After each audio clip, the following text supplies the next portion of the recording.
Twitter. You might think it's too random, but I'm still alive and kicking 300,000 volts. Extremely low frequency. One specific frequency. Don't try this yourself. It's extremely dangerous.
Arriving at Lijiang Tower.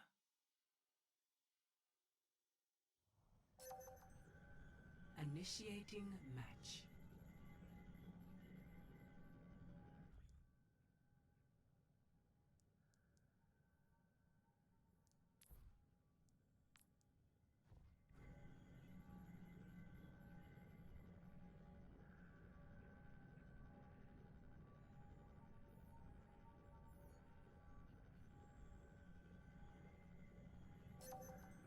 Ready for battle.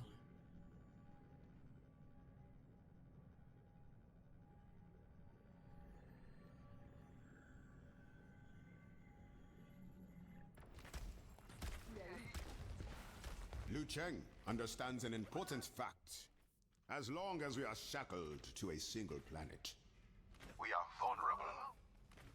5, 4, 3, 2, 1. Hello, hello. Sojourn en route. It's time to save the world.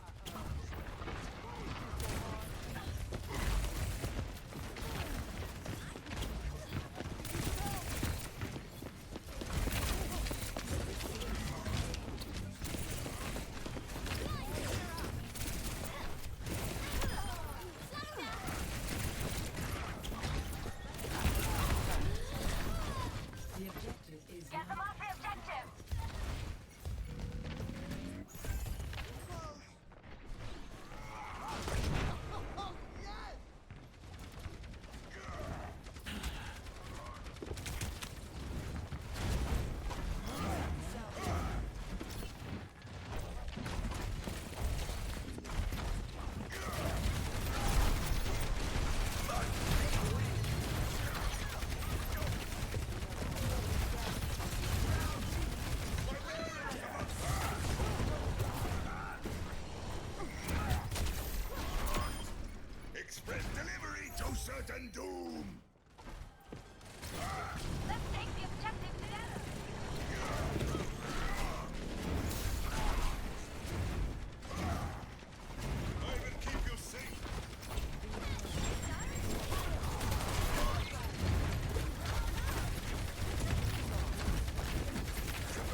Score 0-1.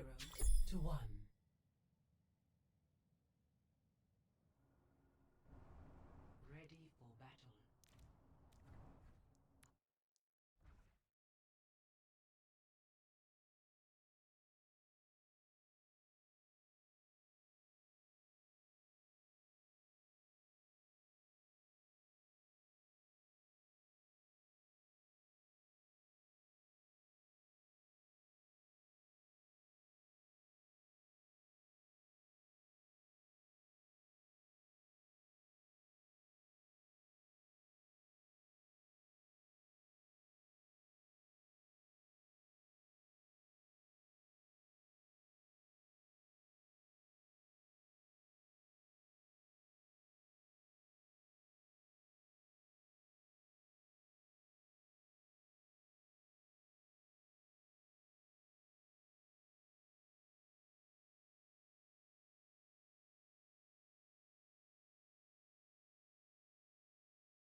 Test, test, test, test. Okay, it is. It's that one. Okay.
Bear with us with some technological issues as we get all the power sorted out for the PCs. We will be back momentarily.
All right, let's try this again.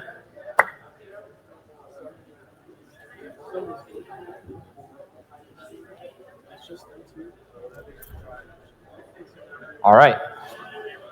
We'll try this for a second time. Welcome to the WHAC Championship for Overwatch. My name is Matt Osborne. I'm Adam Zuck. And we will be casting for you on the first map here. We have Lawrence Tech against Rochester. Did it? Oh, I have to actually start the lobby. My bad. Okay.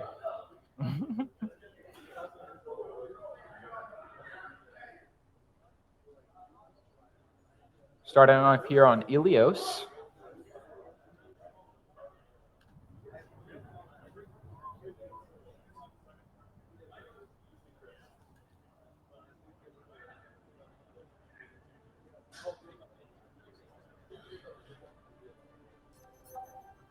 Ready for battle. What?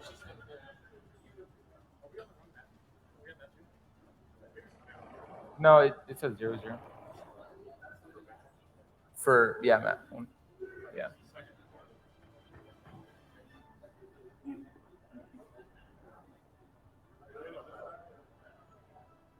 Five, four, three, two, All right, here we go. capture. Jevity coming out on the Doomfist. Both teams here running a very similar comp. Not much change. Yep.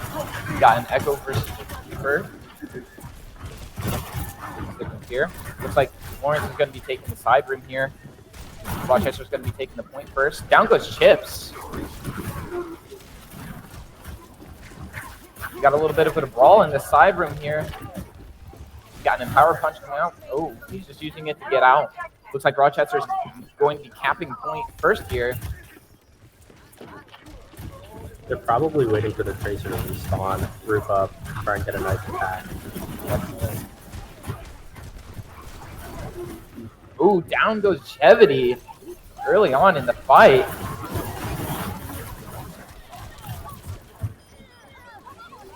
Down goes Kiriko as well. Looks like Rochester's taking the slight upper hand here.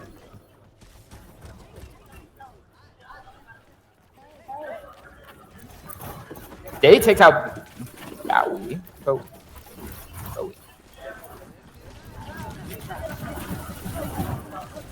With that, Lawrence is able to almost cap point here.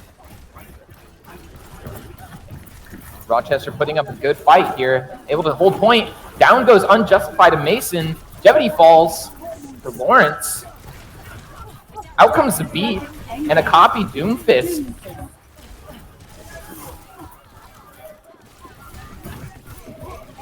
Chips takes out Axe. Rochester just trying to stall at the point here, get some extra percentage. Down goes Bowie. Looks like Lawrence is going to get the first cap here. The first cap of the match. Rochester just needing a reset here. They have a couple, they have both their DPS ults and their tank ult as well. See, now the bad thing about that is that they don't have a beat here, which Lawrence Tech does have. Good point. Out comes an early Kitsune rush from Lawrence. Sadly seems a little bit wasted as they aren't pushing into it. And down comes Meteor.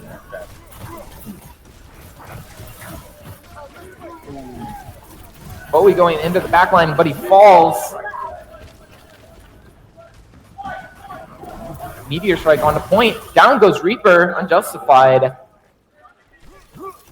Lawrence holding this point strong.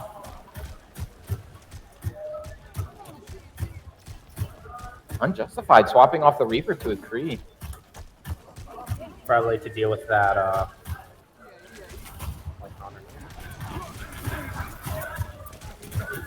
Tracer trying to rush around, get any chip damage, seeing if they can get a pick here.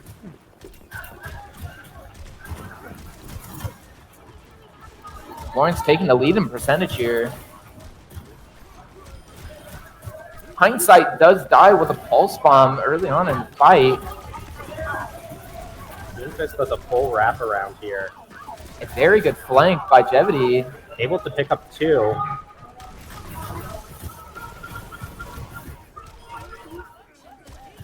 And it looks like Lawrence is going to be winning this fight as well. Now they only do have the Tracer ult, so Rochester has one chance to get a good push here. Yep. Looks like Tracer might have touch here. She needs to if they want it. There's the overtime. Looks like Rochester is going to make it the point here. Let's see if we see a good pulse bomb come out here. Ooh, gives Doomfist an empowered punch. Down goes Unjustified. Ooh, but down goes Llamas. It's a pretty even fight here. Out comes the beat as well. Down goes Mason. Meteor Strike comes out here from Bowie. Bowie does get the pick on Lucio. Rochester is down more. Oh, but it looks like Rochester is going to pull through. Able to recap the point. A good clutch up by Rochester. I mean, they did have to expend all their ults there, but honestly, in a situation like that, they just needed to do. Right. They will be coming up on a Coalescence, getting close to another Pulse Bomb, but looks like Lawrence is going to have a slight better ult economy here. Chips also having that Pulse Bomb. Ooh! Bowie getting a very nice empowered punch on Chips. Out comes the Kitsune Runch from Lawrence, but they're not really able to push past that. Basically just wasting the ult. Down goes Lucio for Lawrence, 99 to 99%. Down goes Lawrence Tech, and it looks like... Oh, Lawrence is still stalling it out. Oh, Chips getting 2 picks, still holding the point. Down goes Chips, but Lucio has made it back. That the Lucio goes down. Lawrence just keeps on getting the touch. It looks like Rochester is going to be taking round 1. Very well fought by both teams. 99% each way. I mean, Lawrence Tech just trying to hold on to that last point there, 99 to 99. Yep. Unable to get it. Just trying to stall it out as long as possible. Looks like we're going to be coming out on the same ults that we came out on the first time around that we were doing. Orion versus Orisa comp. I mean, I'm curious to see how this is going to go. I mean, we have 2 completely different comps here. I mean, Chips on the Tracer, it appears that Rochester is going to try and counter that with the May there, so yeah, it'll be interesting to see what does actually happen here. Absolutely. getting in here. Looks like Rochester's going to be getting a little more ground here than Lawrence Tech, getting in place a little bit faster. Looks like they are going to be having a Sojourn on the high ground here.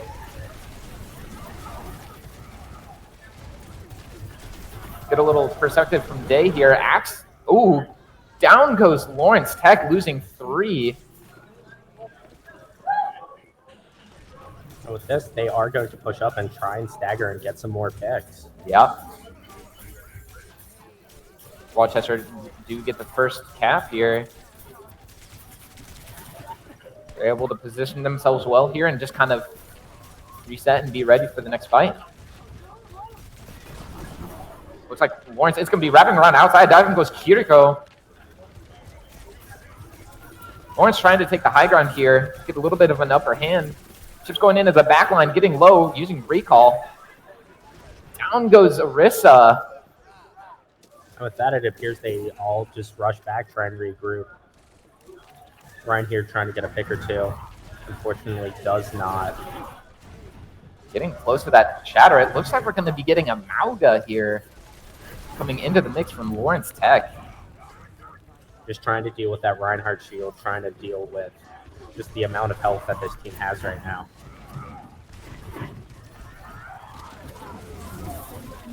We're looking for a shatter here.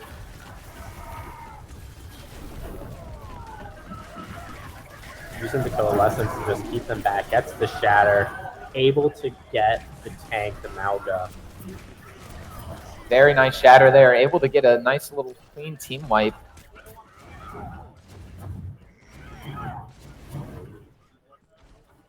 Lawrence is going to have to be using their ults pretty wisely here to try and get a cap of the point here. They do have both DPS ults and coming up on both support ults as well. We'll see if they're able to make anything out of it. Out comes the Kitsune Rush. The freeze from Rochester. Soldier in the back line. Both DPS in the back line of Rochester. But it looks like they are going to be falling here. It's just down to Mauga. Down goes Mauga as well. Reaper still on point, trying to catch that overtime. Trying to stall out for his team to get back. Out comes a beat. Looks like both supports are going to make it back to the point. Will they be able to make anything of it? Wow. Getting Ryan awfully low on HP. They really swapped to a very mobile comp here. I mean, Tracer, Sombra, and Ball all trying to get in there to stall out this match as long as they possibly can. Yep. Very quick there, but it looks like Rochester is going to be taking the first round here.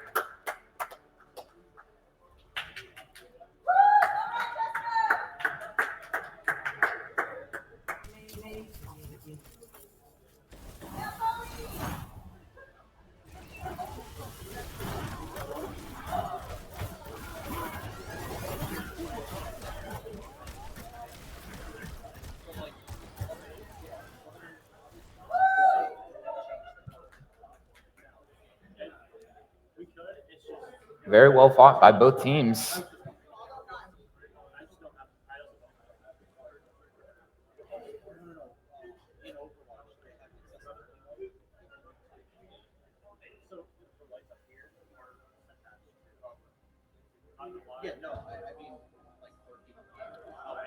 Looks like we're going to be going into Parizo here for the next map. Oh, let me...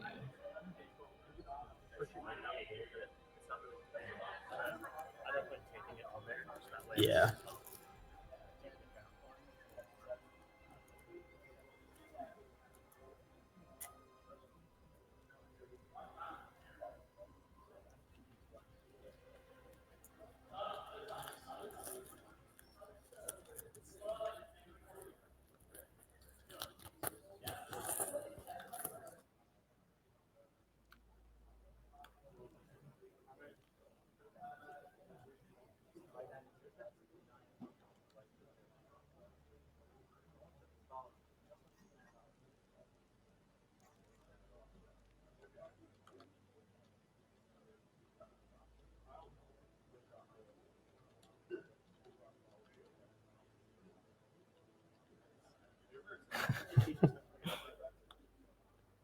All right, looks like we are going into Parizo for map number 2 here.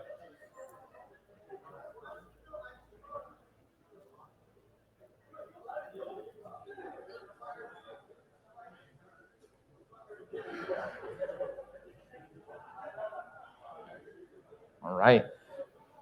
Parizo is definitely a high ground heavy map, so I'm very interested to see how both teams play off of this. Yeah, exactly. And what comps that they're actually going to run. I mean, we've been seeing a lot of Tracer here, a lot of really mobile, semi-aggressive comps here, running Doomfist and such. So I'm curious to see what they're going to be able to do with the high ground advantages and stuff here. Yeah, absolutely. All right. Looks like we're going to be getting into the map here.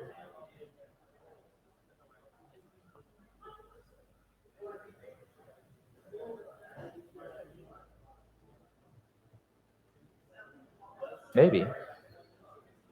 Everyone on. Okay. We're just waiting on Rochester here.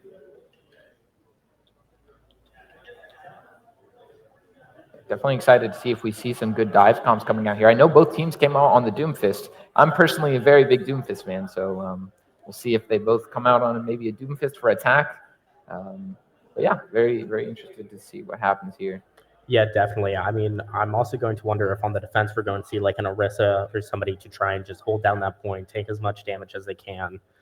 Or who knows, we may see a Doomfist on Doomfist like we saw on map number 1. I mean, just being able to block all that damage and charge up either the punch or the launch there. Yeah.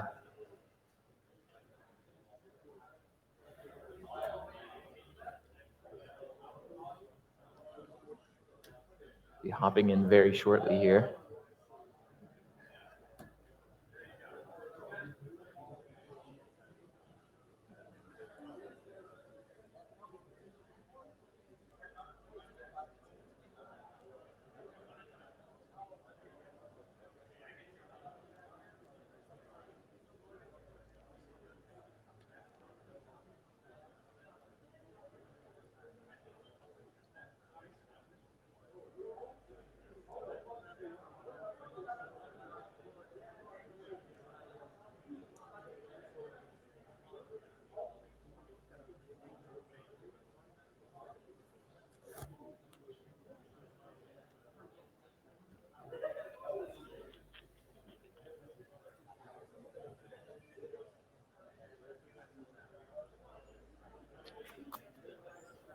I believe we are just waiting on Rochester to be ready. And we'll be heading into the next map. I think we have a 5-minute bio in between maps, if I'm not mistaken.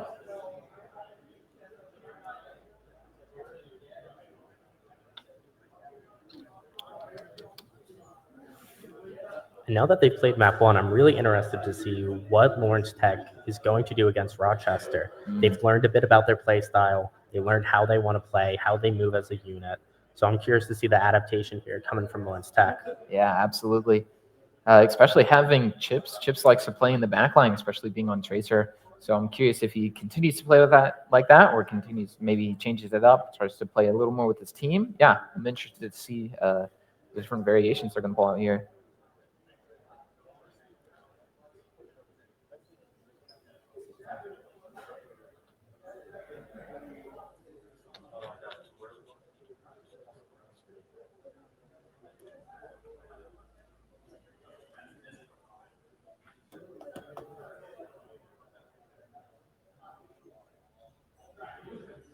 All right.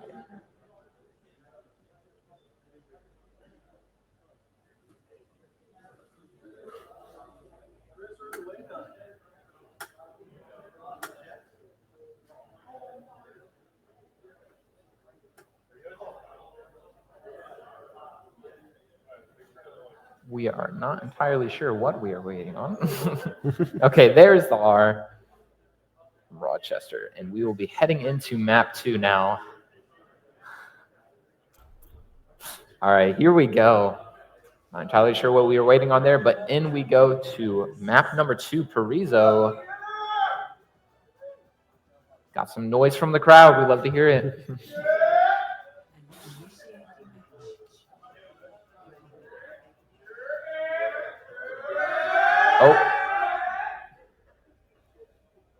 We had a side difficulty. Looks like Rochester wanted defense first.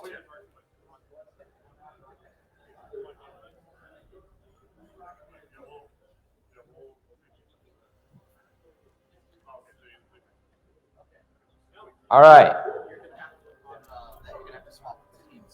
Yep. All right.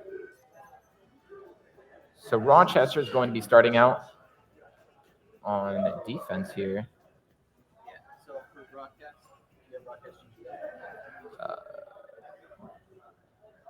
Oh my gosh. There's a swap button. Oh, okay. Thank you. There. Perfect. All right. Going into map 2, it looks like we are going to be getting a couple different comps here. We're going to be getting a Doomfist comp as well as a Monkey comp.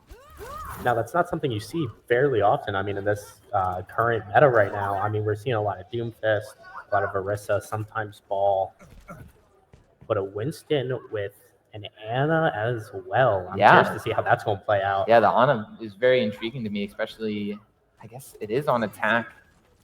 Or no, they have Ana on defense. Yeah, this will be very interesting going against a dive comp here.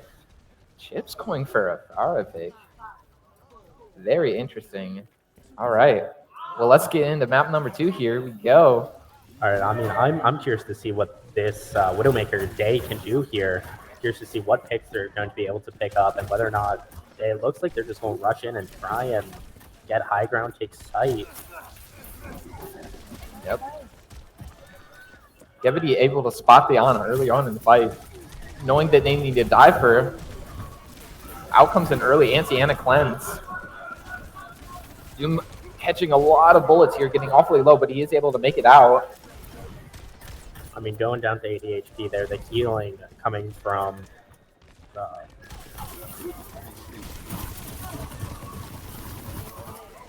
getting an Empower Punch here. Day gets a pick on Unjustified. Doom is sitting very low on HP, but he does get his Kiri with him. Down goes Axe as well. Monkey here, stuck in the corner, able to get out with his life. Looks like Rochester is getting the second tick here. Will they be able to get the third, or is Lawrence going to contest? Looks like they are going to back off and regroup. Oh, Tracer goes for a touch.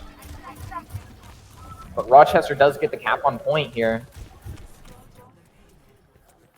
And it looks like Lawrence Tech is going to back up a little bit, try and regroup, try and build ult a little bit.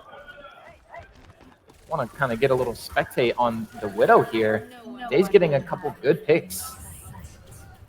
See if he gets anything else.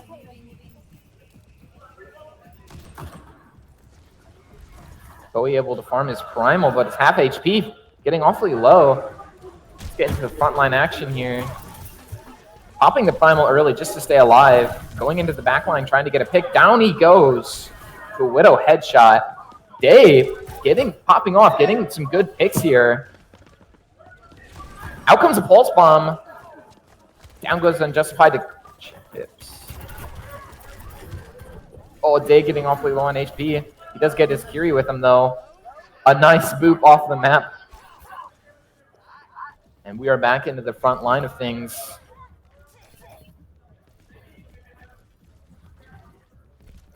I mean, the Monkey makes sense in this kind of play because they're all kind of squishy except the Doom, but it appears that Bowie will swap off to Doom as well, as the Winston just wasn't working out.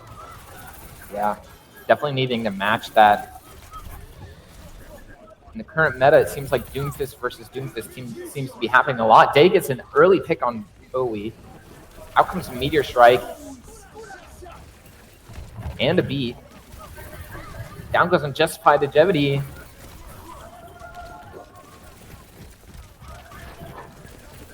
You see on the Doomfist fighting for their lives right now. And the Doom does go down. Out comes Pulse Bomb. Ooh. Down goes Tracer as well. It looks like Rochester is able to cap first point here. First point of push. Pushing the cart. got a Kitsune Rush ready here by Rochester. Rochester only having Coalescence into 3 ults from Lawrence Tech.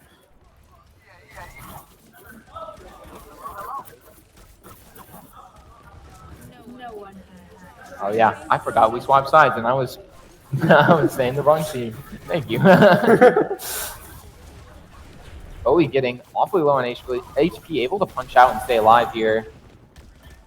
Out comes the Ender from Unjustified, not clip onto anybody. Longevity does end up going down. They were able to pick up an elimination on the Moira, and so did the Lucio on Hindsight.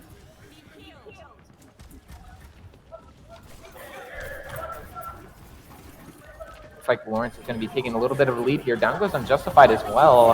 Out comes the Kitsune Rush. That's what we were looking for here. Moira popping the Coalescence, and Bowie does go down. Just needing to clean up here. Out comes a High Noon. Oh, Andy is able to pick off Fury. Hindsight able to take out the Lucio, but Unjustified goes down as well. Out comes both Pulse Bombs, able to get a pick. Chip's getting some very nice picks, but is falling here. Out comes the nice Empowered Punch. And Lawrence is able to get a full cap here. I mean, not only are you able to get a full capture, but a full capture with 3 minutes remaining. That's a lot of time that they have to play with here. Exactly. I mean, I'm curious to see what Lawrence Tech here is actually going to do on defense now. See what they're going to do to change it up.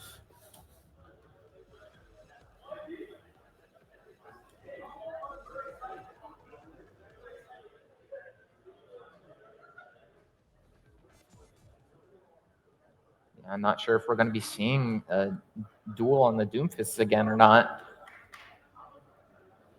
We'll see here in just a couple seconds.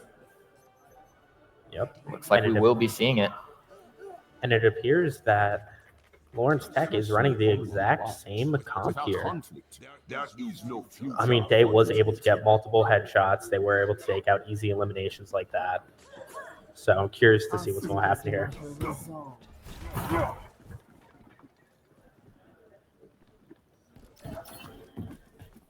Not as quick as I used to be, but I'm still the fastest gun in the New West.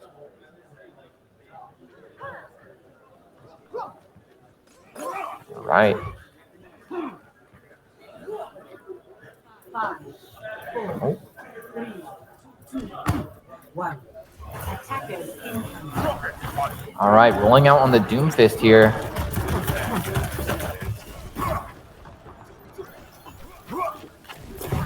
Rochester on the attack. Day getting a very early pick on Unjustified. Exactly. If Widow is able to hit those headshots, I mean, it's almost a guaranteed hit.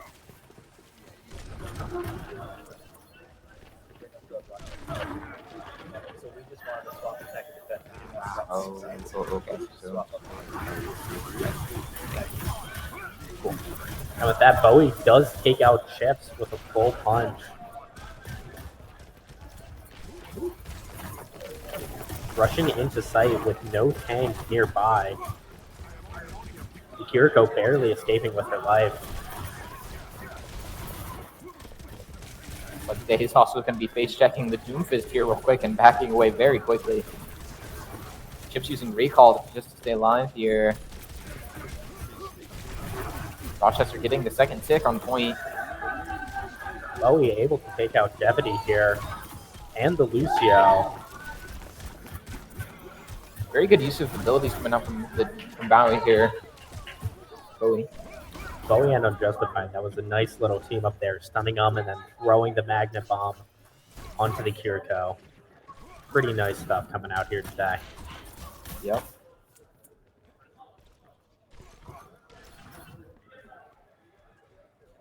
Get a little action here on the DPS end of things. We got Hindsight here on the Tracer. Looks like they're going to be diving in. Making a little bit of a team fight here on the upper side. Down goes Day. Bowie just chilling in the back line, fighting for his life. Tracer now having pulse bomb. Curious to see what she's going to do with that. Gets stuck herself and does get taken out by Chip's pulse bomb.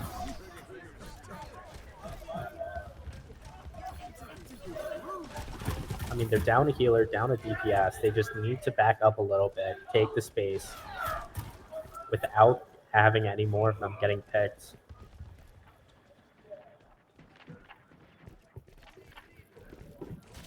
Still have 4 minutes on the clock here. They've been making pretty good progress. Rochester does have a few more ults than Lawrence. But we getting awfully low on HP. Does have his supports there to help him out. Trying to go back and target that Kiriko, but ends up getting stunned themselves. Out comes a beat from Axe. And the Coalescence. Down goes Unjustified, down goes Day. Meteor strike from Jevity. Mason falls. Down goes Lucio. Hindsight loses his duel to Chips.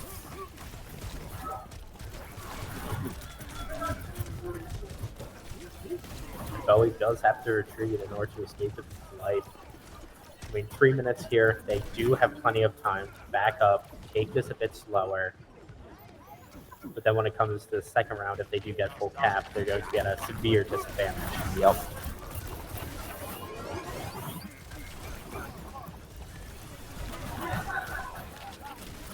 Lucio in the back line does get early pick here. Even on picks. Out comes a Pulse Bomb. Not able to take anyone out, but doing a lot of damage to Doomfist. Trying to get in the back line, flank them a little bit, try and get some of their squishes. But there comes Kiriko's ult here. Along with a beat, too. Both support ults coming out here from Lawrence.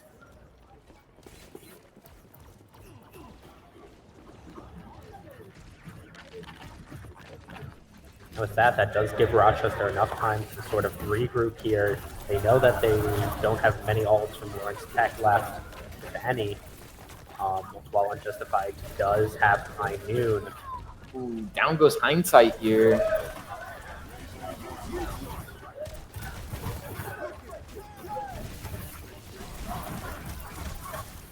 Little Empowered Punch coming out from Bowie.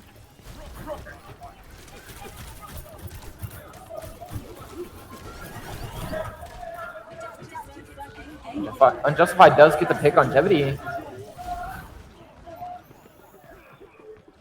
Unfortunately, Day is also able to get the Cassidy there. Yep, Rochester's going to have to regroup once again.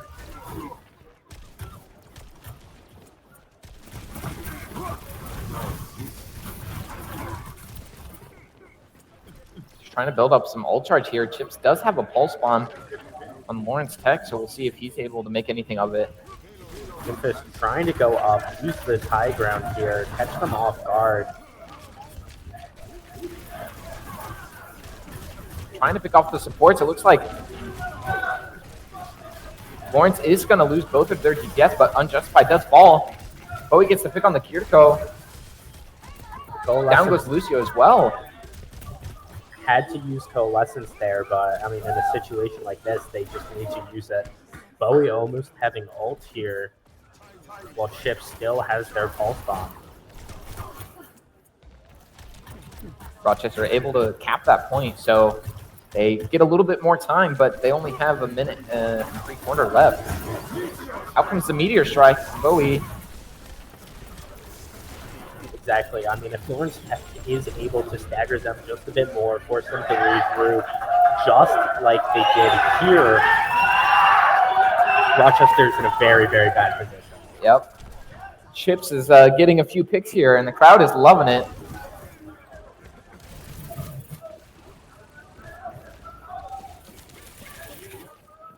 I mean, not to say that the crowd is biased here, but it's looking like they're rooting for Lawrence Tech just a little bit. Definitely. Either that or they're just good fans of good Overwatch plays. Oh yeah, we'll see. Are we getting awfully low on HP or having to back out and just get healed by his supports? Down goes Unjustified. Down goes Chips. A nice little trade there. I mean, a DPS for a DPS. But there goes Bowie and the Moira. Everybody getting some good picks here along with Day. Axe just needing to get out, speed his team back into the fight. They have 30 seconds left.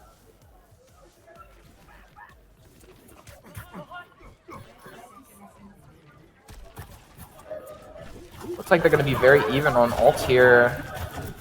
Lawrence does have a Kitsune Rush here, though, and a Coffee. And a beat. So even if they decide, if Unjustified decided to use High Noon, but their hindsight does go down using the Tracer 1v1 again. Lucio getting awfully low on HP. Bowie is really trying to get him dead. Out comes the Beats, able to survive the Doomfist. Down goes Bowie.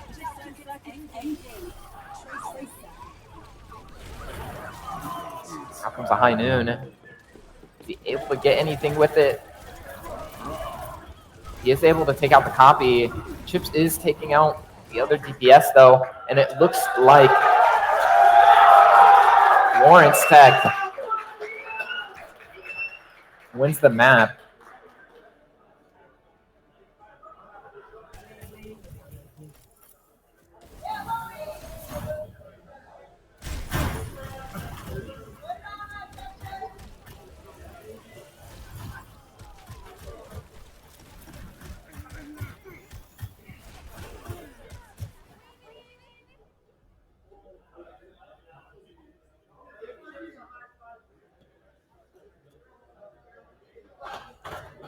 You okay? Cool. I want to show you something else we can do too. Okay. So they're probably not going to switch sides for the next one because it's black. Okay. So come over here. Bring up the options over here. So, go to options, accessibility, color blindness, customize. So we can actually flip these two so that it matches up there. Rochester's red and Lawrence Tech. Okay. You want to change enemy to blue, and then friendly to red, and then done. Okay. And now it'll look better on stream because their school colors will match up. Okay. We can actually do that with like every team that plays here because they have a whole list of colors. Okay. I know it's another thing to keep track of, but it looks really nice. Should be, yeah, it looks a lot better. Okay, cool. You guys are doing great. Thank you. Thank you. Appreciate the help too.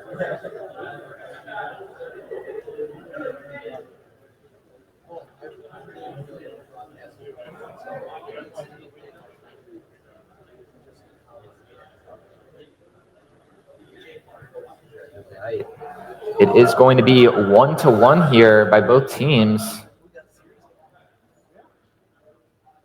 Looks like we are going to be going into Servasa.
Here is a current map set.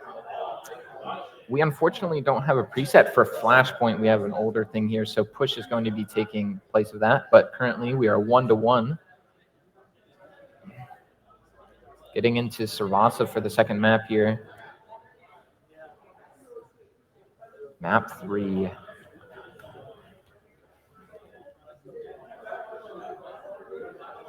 I mean, Flashpoint, in my opinion, is the spiritual successor of 2CP. A very beloved, well, semi-beloved Yeah. map layout here. So I'm curious to see how it's going to play out, if we're just going to see a 3-0, like how we would typically see on an Overwatch 1, 2CP, or if it's going to end up going back and forth.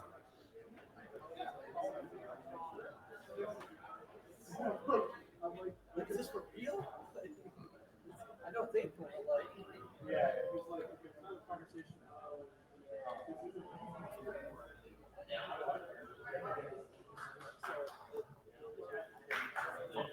All right.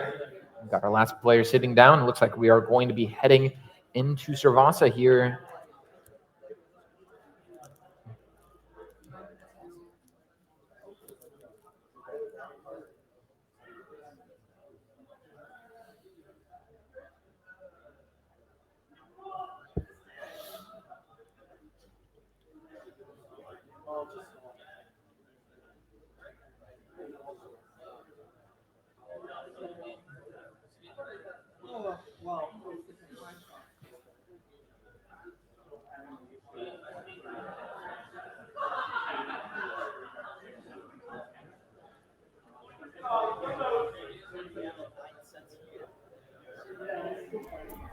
All right, in we go to Servasa.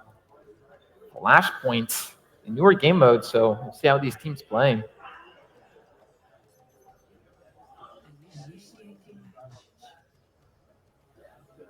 Exactly. But I think the Overwatch devs here really learned from 2CP, and I've been talking to at least a lot of the players from my school. They are a big fan of Flashpoint.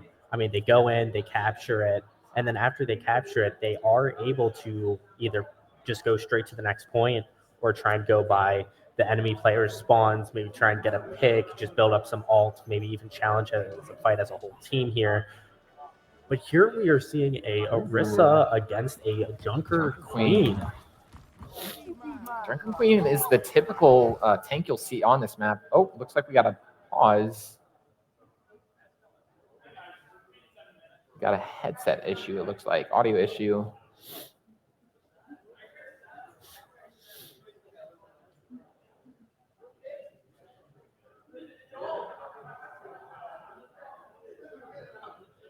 Bear with us here.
All right, I think our audio issue is fixed here.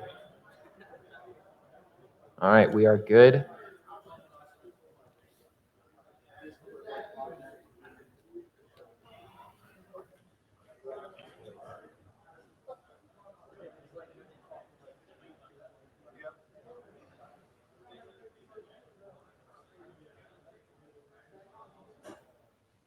We got all ours on. Okay, there we go. Heading back in. We've got a Junker Queen pick versus the Orisa. This will be a very interesting matchup here. Exactly. I mean, almost every game here we've seen both Chips and Hindsight on the Tracer, both 9-9 and Axe on the Lucio. So both teams are going to just be able to basically rush in there. But I'm curious to see how Bowie is planning on dealing with the Orisa here. Mm-hmm.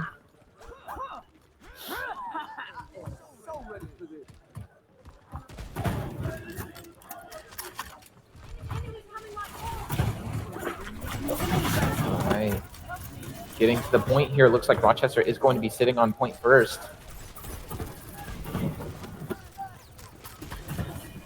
Orange Tech does have a little bit more of a poke comp here. Rochester a little bit more of a brawl style here. Howie getting low on HP, needing to heal up a little bit, get that bleed damage, or bleed healing.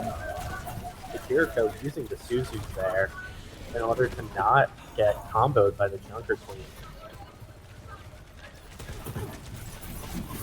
Orisa already being very close to having ultimate. Down goes Day to Unjustified. Unjustified does get picked himself though. Suzu is down again, and as we're going to see, since Suzu is gone, they are going to rush in, try and get that bleed. There goes the Kiriko. There's that combo we were talking about. All it takes is a headshot, taking the knife, using the cleave, and then a quick little melee, and 250 health characters are just gone. Yep. But we saw his window of opportunity, and he took advantage of it. Exactly. I mean, a beautiful thing about Junker Queen, as long as you know what you're doing, and if there is a Kiriko, as long as you know that they use their Suzu, as long as you can hit your knife, it's almost a guaranteed elimination. Absolutely. We're going to be spectating Jeopardy here, coming in with an Orisa ult. See if he's able to make anything of it.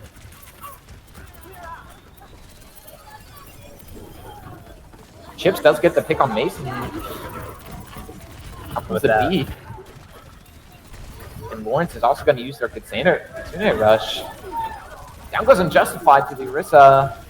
And there is Bowie going down. Well. Lucio doing a little bit of Beyblade action there. Not sure what happened there with the Lucio. Not sure if he was just wanting to dance on the ceiling there for a second, but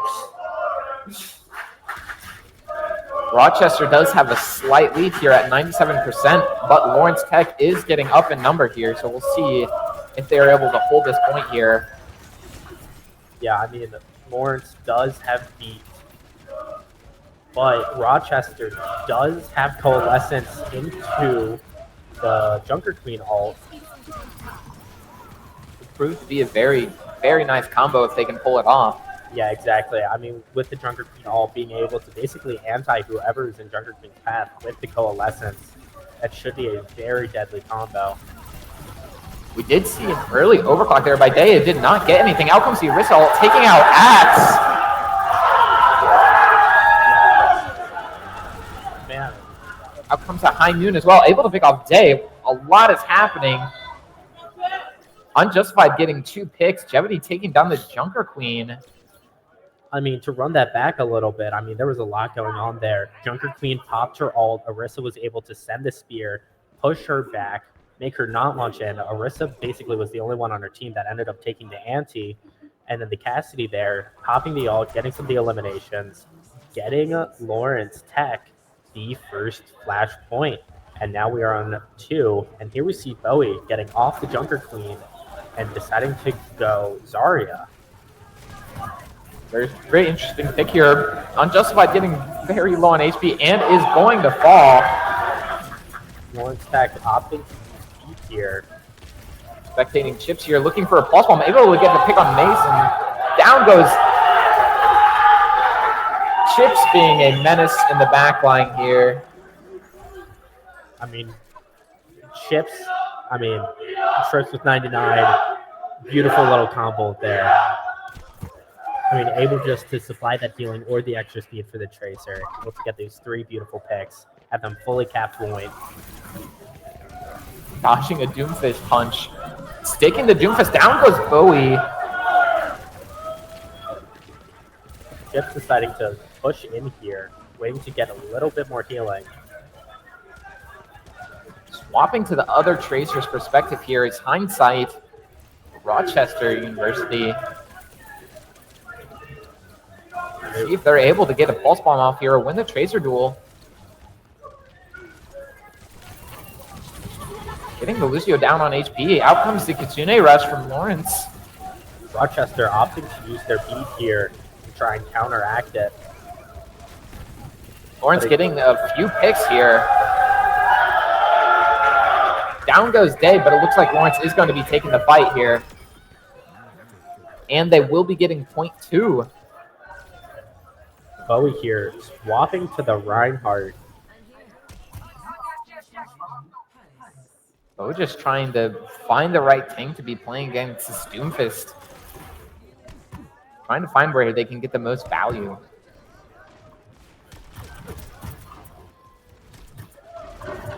Looks like Day is going to have another overclock here. Might be seeing an early overclock from Day. Rochester here trying to take whatever high ground they can here. Here we see a massive push. Hindsight also swapping to the Mei to deal with Chips and the Lucio. There is a high noon. Lawrence having 4 ultimates here. They are in a very good spot. They just don't have high ground, but it looks like Day's going to be making the most of his overclock. He does get a pick on Mason. Chip's getting the pick. That's 3 picks for Lawrence Tech. And that is a team fight. Lawrence able to take the point and cap once again. Exactly. Only expending 2 ults there is pretty massive for Lawrence here. I mean, he still has high noon over on Rochester's side, but if the Tracer is able to deal with it in time, it shouldn't be much of a problem for Lawrence Tech here. Yeah. Unfortunately, that high noon just isn't a super strong ult in the current meta, at least. Out it comes. Unjustified gets punched out of it. Unfortunately, the Hinder comes out. Jevity getting pinned. Down he goes. Chips and Day getting a couple picks. Reinhardt almost having Shatter here is pretty massive. I mean, Lawrence having the Kiriko ult. I'm curious to see if they are able to actually fully cap this. Yeah, honestly, they should be pushing in right now if they're down tank. Exactly. They need to be taking on this advantage right now. They are down a man. Looks like they were able to get their tank back. A very nice Shatter coming out from Bo. Beautiful Shatter. Their tank again goes down. Down goes Day as well. The Unjustified. Llamas goes down as well. It looks like Rochester is going to be capping point here. I mean, Rochester having beat and the Mei all here is pretty massive. Able to just freeze off a complete area, make those really fast players slow down a bit. It's probably how Rochester even has a chance to win this game here.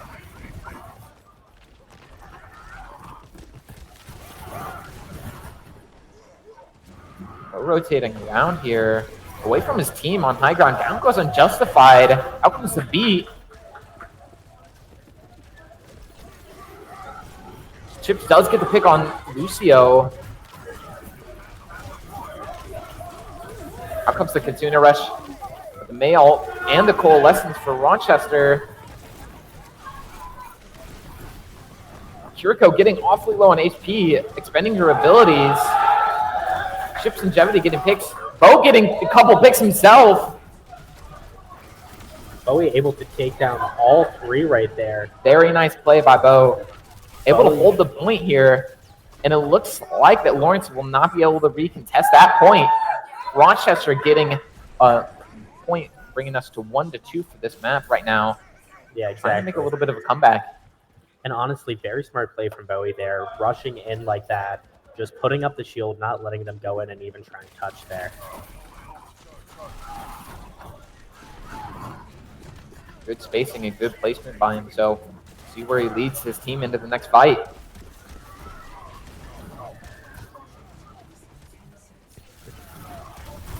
Seems like he found his footing here by swapping to the Reinhardt. Kiriko using the teleport to get away from that Rein charge. Chips does get the pick on Max.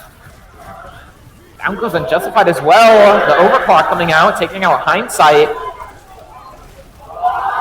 Day also able to take out Mason there. Down goes Bow. Bow goes down. Looks like Lawrence Tech is going to be capping here on the 4th point.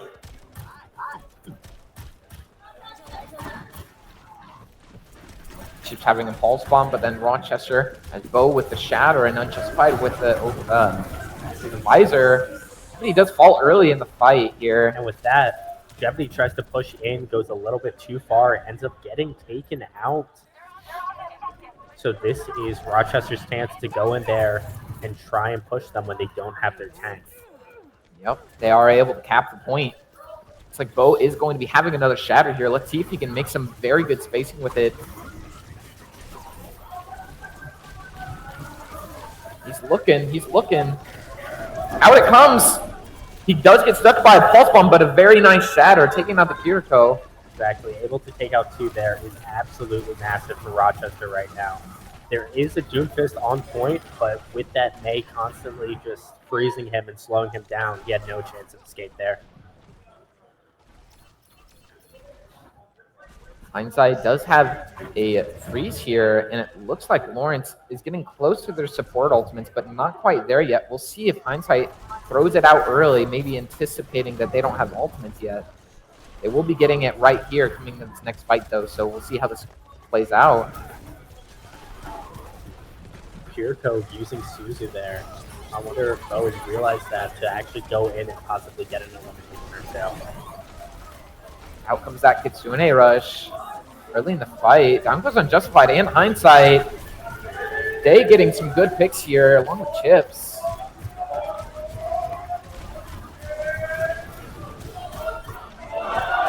Llamas does get a pick on Axe, but there it is. Go down. Bo does go down. Lawrence gets the recap here.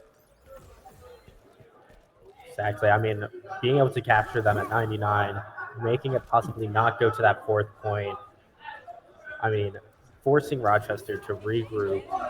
But the thing is Rochester still has that May ult active. I mean, this does allow Lawrence Tech to build up ults like this, and now they have 3, where when they went into that fight, they had 0 here. Out comes Pulse Bomb. Looks like Chips is going to be getting a few good picks here. Out comes the nail from Hindsight. Bo does get the pick on Chips. Day copies the Reinhardt. Down goes Bo.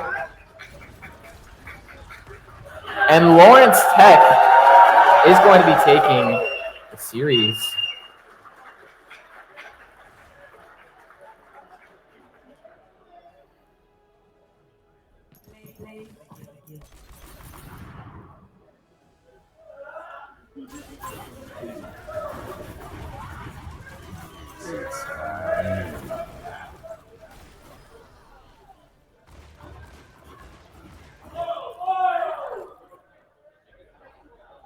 Music is still coming through on the screen.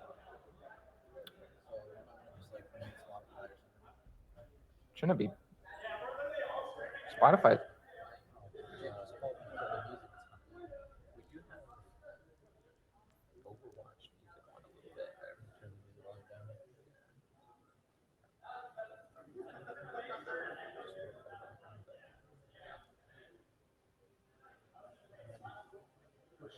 Next, they shouldn't be changing sides. There's no attack defense. Okay. You're great. Perfect. Thank you.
All right, and pretty soon here, we will be going into the second new game mode to Overwatch 2 here with the push going on Esperanza.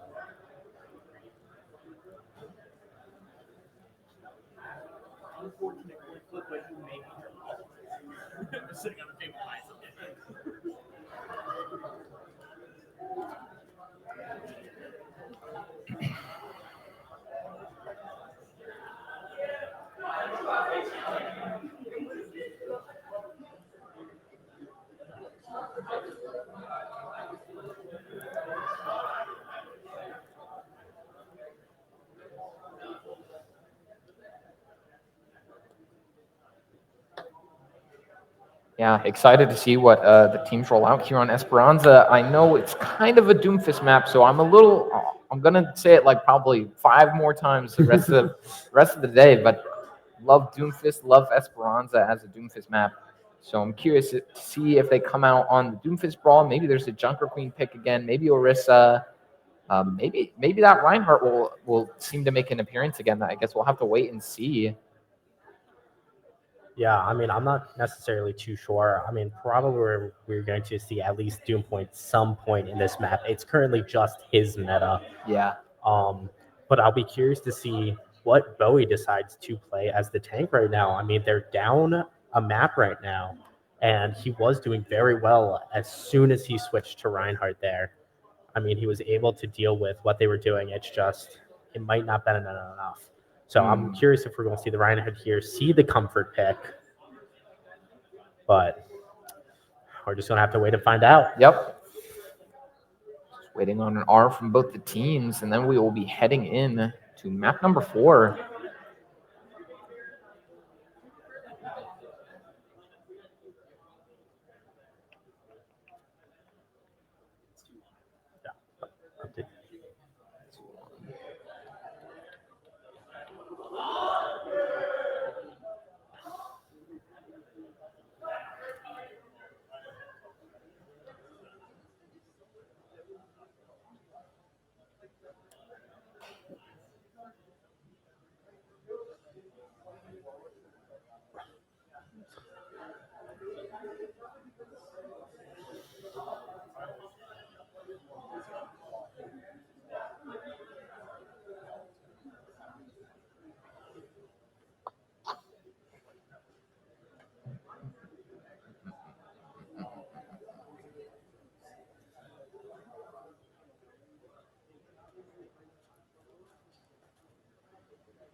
All right, looks like we got an R.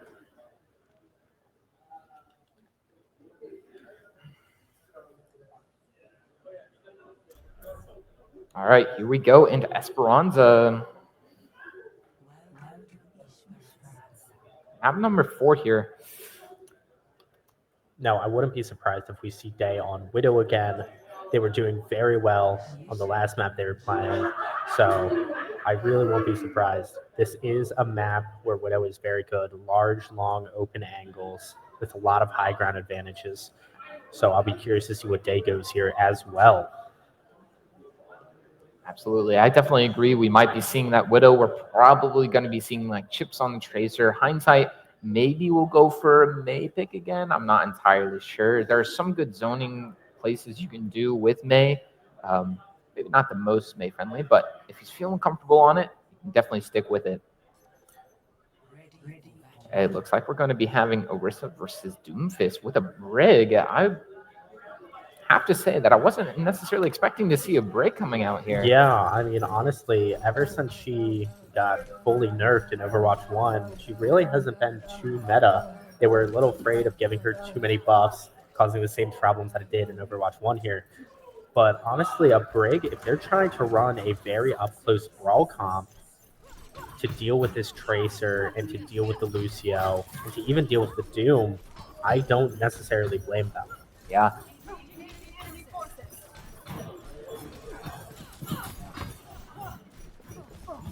All right, getting close to the bot here. We'll see how this plays out.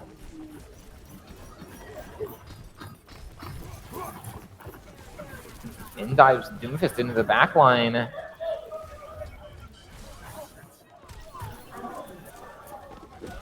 But that Unjustified does go down. Same with Axe. Also falling. Down goes Hide Inside as well. Looks like Lawrence is going to be getting the first few picks here. I don't see a world where this Orisa leaves that situation alive there. Yeah, looks like Lawrence Tech is going to be getting first capture of the bot here and pushing forward in some, giving some progression. And unfortunately, we will not see any more break here. Yeah, that was a quick swap off. I appreciated the idea, a little bit of a mix-up, but it looks like they are going to be going right back to the Kiriko.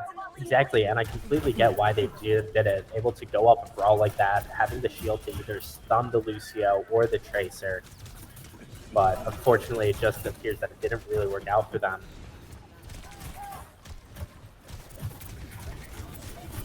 Here we see Jevity pushing back, trying to get out of there. Now that's something I haven't seen. Using the Sojourn orb thing, sticking it on the robot so it just moves around a little bit. Yeah. And Chips gets a double there. Beautiful stuff. Triple kill coming out from Chips here. Getting a double pulse bomb. That was a very good play from Chips.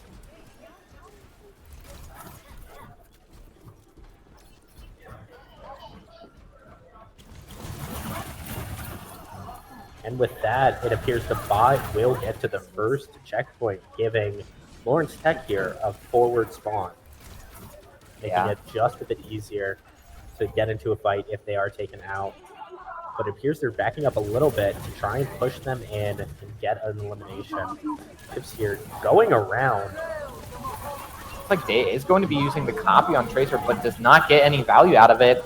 Some pulse bomb from Hindsight as well, but it gets beat.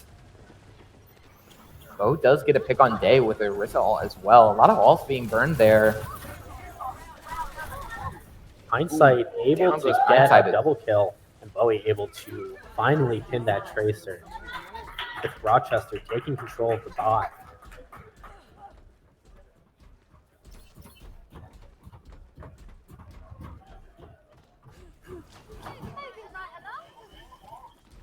Llamas does have a Kiriko ult here, so maybe they'll be looking to do that coming into this next fight.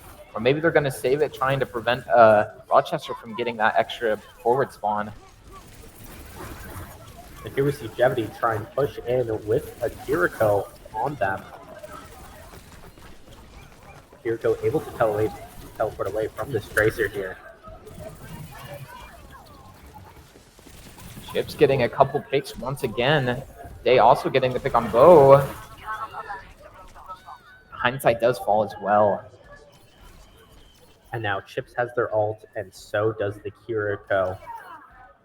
Curious to see how they're going to end up actually using that, or whether or not they're just going to save it and try and push there. Here we have Day giving us a nice little World of Warcraft silver hand animation right there. Love to see it. Oh yeah. Lawrence Tech coming in with a few more ults than Rochester here. Let's see if they're going to be using them or just kind of saving them. There's a pulse bomb from Chips, able to take out Unjustified. Good early pick for them. Chips getting 2. And here we see Bowie swapping back to the run. But Day is able to get the elimination with Chips helping out there. Chips just getting those eliminations left and right, able to get a lot of value out here and building up that pulse bomb repeatedly again and again. Exactly, and just not throwing away the pulse bomb, not just throwing it out, knowing when to play it to get those eliminations, get those picks so they can push the bot even further. Mm-hmm. Out comes the Kitsune rush here. Rochester down goes Unjustified. Very unfortunate early pick in the fight. Out comes a Kitsune rush from Lawrence Tech as well. Hindsight does get a pick on Lucio. It is sitting very low on HP and does go down to Axe. And here we see Bowie rushing in, just trying to create some space for his team, which he does appear to do.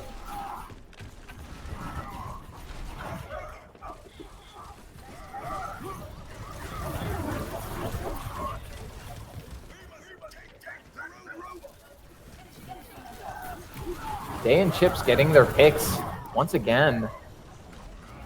He also getting a pick as well. Lawrence taking a slight bit of upper hand here. Bo's just got to get out. He's got his Moira with him, but he needs to get out and live.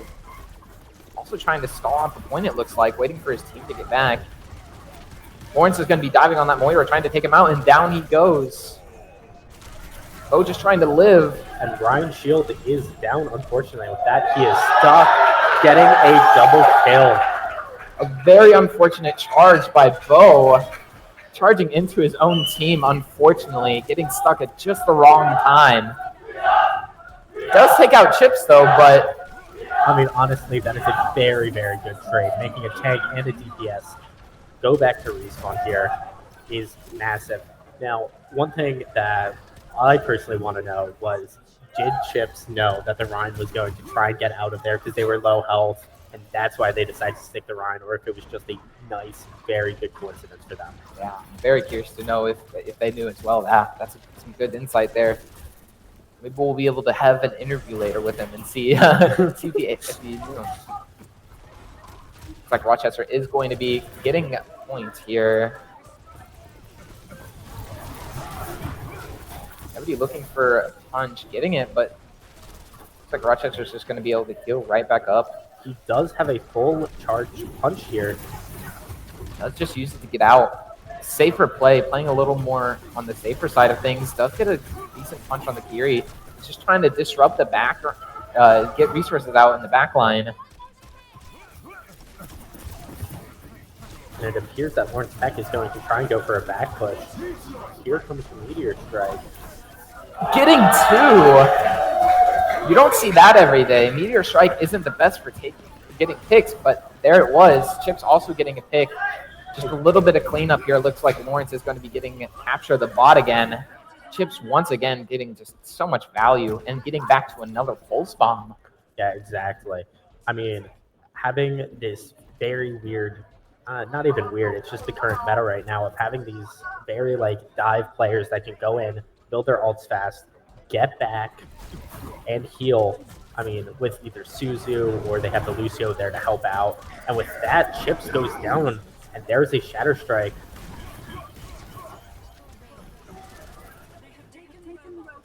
But it does appear that Lawrence is able to get out of that situation. Yep, still holding on to most of their ultimates as well. Rochester does have a few of their own, but we'll see what happens here. They do have control of the cart right now and control of this high ground, which will give them a little bit of leeway to see if they are able to keep the high ground and take advantage. Exactly. I mean, if I was Rochester here, I'd try and save their ults as much as physically possible. Definitely Hindsight getting awfully low on HP there. Jevity getting 2 picks. Down goes Hindsight as well, not before taking out the Lucio. Exactly. 3 of Rochester's being taken out right there. It's very good. There's a minute left. Bowie is trying to get back to his teammates who are still alive, but both of them go down. Very unfortunate there for Rochester getting down. Yeah, the last 50 seconds here of the match. Lawrence Tech having a very high lead here. Exactly. I mean, if Rochester is able to win a team fight, save the ults that they have, they are still in this. I mean, it's not over until it's over. It's not over till it's over. I 100% agree. I love that line. It's not over till it's over. You can't say GG yet because there's still so much progress that can be made. It looks like Unjustified is going to be using an early overclock, picking out Chips. A good pick for them. Down goes Llamas as well. Getting a few good picks here. That's really good for Rochester. Exactly. They were able to save an ult there. But I'm curious to see how they're going to be able to respond to this. I mean, they get the forward spawn, but sadly that doesn't give them any more time. So Rochester really needs to hold on to this point and push it another 70 meters. Into the overtime now. Rochester cannot step off at this point, otherwise they do lose.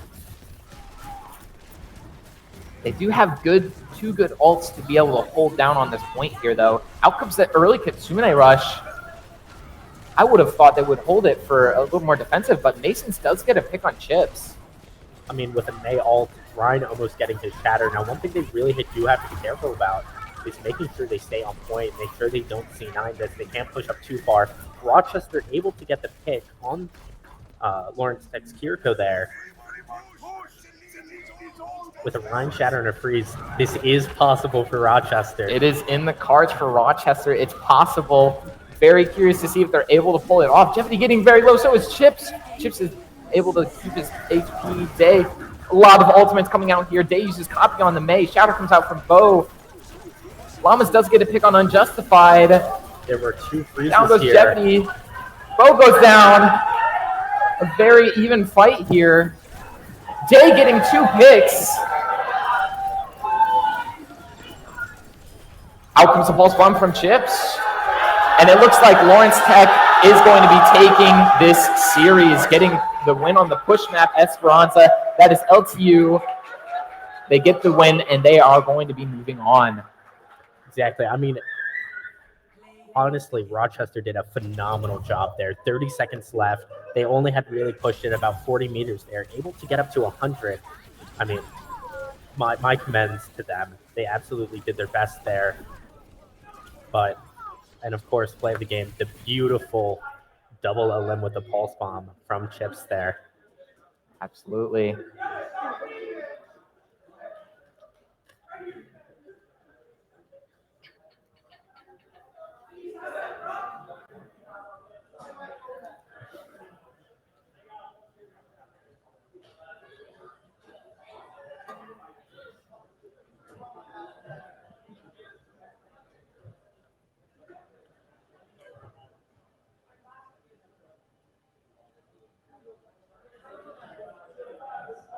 All right.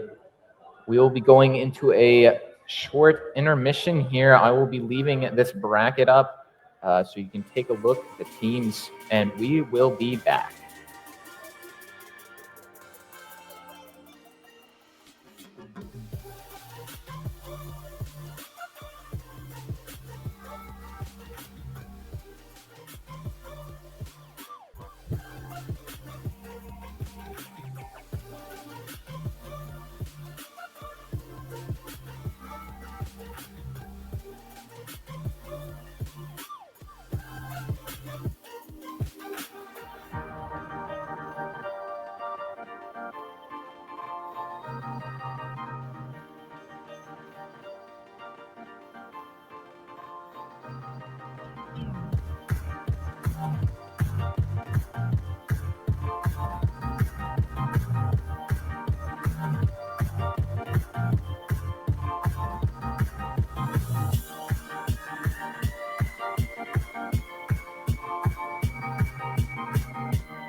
Hello. We are going to get started with awards in just a few minutes.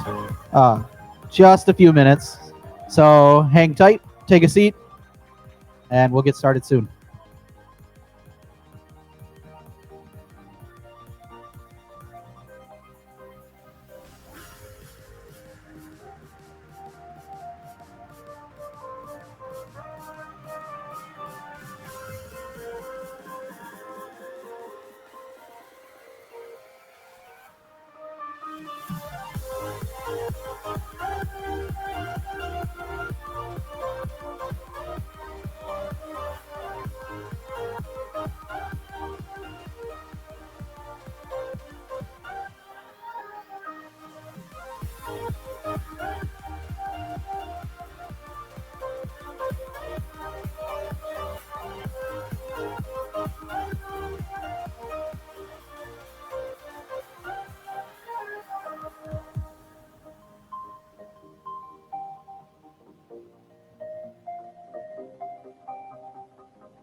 All right. Good afternoon, everyone. We are going to get started with our first set of awards here.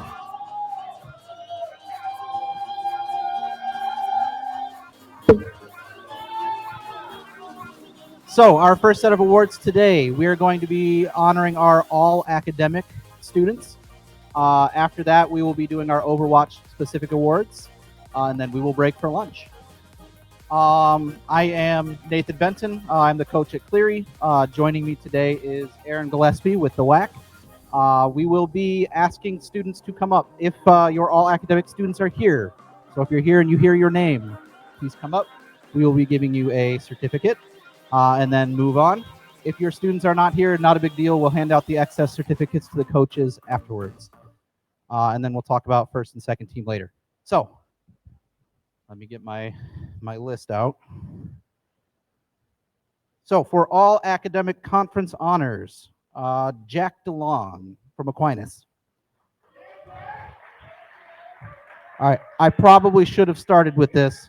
There are a lot of names. So if we could hold, I will do each school, and then we can clap for the school at the end, because there are quite a few names on this list. So Jack DeLong from Aquinas, Julian Lafonsi, Noah Chambers, Sergio Alejos, Steve Garvey, and Stephen Figge, and Tennessee Miller.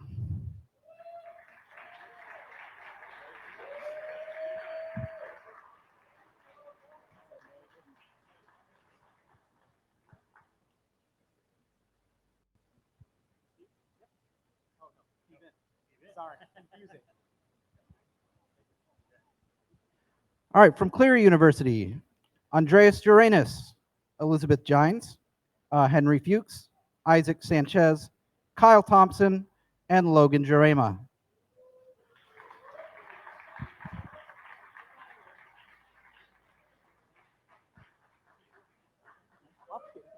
You can come up here to get your awards. Henry.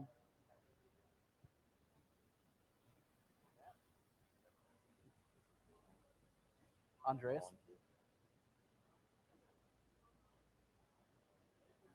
And Elizabeth.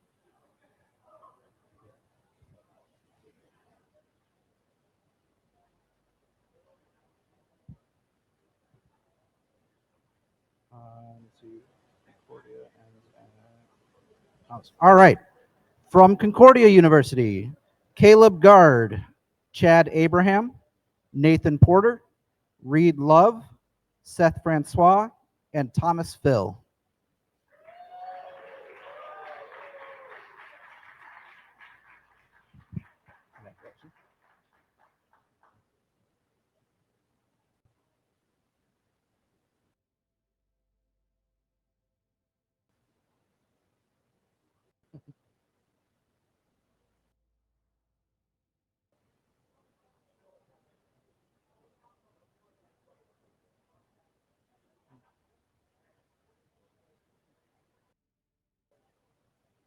All right, from Indiana Tech, we have Hein Lee, Jared Barber, John Churieff, Joseph Ice, and Nate Boyle.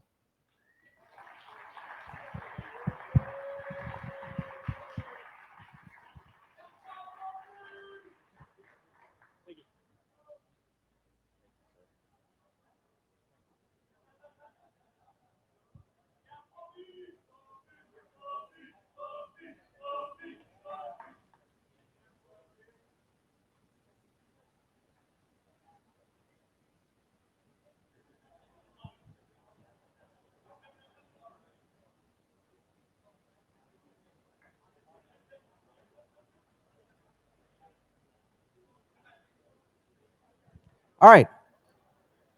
From Lawrence Tech, we have Alexander Ortwine, Anthony Gabriel, Austin Thomas, Brian Wynn, Christopher McKenzie, Christopher Treppa, Cody McPeak, George French, Jason Wynn, John Haddad, Mark Duckworth, Mukong Alex Yang, Nicholas Kaminsky, Nolan Barrios, Ross Lorenz, Vincent Robinson, Wesley Pomerly, William Ning, William Shaw, and Zachary Lundy. Congratulations. Congratulations.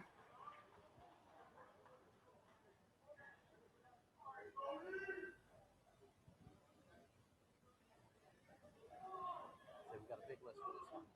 We gotta cycle through them.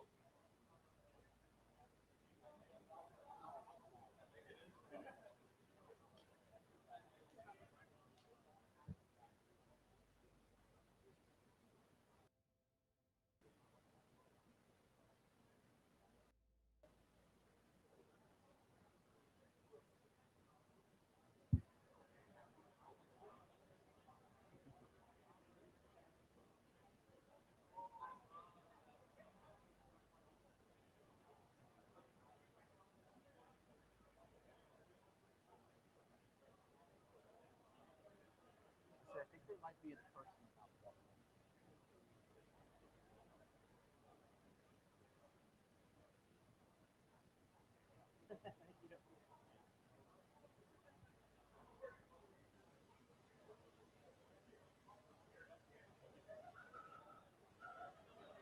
All right. From Lord's University, we have Craig Recker.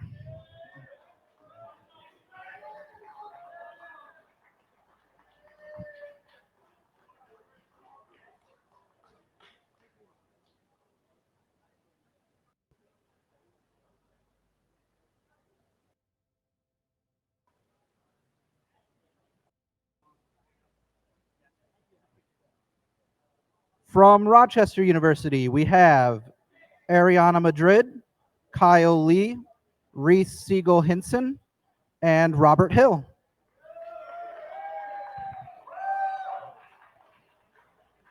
Congratulations. Congratulations.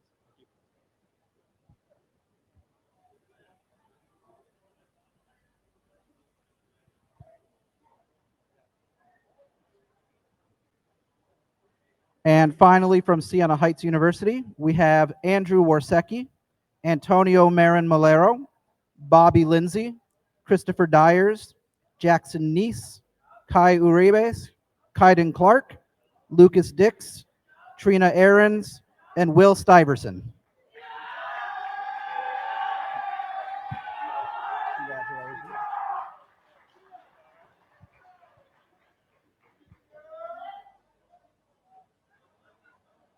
Congratulations.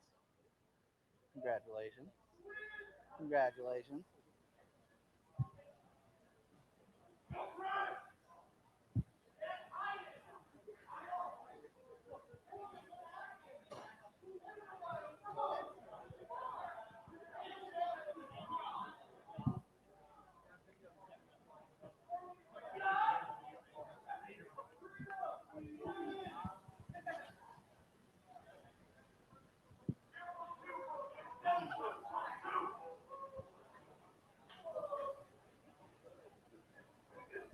All right, if we could once again get a round of applause for our all academic honors.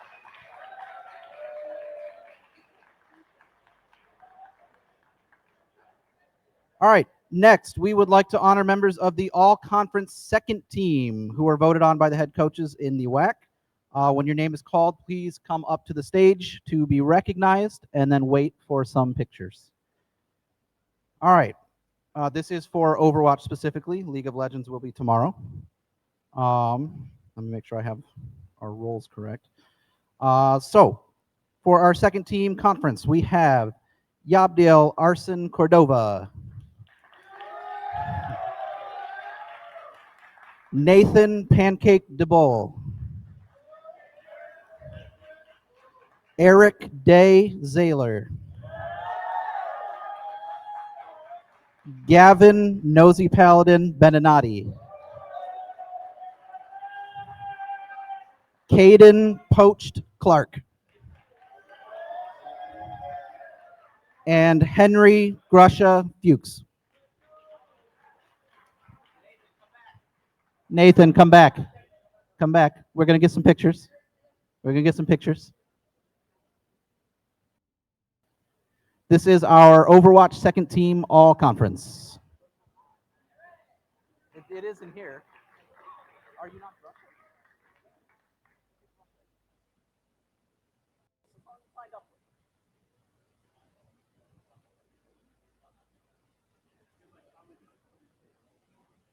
You want to get, if you want to get the trophy in there too.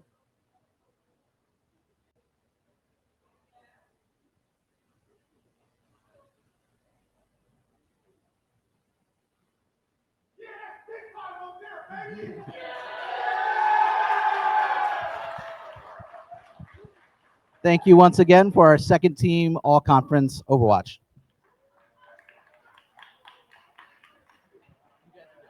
You guys are good. Yep, you can go that way. All right, next we will have our first 2023-2024 WHAC first team all conference honors. You guys are, once again, if you could come up here, you will be receiving a plaque and then kind of hang out as we get some pictures and congratulate you. We have Flynn Murray, Zachary Chips Lundy, Zachary Renegade Richmond, Carter M2 Sky Frank, Elijah Smacks Racinos, and Hassan 99 Atesh.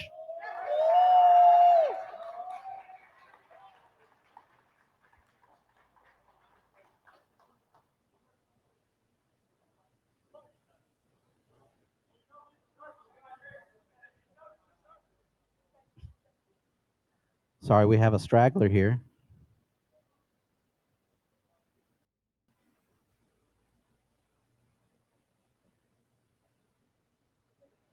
All right, once again, congratulations to our first team all conference Overwatch.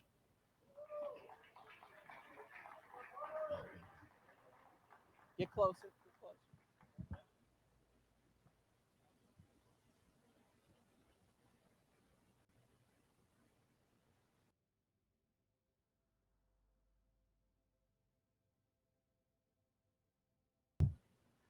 All right, thank you. Once again, congratulations.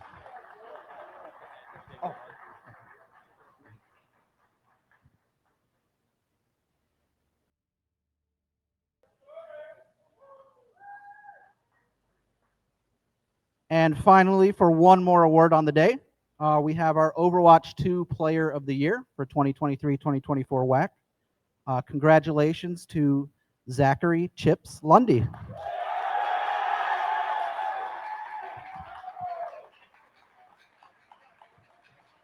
Congratulations.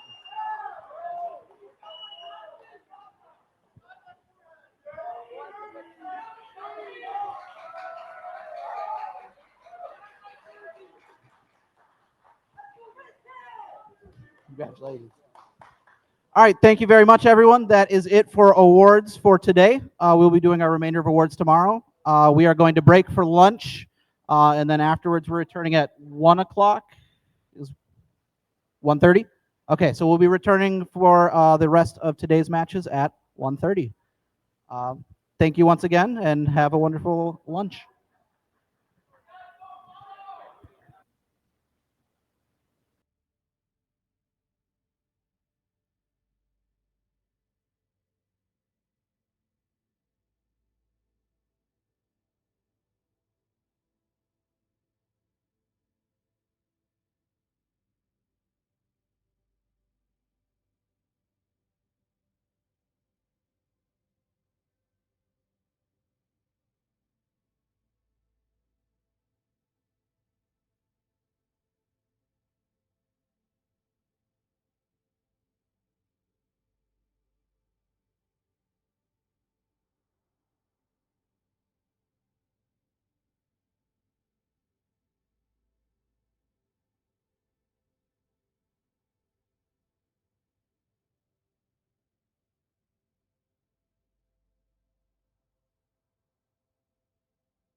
All right, test those. Hello. Thank you, what? Good balance. I'm sitting at 2. 2.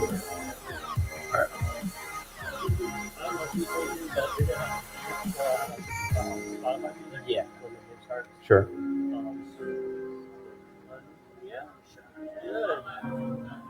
Can't think of anything else that might be happening there. Are we going to have to end up us being the host on this again? Whatever you guys in the first game will probably be the how it goes the second game. All right. I don't exactly know how. Because we were host for a little bit. We get like possible power.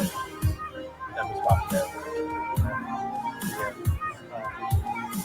I checked with Jake just to double check to make sure I got it. So while I'm doing that, if we are host, if they say in chat to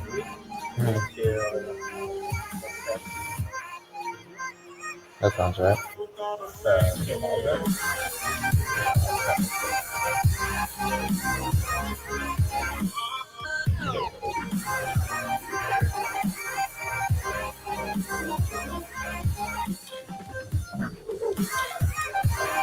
Then you won't be in charge of swapping and all that.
quicker.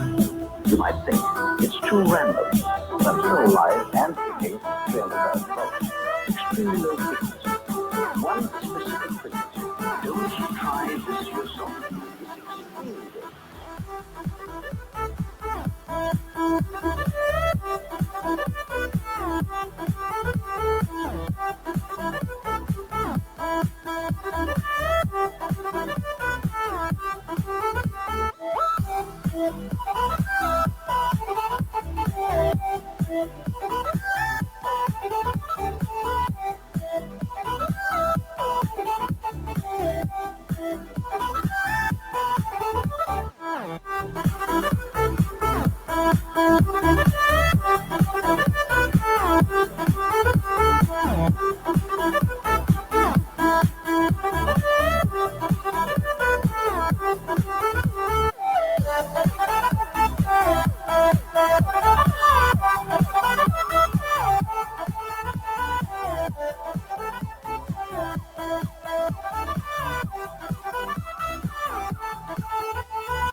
All right. Welcome back. Welcome back to the WHAC Overwatch 23-24. Round number 2. The winner of this match will move on to face Cleary in our semifinals. We head into map number 1 On Lijiang Tower.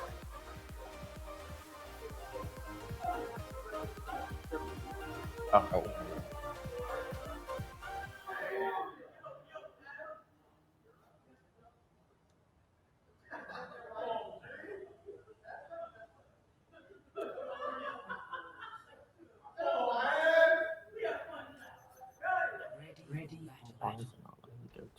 Certain players. And we are into map number 1. And Adam, what can you tell us about these teams and the agents they have chosen?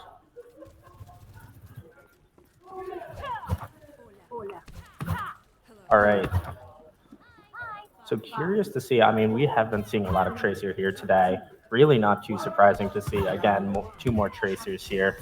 Well, I'm curious to see is Sienna Heights on a Roadhog here. Little unorthodox here, but honestly not too hard. And we see an Alari here. Heading into our opening exchanges, starting to go the way of the Saints for the start as they find their first elimination. Make it 2 eliminations to open up this map as the team falls around them and the Saints with the early advantage. And with that, Sienna Heights is going to be able to capture the first point.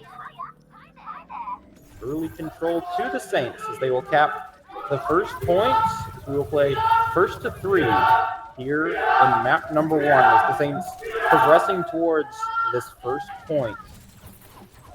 As the push now coming in, moving into the site as the Saints continuing to hold it down as they find 2 eliminations, working as a team as they now find 3.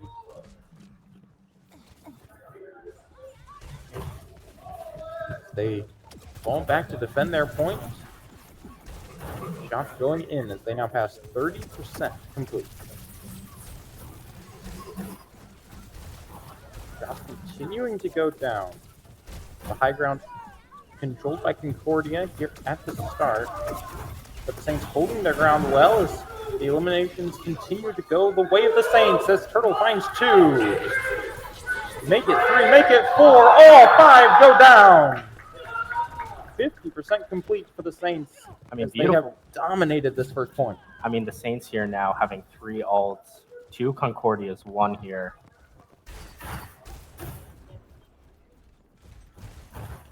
Getting back in Concordia. Gonna have at least one more shot at breaking this point if they continue to put the shots in. If the Orisa is holding so strong. If the Orisa does have a chance to go in, they can pop their ult, but good luck considering that Fuge now is popping the ult, and there is the Orisa ult, but sadly it is eaten up by the Roadhog ult. Big plays as 3 go down again for the Saints, as that is likely going to be sight in their control as they find 5 again. And point A is going to be an uncontested, complete control to the Saints. Point will be confirmed.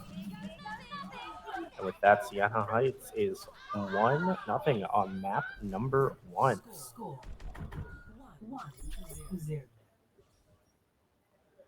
Saints won that opening exchange, took control of Ready for battle. the position, never looked back. Listened to your album the Now other going to try and do it again. Remember, this is first to 3 here in map number 1. almost hear the other sounds. I'll crank it up next time.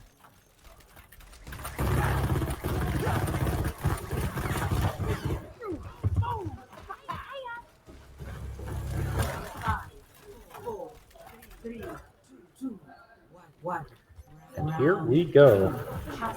And here we see them opt to use a Symmetra to instantly get onto site. Here we see Amalga. They try to read the left push, but here they're going right, trying to push in the back. Onto the site again as this opening exchange, often so important in deciding who secures these points, and no advantage really for either team yet. Tons of damage being put down. They move in, big plays as Drake comes through, make it 2 for the Saints. Advantage for them as they end up finding 3, continuing to pour down as they find the 4th, hunting the 5th, and they will find it. All 5 go down, and that'll be points secured for the Saints to start off the second point of map number 1. And in those fights, it's very important to go and target the healers. That way you can really go down and hunt down the last people. I mean, the first 2 people in that fight to go down were Concordia's healers. So you just gotta wait again. Strategic targeting and working together from the Saints there. But that alone will not win this map number 1. They got the first 20%, but Concordia this time able to get onto the site as Trades continuing to go down the turtle with the first elimination inside the point. The Saints find 2 more, hunting a 3rd, and they'll get it. And they are going to drive them away again. All 5 go down. The Saints untouched here so far in map number 1.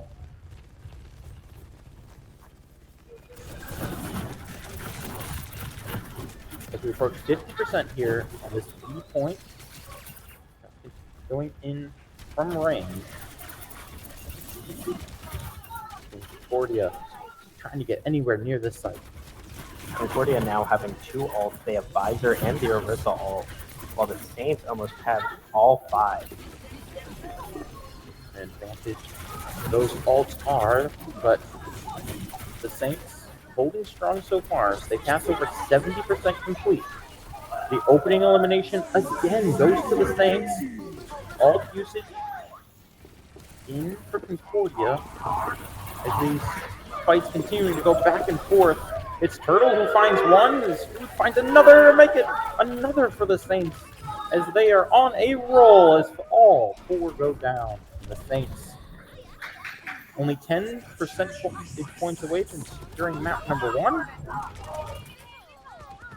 Concordia going to give this one last dish effort. They're trying to get onto the point, but Turtle going to put an end to that as the touch will not come in, and Sienna Heights will take map number 1.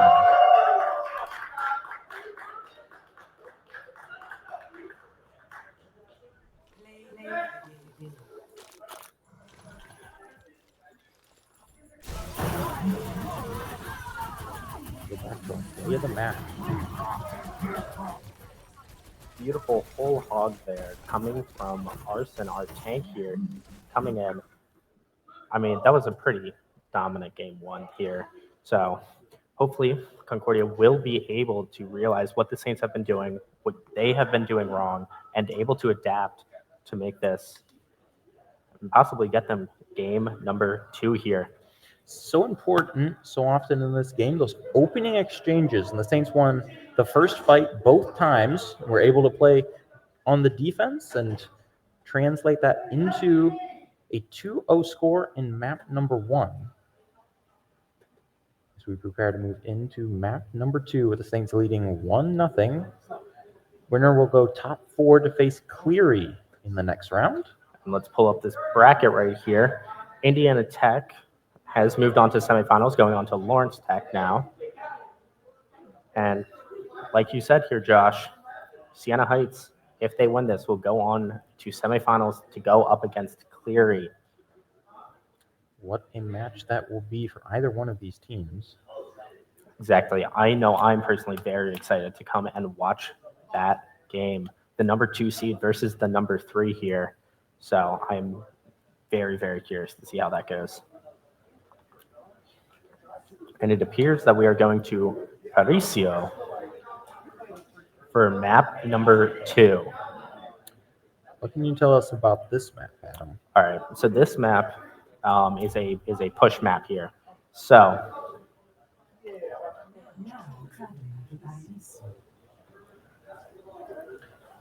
when we say push map, what do we mean? all right, so and it appears that we are attacking first. As by we, I'm sorry to say, I mean the Saints here.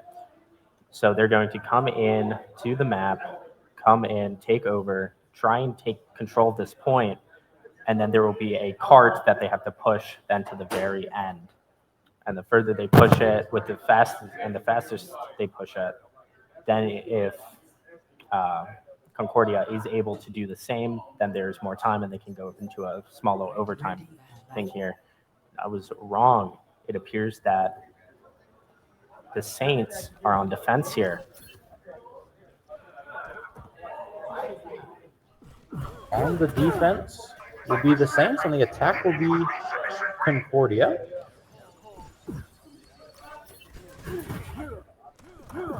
Hello. This could be our best mission yet. We are moments away from getting into map number 2. The Saints leading 1-0, but still early in this best of 5 series.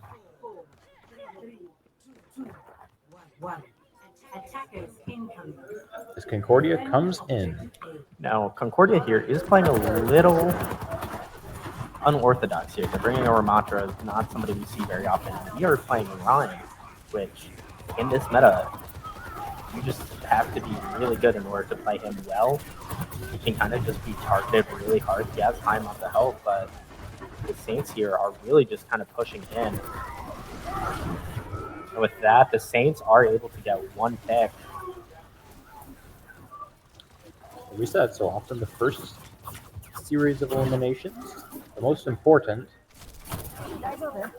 The first elimination does go to Turtles. The Saints holding from the high ground up above, laying down the fire, just trying to prevent Concordia from getting anywhere near this site, just trying to bleed that clock.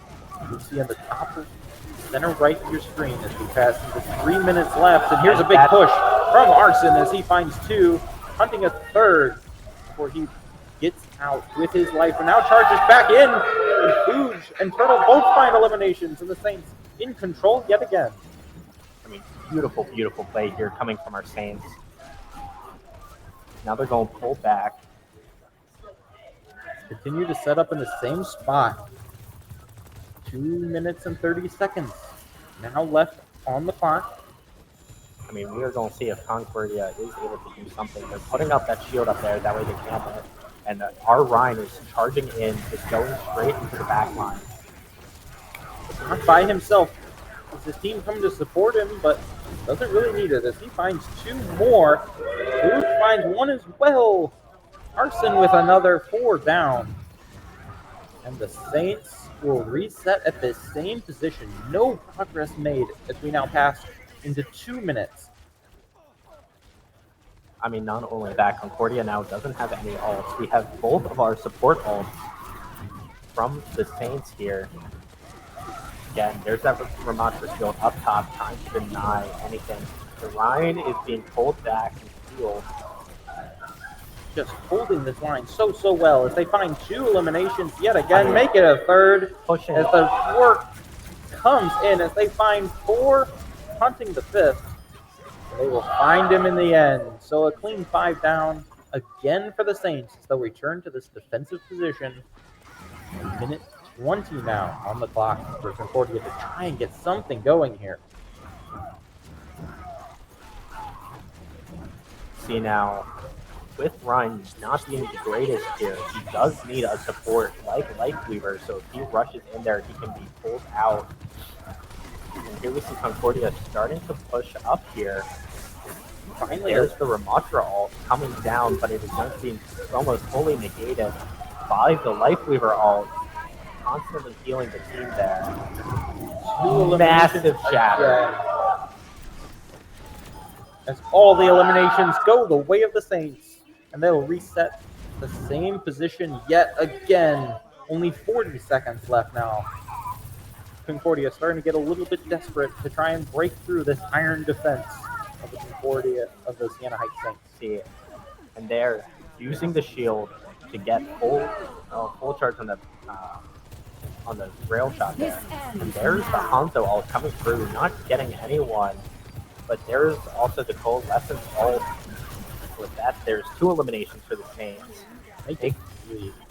4, last player on site as time running down. And that will be the first half to the Saints.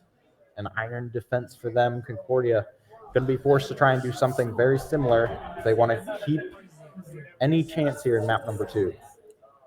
I mean, absolutely. I mean, the Saints here, if Concordia is able to hold them again, this map will eventually then go to a draw. So let's go over to our Saints while we wait for them to assemble their heroes.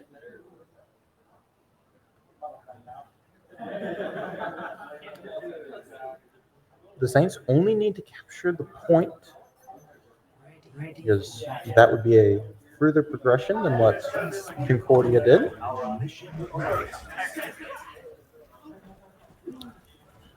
They prepared to go now on the attack. Concordia needs to find some kind of momentum if they want to get back, not just in this map, but in this series. Yes, definitely. Now, we are going to see a Widowmaker here from Turtle deciding to use Widow on this map, which is often pretty good. There are a lot of long angles here, as long as they're able to hit their shots.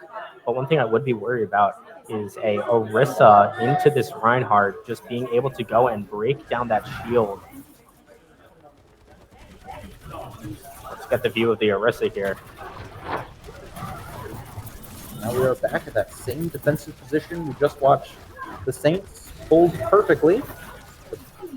Concordia trying to do the same, but already being pushed back off of the bridge. They will reclaim that high ground, but the Saints making forward progress. But that first elimination does go the way of Concordia, so the first small advantage that they've had in this map, trying to capitalize on it, and they do just that with a second elimination. They're going to force the Saints into a tough spot. Exactly.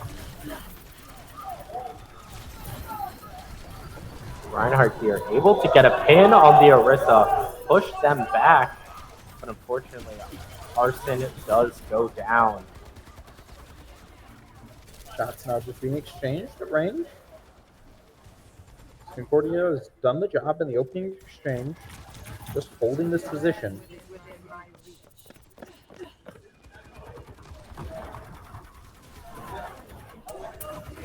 And here we have an Orisa of our own. Shots continuing to come down. Saints just trying to make their way through this bridge, which has proved in this map how hard it is to push through that position. Finally, the Saints make a little progress, find the first and a second elimination, make it 3 as Arson going so big for his team as they are now onto the site. And they only need to capture a third of it. Concordia was unable to get any. And There with it that, is. the Saints win map number 2. With that win, they'll take a 2-0 lead in the series. We will go to map number 3, where the Saints look to close it out and move on to face Cleary in the semifinals later today.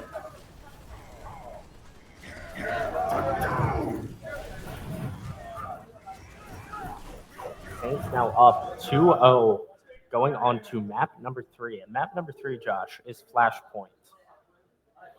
So there will be possibly 5 points that they have to capture. It's similar to like a best of 5 on captures.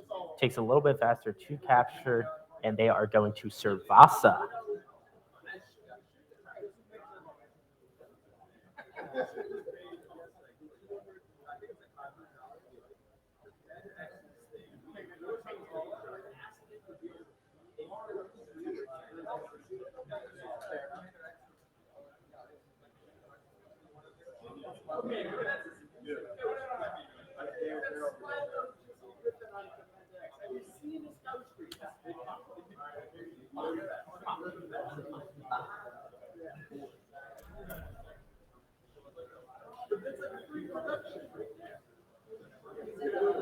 All right, and with that, we are now in Servasa. Here we go into this map number 3. The Saints looking for the 3-0 sweep to move on to face Cleary in the next round. Concordia gonna try and pull off the dreaded reverse sweep. It's a long way to go, but they're gonna give it a run. It's going to start here. Good to see you. Power means nothing if you do not put it to use.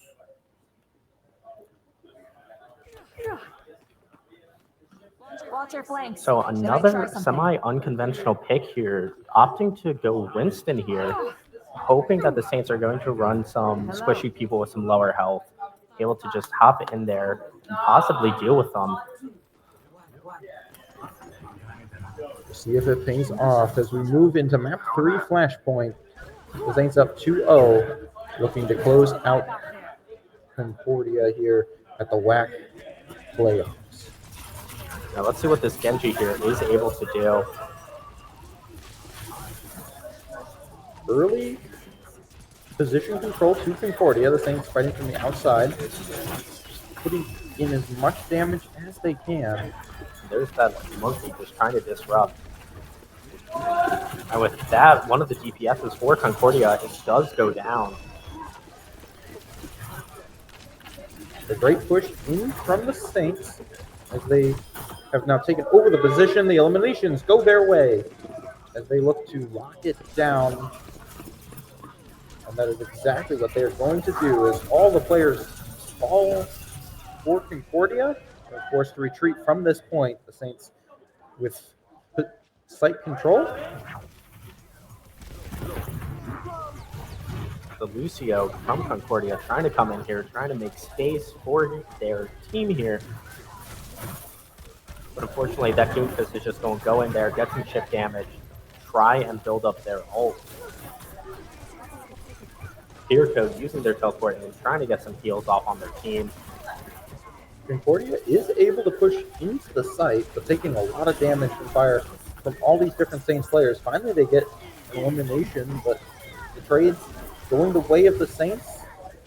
It's back and forth warfare on the point. Concordia does get the capture, but the eliminations go the way of Sienna Heights. The reinforcements have now arrived for Concordia. As back and forth they go on the site. Fortunately, they were not able to eliminate that monkey while he was ulted. But they were able to get the elimination. Finally, a little bit of control And it goes the way of the Saints. 70% ticking down. Concordia is going to have to get a big push here if they want to contest this first point.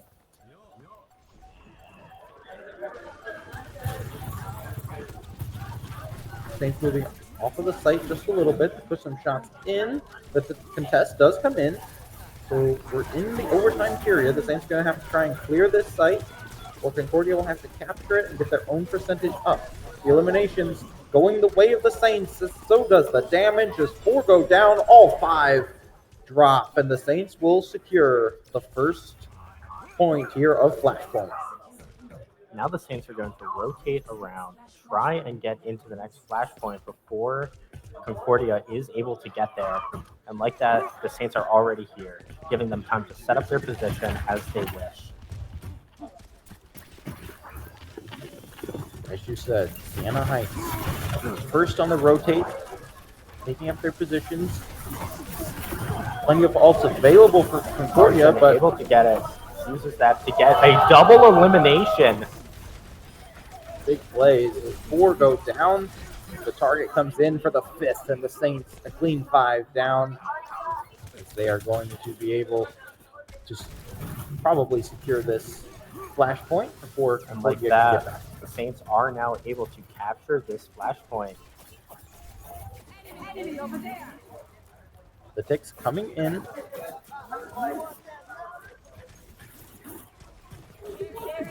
Concordia grouping up here, putting in some damage, trying to get ready to push in. All usage in. Concordia just continue to put this damage down, but Food gets the first elimination as shots continue to go in. A second elimination from Food, as now Concordia in a tough spot as Arson Turtle again. 5 down. The Saints will pass over 50% here on the second point of this map. Now the Saints here are going to try their absolute hardest here to try and keep them away and just keep them back, keep staggering them. And with that, Arson with again the opening elimination, so shots continuing to be poured in as Arson finds another. Turtle is one as well, and the Saints just continue to win these exchanges, win these close gunfights. One player does manage to sneak by. and with that, they are able to quickly touch here to prevent the capture, hoping that the rest of their team is able to come in. However, they will not be able to, so it's 2-0 to Siena Heights. You're in map number 3. As we move to what very well could be the last flashpoint point of this map 3. Saints up 2-0, trying to secure the 3-0 sweep. Here the Orissa's heavily trying to target our game's success. Here they push in, using Meteor Strike, trying to knock them back, get a pick here, but has to fall back for some heals. Great teamwork from Concordia as they're able to stymie that first push from the Saints, but the eliminations continue to go Siena Heights' way as they find 2 more and will secure the point yet again here at the beginning. Concordia continuing to fight inside the center position. But again, the eliminations go the way of the Saints. The 25 streak for them as the Saints now 30% and ticking fast to securing this first series and move on to face number 2 Cleary in the next round. Now Concordia does have Tracer's ult. If they can make a play with this, they will be able to possibly get them off site and be able to hold it. As the Saints do not have a single ult to use right now, but Arson here was able to pick off their tank as the rest of the Saints try and go in and finish these eliminations. Very aggressive from the Saints, just chasing these players into the back. I mean, we forcing the are retreat. Very far away from site here as the Tracer is trying to fight off this Moonfest. But in fact, another pair of eliminations go the Saints' way, and that'll close it out, and Siena Heights will take the map and the series. in 3-0 fashion, and they will move on to face Cleary in our next round. And let's look at this play of the game here. Pushing in, using the Meteor Strike, getting 2, then going in, getting the Kiriko. What a play it was. What a series it was from Siena Heights, as they take the win in 3-0 fashion to move on to face number 2 Cleary in our next round. Absolutely. And Josh, those are some really good games. Concordia tried to just deal with the aggression from the Saints here, but they just couldn't keep up. Yeah, the eliminations went the way of the Saints, and from there it just spiraled out of control. Really in all 3 maps. But that'll be this series. So we will step aside until we come back with what I believe will be Indiana Tech and Lawrence Tech up next.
can't say that.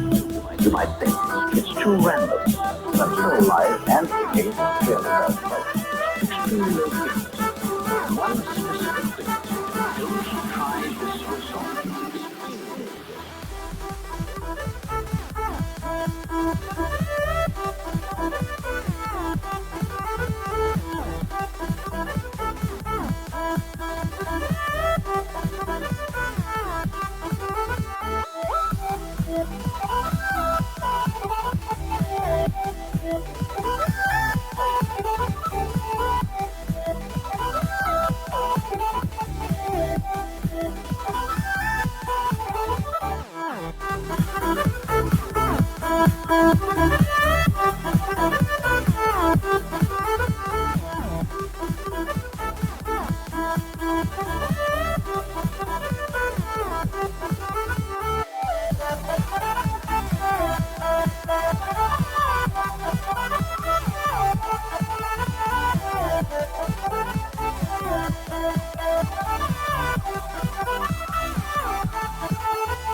Jack it up.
Jack it up.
Check, check, check, check.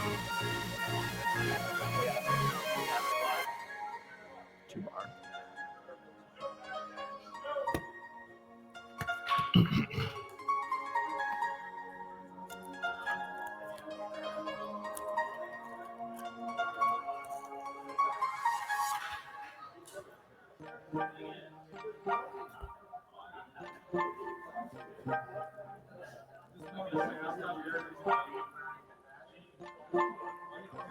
Let's go.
Okay.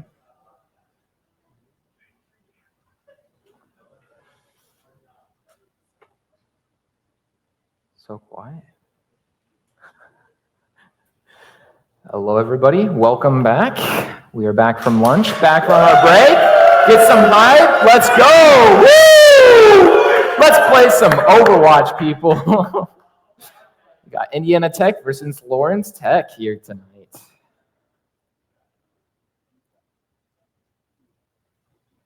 waiting on a couple readies to come in chat, and then we will be heading in.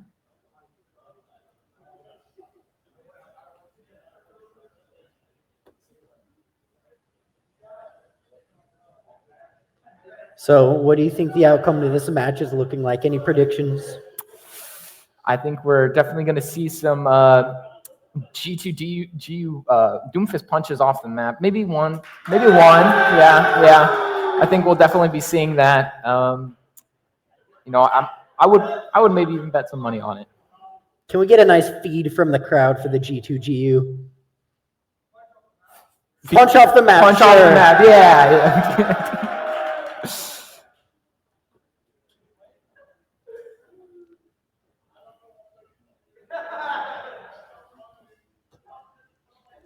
Only good things. Only good things. You guys are good. Yeah.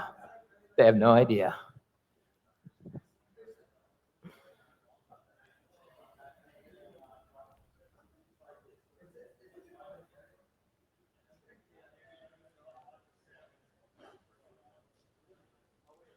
They are currently picking their map at the moment.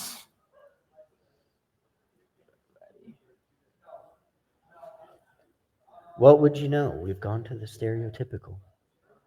Stereotypical. It's what everyone does.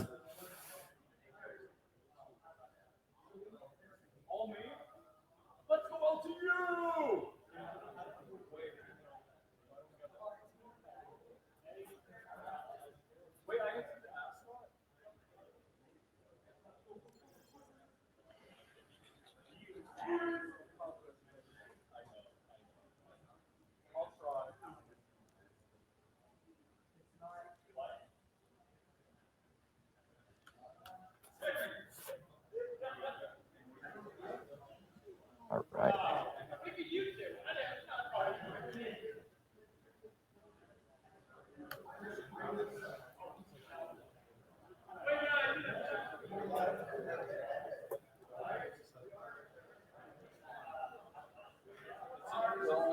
Got an R from Lawrence.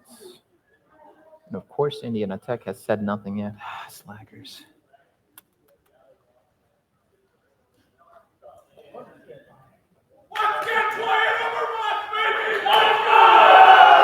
All right. And we are heading in.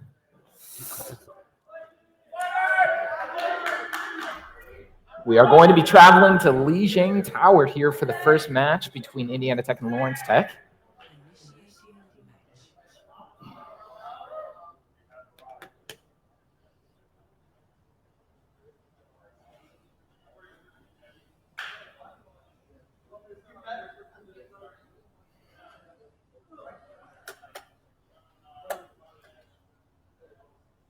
Very interested to see these DPS matchups happening. See who's going to be winning their ones, who's going to be losing their ones.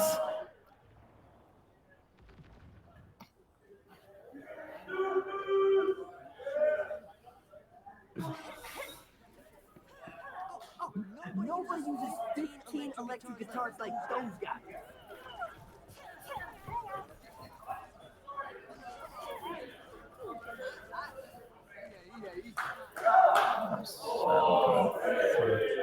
Here we go, rolling out. All right, it looks like we will be having a mirror matchup here from both teams.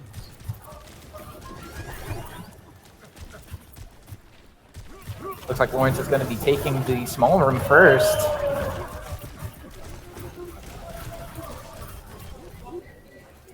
Lawrence losing their Lucio, that's a big pick. Down goes G2GU to Llamas.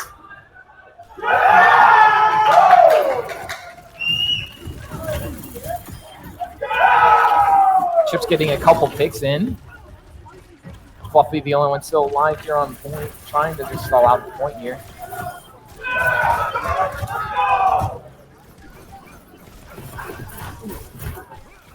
Indiana Tech just barely getting the touch before Lawrence Tech is able to cap.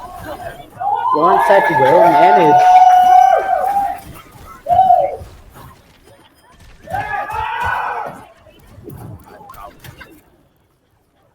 Lawrence Tech getting the first cap of the fight here. Indiana Tech's going to have to get a regroup before managing the touch, but they're going to have to watch out for this pulse bomb coming in.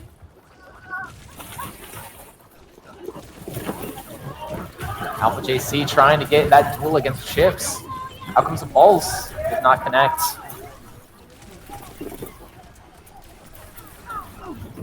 Both recalls coming out. SK trying to get that pick on Tracer. The copy on Lucio.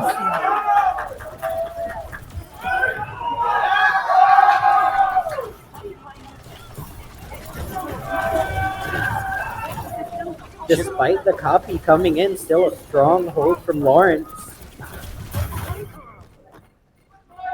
Adaptive circuits engaged. Tracer. Ults coming out from Lawrence, both copy and beat. Chips just hitting those shots and getting some good picks here.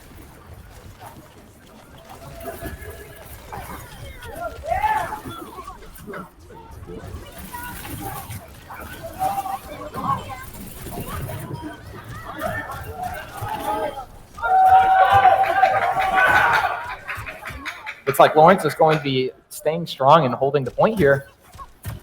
Indiana Tech just not managing to get a consistent fight, continuing to stagger on.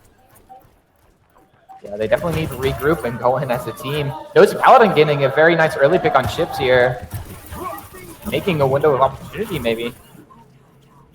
The pulse bomb here for Alpha JC might be a game changer. I mean, it's like finally getting the cap on the point here. Lawrence Tech having a Kitsune and Dumo will be very unfortunate, though. There's that Kitsune.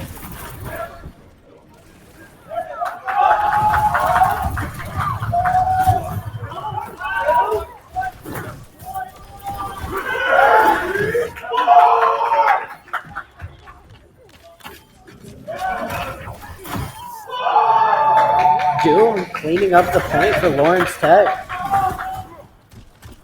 GGG just trying to stall out that point and get his team there. Out comes the pulse bomb. Getting two. Very nice pulse by Chips there. Lawrence Tech is going to be taking the first point of this match.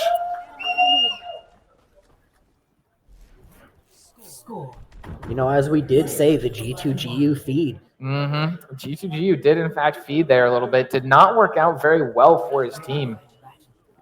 Coming into this point, we'll have to see if Indiana Tech can group up a little bit more. It's the only way they'll be able to cap this point. See if there are any comp swaps or if we're sticking strong. Understands an important fact. As long as It is common to see mirror matchups both in the very high tier play, though. And it looks like both teams are sticking with it. And we go to round two here. The big rollout.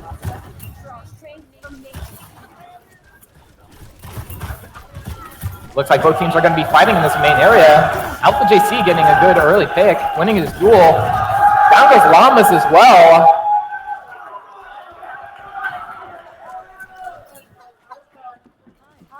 Managing to get control is one of the biggest things you'll need here on Koth. Getting first fight win can almost get you the entire point if you play it right. Absolutely. Unfortunately, M2SK getting taken out by Llamas here. GGGU getting put in a bad spot, trying to live. He is able to make it out.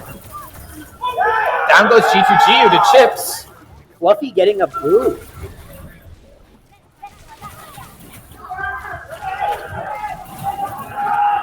Getting an intense Tracer duel over here on the side. Alpha JC coming through, though. Looks like Indiana Tech is going to be taking the upper hand in this fight here. Lawrence Tech managed to cap during all of this, though, while we were watching our little Tracer duel. And Lucio's just dancing around on point, getting some extra percentage for his team. 99 did have a good stall, however, got himself staggered. Looks like we are going to be having some ults coming up here for both teams. Both pulse bombs are coming up.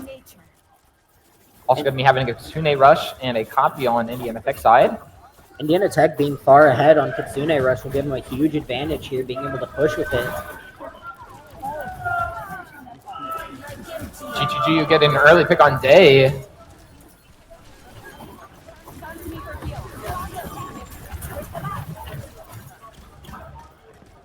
Alpha JC watching the point for chips. Fluffy getting 2 big picks here on the supports. It's a Lucio world, and we're just living in it.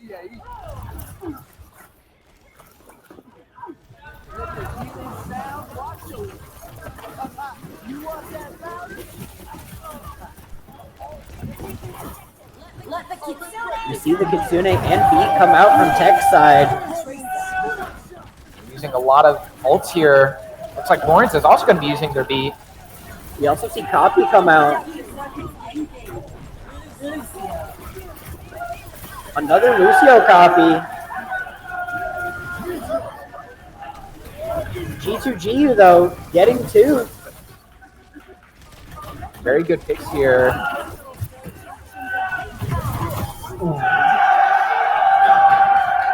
Indiana Tech able to pull through on round 2. It's now 1-1 here. Helios going into map 3. We had to have the redemption arc, and as we said, getting that first win on the point just helped them hold the point. Yeah, absolutely. See what this third map has for us. Control of that first, the first control of the white room is pretty big here. I'd argue. Yeah, here we'll often see lots of brawl comps, and as we can see by the comp swaps, we'll see which one ends up working out better. Yeah. 5, 4, 3, 2, How's it going? In we go. The Zarya comp versus the Orisa comp. Some large damage coming out here from the cast. If you're Tech, you want to play this, get your Zaryas in charge, and then manage to walk in, just farm. You'll inherently counter the Orisa this way. Yep. GGG already sitting on high charge. He just needs to stay alive, keep that charge, and burn through the Orisa. Lawrence Tech getting an extra pick here. Pretty even.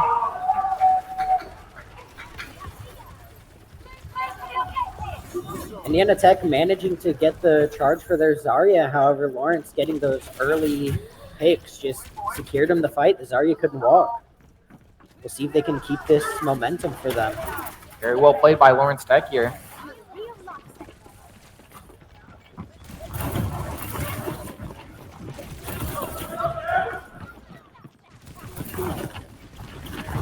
See Chips trying to hold this side angle to prevent anyone from walking.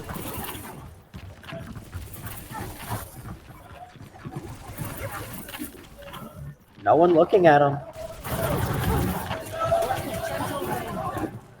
G2 getting a big pick on the Orisa. Good pick by Indiana Tech, and they finally take out Chips in the back line, who was just kind of poking damage out there, able to build up enough for a pulse bomb here. Both teams getting close to all their ults. This will be a very important fight for how the rest of the map plays out. Which team manages to pour ults or get the best use out of them. Yeah, this next fight is probably going to be really chaotic. We're probably going to see 3, maybe 4 ults come out here. Out comes the Kitsune Rush. Lawrence Tech. Both beats. Indiana Tech burning through every single one of their ultimates. Lawrence Tech holding on to 2 of their ults. They're going to have 3. Indiana Tech needs to hold this point here. Okay, and they do manage, but they did use every single ult that they had. They're going to have to make sure to play really close. Lawrence Tech coming in with this overclock, honestly being the most important ult here, is going to get insane value with Fluffy not having beat.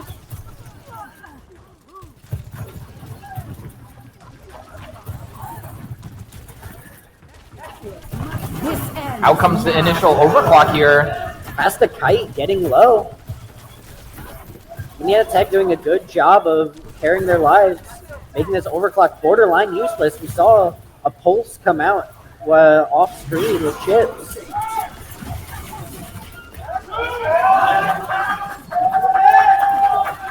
Lawrence ending up using all the ults that they had stored up as well. Looks like they are going to be taking the edge on this fight here.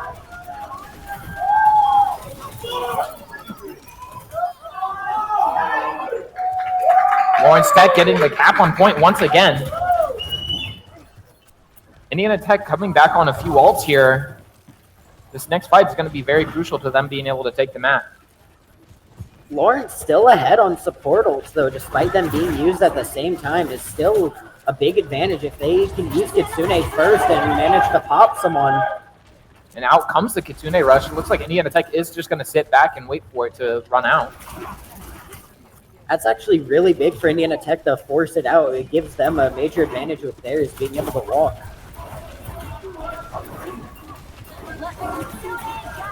Out comes the Kitsune Rush from Indiana Tech as well, and the B, and a grab.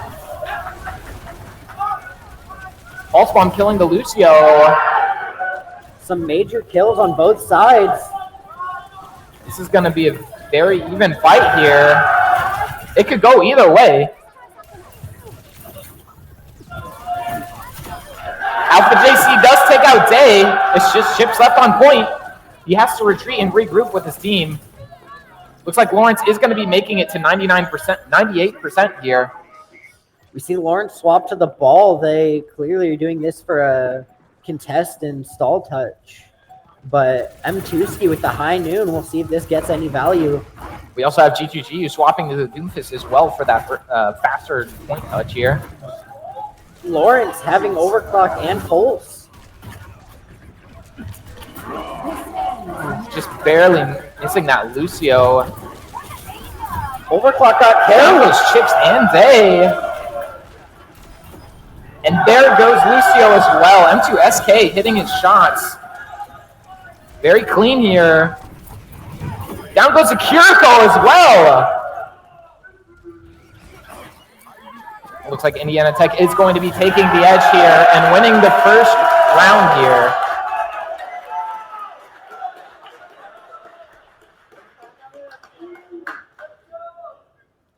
A close map from both sides. In the end, it was really just this fight here that won it for them. The picks coming out from the cast.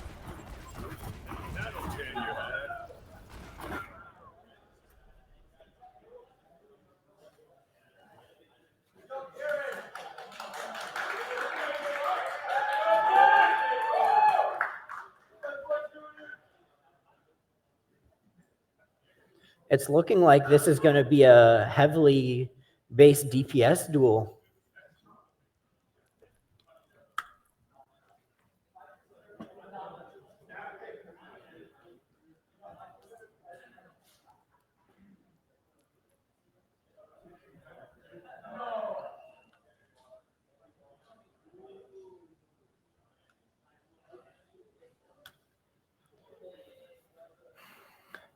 Yeah, I think the Tracer duel was a very important fight there, and M2SK hitting his shots there at the end played a very important role in Indiana Tech winning that last fight.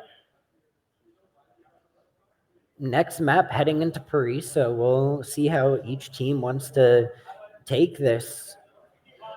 You've seen lots of different comps run on this map and how each team chooses if we'll see more Doom comp come out or not.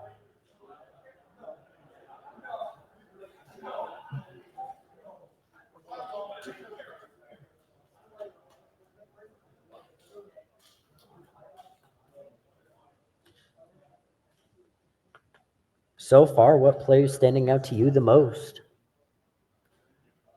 Sorry, can you repeat the question?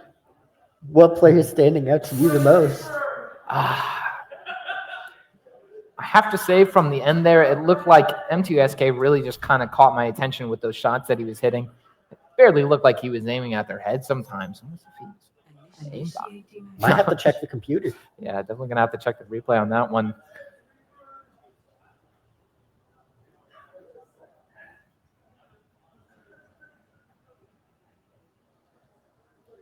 Can look around at the beautiful scenery on this map while we're waiting. Don't often get to see it.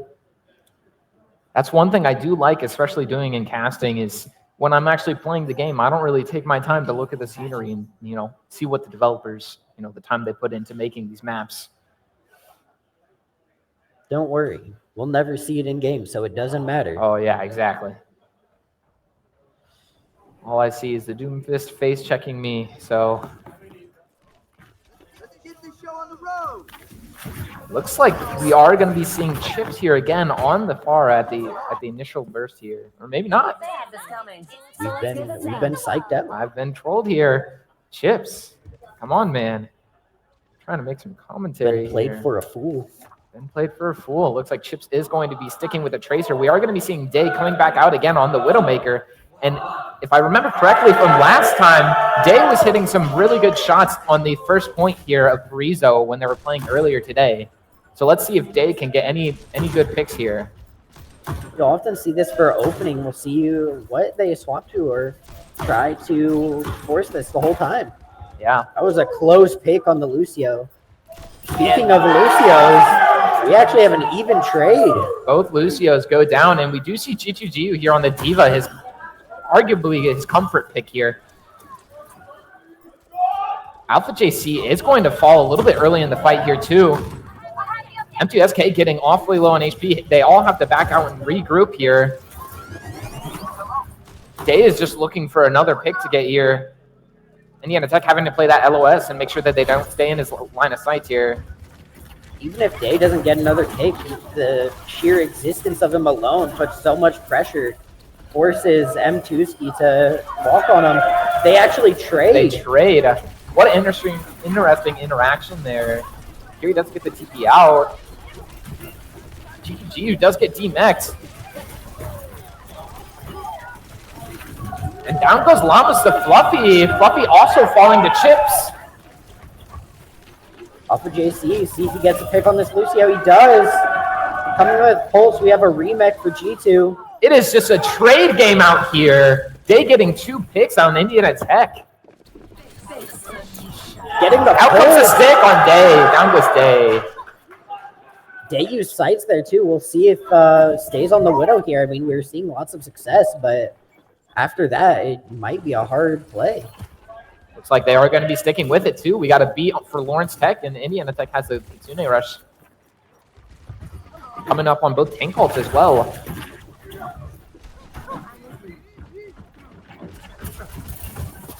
Unfortunately, both tank ults are kind of useless. They really are. Earlier today, we did see Doomfist get 2 kills with his ult, but Nosy getting a large pick on the Tracer. M2SK putting a lot of pressure with that E there. Out comes the bomb from DGQ. Like you said, a pretty useless ult. Didn't really get anything. M2 with a huge punch off the map. Really showing everyone in the lobby how Doom's played.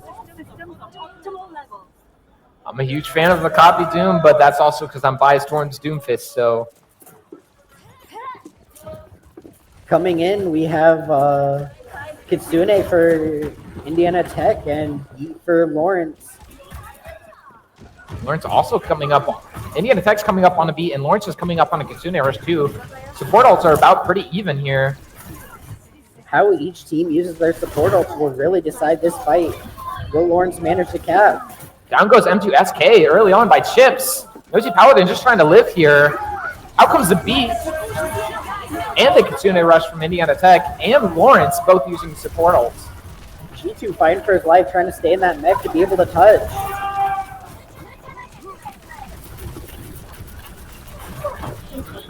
Looks like G2GU is going to get demeched early on. Still managing to contest. Down goes G2GU, Fluffy, and M2SK. Lawrence taking the upper hand of the fight. And looks like hold out the backpack for that one. They are going to be able to get that cleanup and get that payload moving.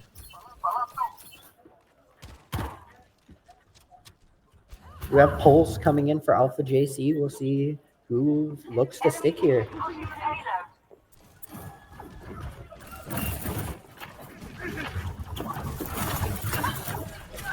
Chip's also looking to just build up that pulse bomb, getting really close. Fluffy wins his getting a duel huge against 99.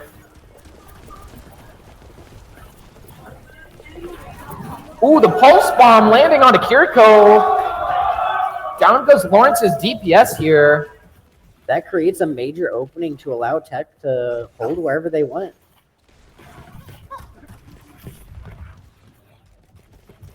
Looks like they're going to be playing a little bit more aggressive here, which with their comp is a good idea. They should definitely be playing a little more up forward. Try and manage to get an early pick here. See if they're able to pull it off. Lawrence does have a couple more ults than Indiana Tech here, but we'll see. There comes a stick. Down goes Fluffy. Jevity getting a punch on M2SK and Meteor striking down. GGGU using the bomb. And he falls. Indiana Tech losing the fight here. Lawrence Tech getting quite a bit of distance here with pushing the cart. Indiana Tech will have one more fight here to contest.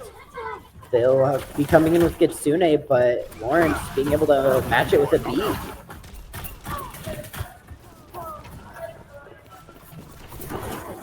Looks like Indiana Tech might be looking for a Kitsune rush here. Out it comes! GGGU getting the pick on Jevity.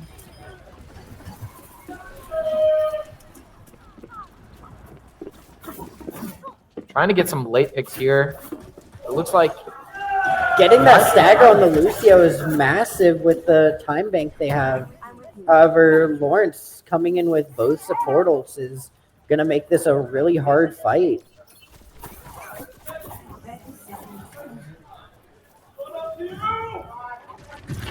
I think a copy on one of the supports could be a good play here for M2SK with them being down support ults right now. That or even copying Trace or getting just so much more damage. You can farm several pulses. And it looks like he's going to do exactly that. Looking to farm that pulse bomb. Nearly has Echo.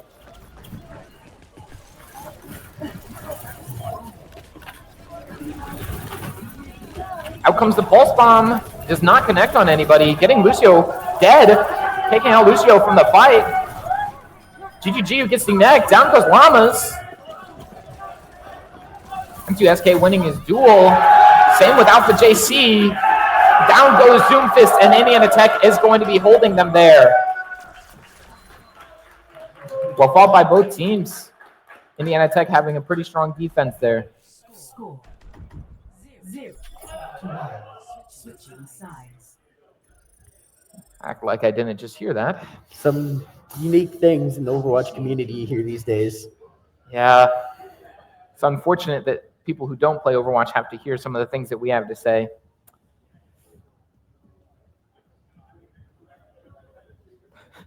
If you don't play Overwatch, I advise you don't ever launch the game. Yeah. Have to concur with that statement. Switching sides here. Going to assume we'll be seeing G2GU coming out on the Doomfist? No, he is going to be coming out on Diva, it looks like here. Keeping the same support line and DPS line. Lawrence coming out on the Doomfist here, and depending on what day picks, it looks like they are also going to be coming out on the same thing as last time. Yeah, the state of the game right now really just leaves it to the same support and DPS line. The only thing that really changes these days is the tank, which sometimes is fun, other times is just incredibly boring. I mean, you'll know what you're going to see, but at the same time, you just know what you're going to see. It gets old. Yeah, and it looks like we are going to be seeing Lawrence switching off to an Orisa here and having the Cassier in the Sim, which is very, and they actually have a Baptiste. They're switching things up quite a bit here. Maybe throwing off Indiana Tech with these picks. I don't know. It's an extremely defensive comp. You're seeing Alpha JC look for a few angles, but couldn't find anyone.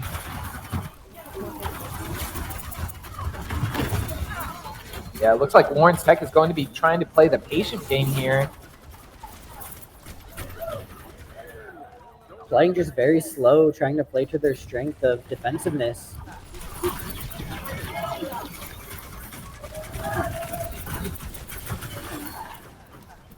Like, Lydia is going to be getting awfully low. Lamp's going to be forced out here. Fluffy goes down. So does Alpha JC.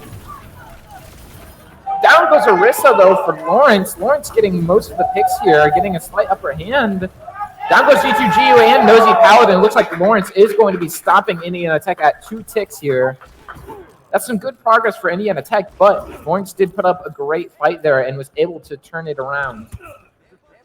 While it was good, they played defensive. They almost played a little too defensive. Giving up 2 ticks that early is detrimental almost. It is a lot of progress here. And M2SK coming in with a copy. Goes for the copy Doomfist and is looking to go on the supports here. Getting copy canceled that quick is major for Lawrence. Got burned very fast. Out comes the bomb. Both support ults for Lawrence Tech. And their wall from Sim. They able to pick off G2GU here.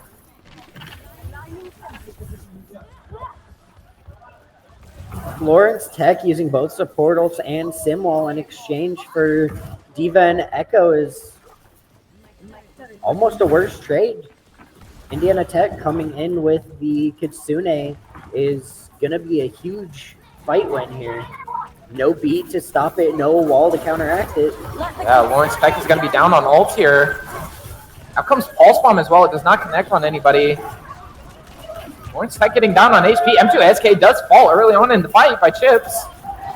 Down goes Day to Noji Paladin, hitting those kunai. Chips trying to find something with this high noon. Beat coming out from Fluffy. Looks like they are going to be using that beat just to secure that fight there. Indiana Tech capping that point and getting the card out. They still had to use both support ults to manage to capture that, and Lawrence only committed their high noon there. Yeah. Honestly, well played by Lawrence.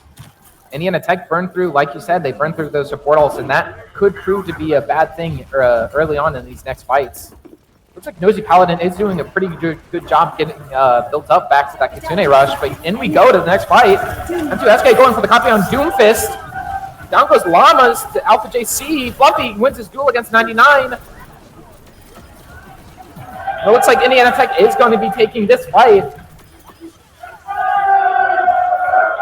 Though not having many ults except for using copy there, Indiana Tech was able to manage to stay strong through that fight.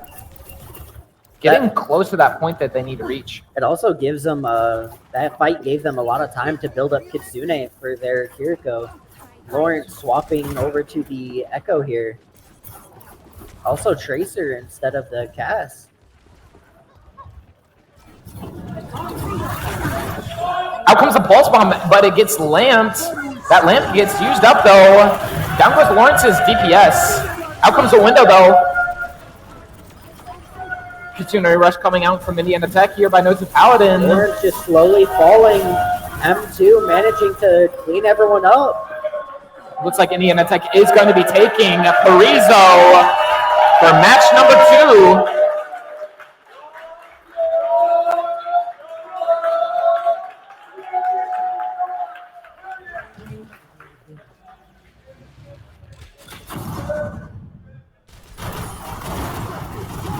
Having that comp swap for Lawrence Tech hurt them a lot for their ults. There towards the end, you could really see it once Indiana Tech walked in with Echo and just Echo used all the abilities and got all the kills. Yeah.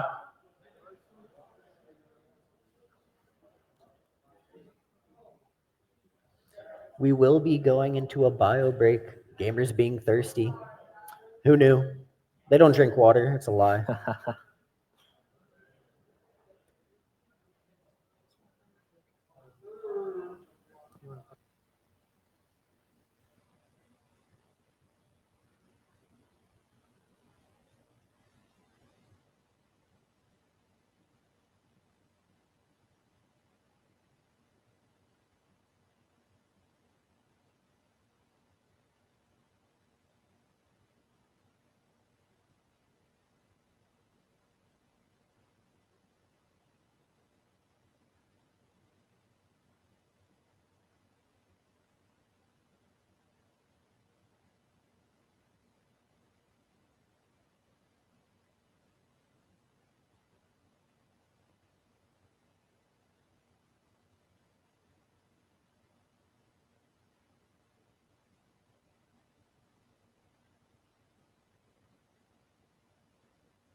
And we are coming back in here.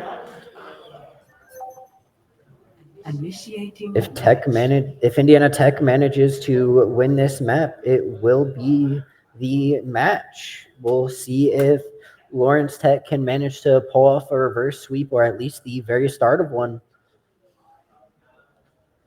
Looking forward to seeing what the players have to offer here.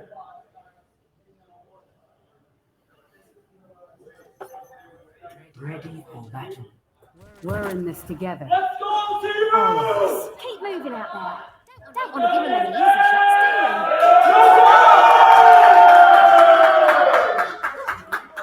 do we? Looks like we got some chatter out in the crowd. Everyone's getting hyped for this round coming along here. It looks like we are going to have the Orisa matchup. Slightly different support lineups here.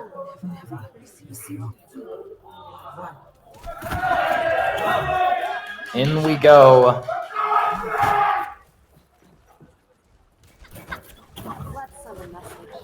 Walking in, having the different support lamps will force them to play the comps just slightly differently, having Moira being more brawl-based. Looks like Chips is already going to be in the back line, but Jebediah goes down early. Already losing their Orisa is a major loss. Down goes Chips as well. Looks like Lawrence is going to have to back out, regroup. Indiana Tech gets the first capture. Not a great start for this map. However, thankfully, Flashpoint does have 5 points, so 1 point is not the end-all be-all. Flashpoint is definitely a lot more forgiving than a lot of other game modes here in Overwatch. Jebediah swapping over to the Zarya, trying to counter the Orisa. See if it works out at all. M2SK just trying to build up that charge and get an early pick here. Almost getting Day. Instead, he gets taken out. Day does fall to Orisa. G2G getting Jebediah as well. Down goes Lucio and Llamas. Ended up being a worth trade. M2 getting everyone low while he died. The trade-off of the damage was just too much.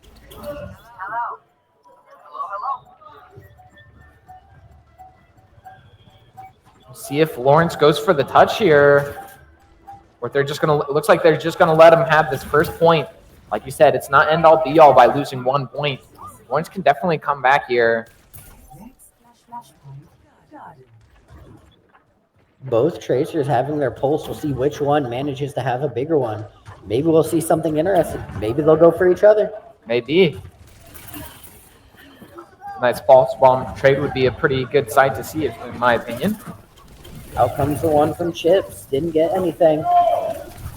Unfortunate for Chips here. Alpha JC looking for that pulse bomb. Does get the stick. Lawrence Tech losing that fight. Looks like Indiana Tech is also going to be getting the cap on the second point here. Able to build up that percentage really fast. They did commit their Orisa ult, so trading a 2-for-1 ult. Lawrence coming in with both support ults, just slightly behind on overclock, so this could be a fairly even fight. Out comes the Kitsune rush from Lawrence. Looking to get good initiation here. Down goes Lucio. Good shot by M2SK. He's going to pop overclock. Going into the enemy backline. Very clean fight by Indiana Tech. Using overclock and beat though. Lawrence just used Kitsune rush. This will put it into essentially one fight territory for Lawrence Tech for this point. Likely see coming with an overclock push actually. Okay, looking for some picks here. Chips gets the pick on MTSK. If they want to touch, they'll likely have to beat. We'll see if they use it here. They are on point. Out comes that beat. Day getting the pick on G2GU. We'll see if any more ults come out here. They also taking out Nosy Paladin.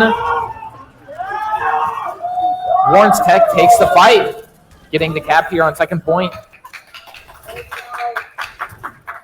Still holding on to that pulse and grab. They can maybe do a little bit of a combo here in this next fight. Not having very much to be able to stop that combo, it's likely what we'll see. However, Indiana Tech coming in with Cold Pulse, they'll be able to get their Orisa ult simply just off that Coalescence alone. Out comes that Coalescence here. The grab getting eaten by G2GU. That is a very devastating thing to happen to Jevity.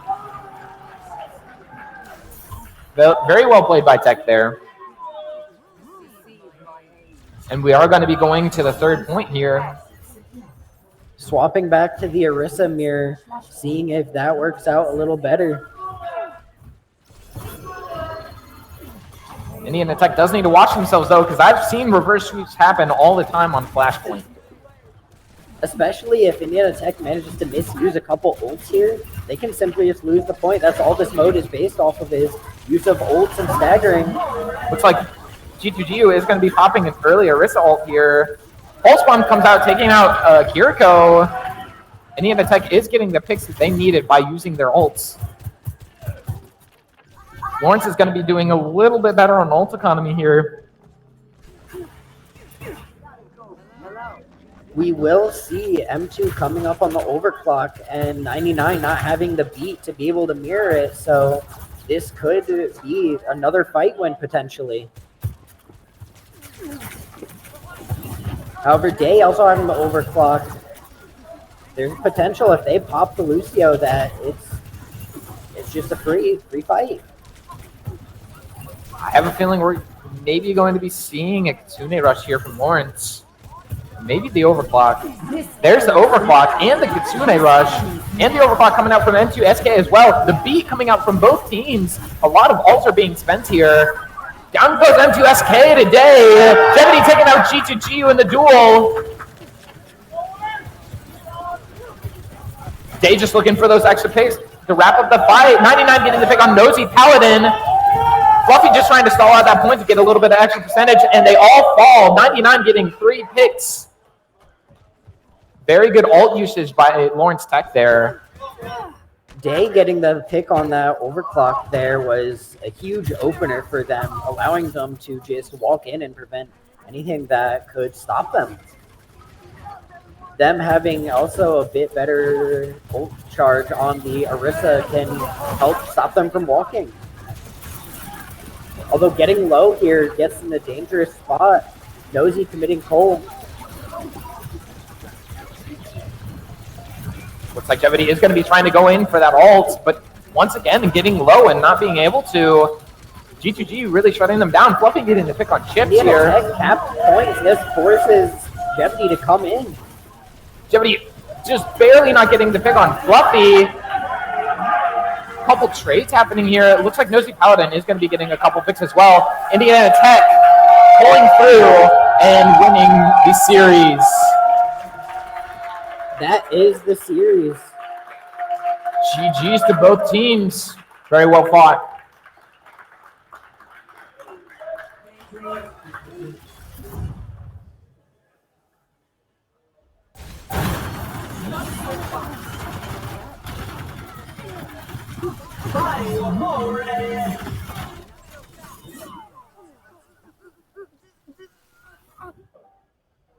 We will once again be going into a bio here as we switch out teams. Moving on into the next match. Stay tuned and we will be back.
be Genji. I'm already Genji. Then I'll be McCree. I already chose McCree. I have an idea. What's your idea? You should be. I'm not gonna be Mercy. Should be Mercy.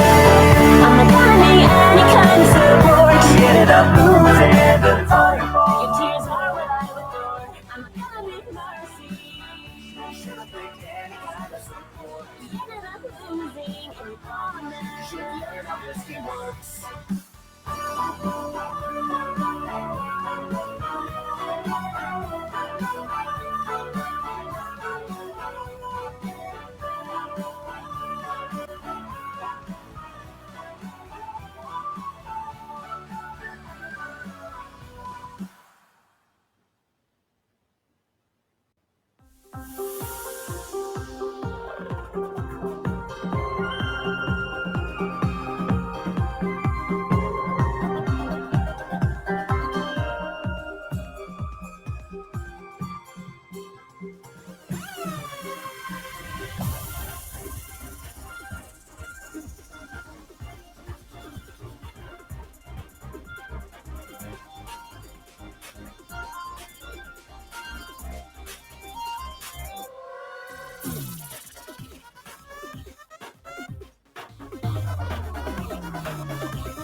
Cleary taking on Siena Heights University.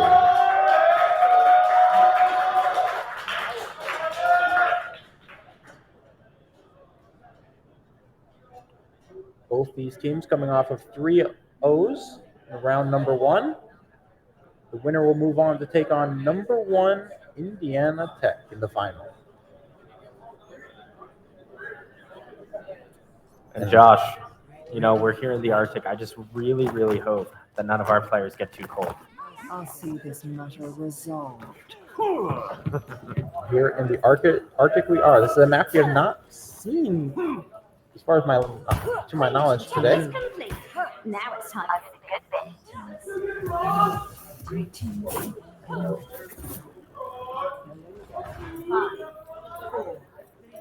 Here we go. Capture the objective. I'm with you. Here.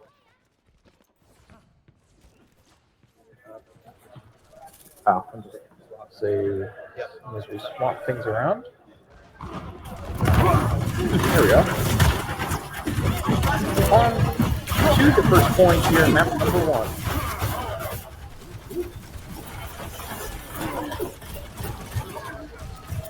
And down both ways.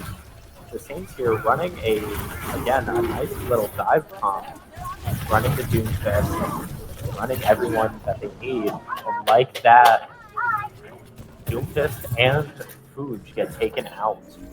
First couple eliminations go the way of Cleary, and they will get first control of the A point. Again, racking up those percentages. Remember, best of 3. First to 2.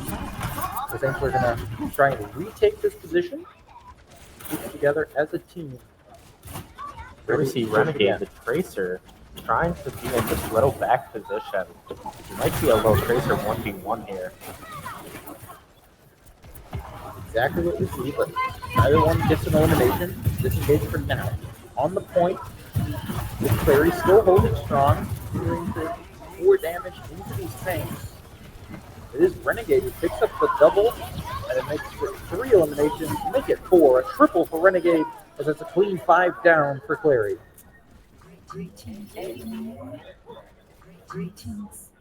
They will pass over 50% complete here on this first point. Exactly, and now Cleary has 3 ults. Soon to be 4 and almost 5, while the Saints barely have 1. Definitely an advantage here. The Saints are going to once again attempt this retake. So difficult to do against them. But there's about 5 available ults for Cleary. However, Turtle is able to pick up an opening elimination. The Saints able to access into the back of this site.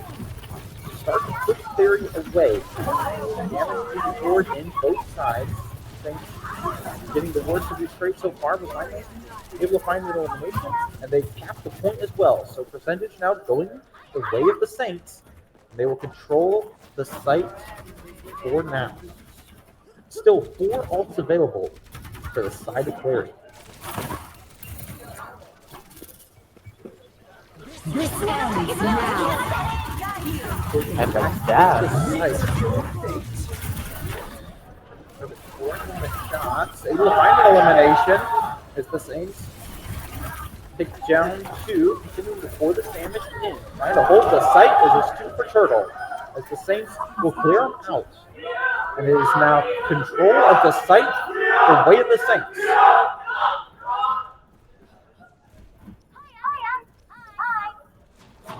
Great job by the Saints to handle those ults. Now there's only 1 left. You have control of the site if you approach 50% complete here on this first objective. Exactly. And Lucio's ult is an ult that has to be used reactively. Yes, you can win your team fight, but most of the time it's just giving your team a little bit more survivability here. Here we see that Fuge now does have his ult. The soldier in here is going to be able to play her point and click adventure, while the rest of the team just has to back off. The Saints now equaling out the score here. Great hold from the Saints so far, just slowing down this push for as long as they can. Now Cleary finally able to access the site. The Saints continue to fight back and forth. Now Cleary with control of the site, past 90%. 2 eliminations for Cleary as they now move into the site, pouring damage into these Saints players. They will pick up another elimination. We hit overtime. The Saints trying to get a touch on the point. They continue to do it, but that elimination comes through. Turtle will touch the point again. So and a double from Turtle. What a play. It is still overtime. The Saints continuing to touch the point. Not over yet. The point is still contested. Finally, 2 players go down. Continue to try and contest, but not able to get there in time. And the first point goes the way of Cleary. And Josh, honestly, what a hold from the Saints here to try and go in. I mean, the Tracer going in, using their pulse while getting 2 eliminations, just trying to hold out as long as they possibly could there. I mean, beautiful first game here. That was a battle of a first point, but it goes the way of Cleary. And they will have the advantage heading into round 2 here in map number 1. You gave Ify courage when she needed it most. I am grateful for your New word. That means a lot, Arisa. This is best of 3. And here we see them using a teleporter, letting everyone get there, and then swapping out the Tracer. And that's a pretty common strat. It just allows your team to get there faster. Every second matters. We're trying to take map control. Exactly what both these teams are trying to do here. Exchanging early shots. Either team able to establish any firm footing yet, but the Saints taking a lot of damage off on that side. Cleary is going to be able to catch the point, begin racking up those percentage points. Continuing to put damage in, but unable to really find anything here at this point. Carson forced to back down along with the rest of his team. They continue exchanging blows here at range. Saints here now just trying to find any ground they can leverage here, trying to build up ults so they can go in for a push here. If the DPS or the tank keep getting picked, they could be big for the tanks, giving them man advantage. Able to finally access the site is Sienna Heights, not able to cap it though, as the site becomes contested. Both teams going back and forth. 2 Saints players now fall. Continuing here, but the flank comes in from Renegade, and all the Saints players will fall. And that is now full control to Cleary as they pass over 50%.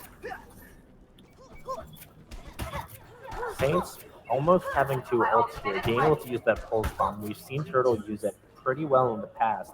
If he can get a big pulse here, that would be absolutely massive. But Cleary does have 4 ults to use. If they can stagger them and make the Saints use their own, that might be game for the Saints here. At 70%, Renegade now on a big flank around the Sienna Heights players. Trying to pour damage into these supports, able to take down 1. Damage to fourth in the Saints falling all around. He does find 1, but he's going to get chased down and taken down. And now at 90%, it's almost desperation time for the Saints.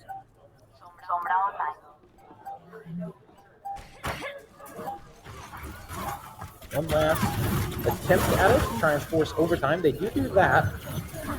Very similar to the first round, but the eliminations are going the way of Cleary. They're just trying to defend the Saints and get this round win. It looks like they may have done just that as time ticks down and out, and Cleary takes map number 1. Bit unfortunate for the Saints here, but it's only game 1. If the Saints can learn to adapt, learn what Cleary was doing, and why they lost that game, they are able to pick it up. This may not be a 3-0 like the rest of the bracket. A tightly contested map number 1, but it goes the way of Cleary. We prepare for map number 2.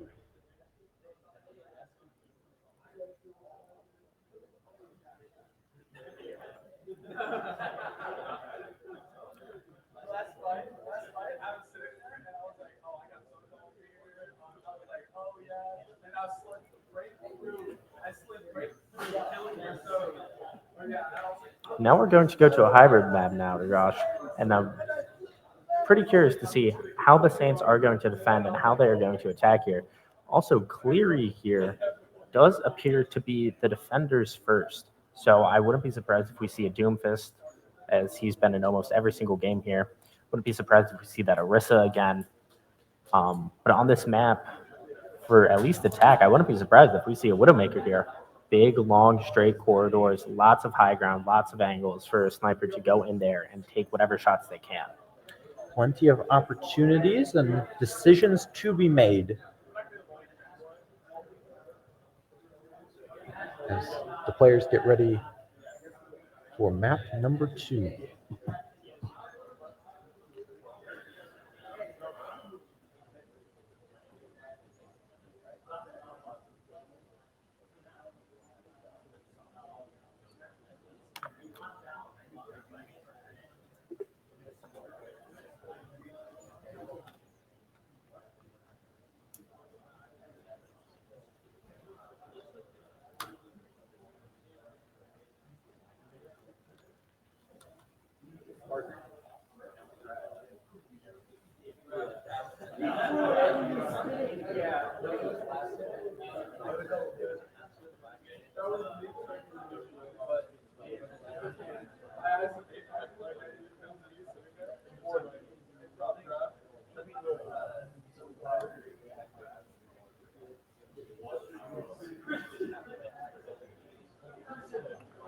Now, just a reminder, whoever wins this game will go on to the grand finals to go up against Indiana Tech. And I'm not sure, I don't think there is, I might be wrong though, but Lawrence and Sienna might end up playing to figure out who actually got third place. That I do not know. Yes, that I'm not sure. Either I'm not sure if they tie for third or if they tie for fourth, but whoever does lose here will be knocked out. Yep. The winner will get one more match today for a shot at a title. Indiana Tech, however, is no easy team, the number 1 seed for a reason. They are 6-0 today. We had a pretty tough match against Lawrence Tech earlier. And like that, we are off to Kings Row.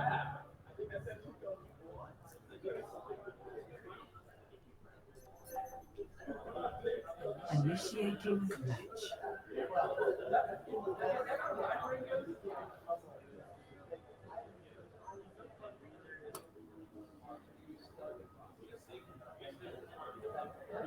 Kings Row, like you said, lots of long straightaways. Exactly. A lot of room for a Widowmaker to make plays here. I am curious, though, what they're going to use to defend. Like I said, I wouldn't be surprised if we see that Orisa again, and it's correct, we are.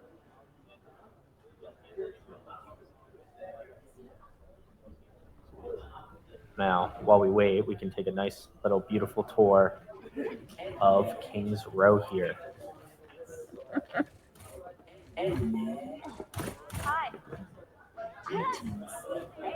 Now, while we may not have seen a Widowmaker here, there is an Ashe, which that will be very, very fun to actually see, because she does practically the same thing, just a little bit slower, a little bit tankier, has a bit more versatility than just being a regular straight-up sniper here. We shall see indeed, as we are now into map number 2. Here is our semi-final between Sienna Heights and Cleary.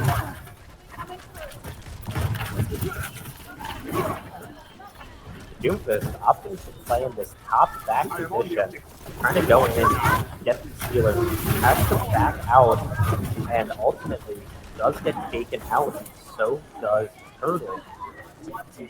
It looks like 4 and now 5 Saints players go down. So the first exchange goes the way of Cleary. Hey, good to see you. The Saints are quickly back into the fight. Put down as many fires as they can. They try to enter this statue position. Orisa is trying to push up, make a bit more room. So let's see what they are able to actually pull off here. Orisa is low. So let's see what they can do here. Sadly, their senior teacher that gets thrown. Like that, Orisa will pop her ult, and that is practically another team kill for Cleary. Third, excellent defense so far. The Saints are going to try and find a way to penetrate this defensive position. Remember, they need to capture the position, the point, and then push the payload as far as they can. They only have 2 minutes and 15 seconds left to do that. But first, they've got to find a way to get a couple of eliminations, get a couple of these fights. There, both hard face now, but they were able to push them back. Sadly, he does get taken out. Excellent job there to transition from shooting the tank to one of the Reaper players, take them out first. Well played from Cleary, as it looks like it's going to be another team wipe for them. With only a minute and 30 left on the clock. The Saints still nowhere near capping this point, but it only takes one big push. The Saints are capable of it. Exactly. If the Saints are able to get one good team elimination here, that will be capture for the Saints, and they will have more time to push it here. But they are unable to.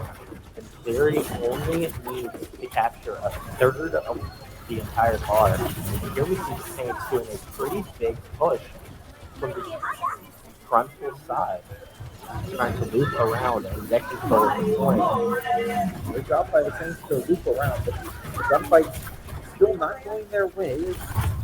Loop calls, continuing to pour in their fire. Turtle heavy damage, but doesn't finish the elimination. Continuing to pour in the damage, but post bomb as well, and the Saints still struggling to get any pressure onto this point. Finally, Arson with an elimination. But the Saints continuing this battle back and forth here. Unfortunately, the pulse bomb from Turtle here goes to waste. It was thrown in a good attempt to try and get full for healers, but now it is gone. But the Moira now does have Coalescence.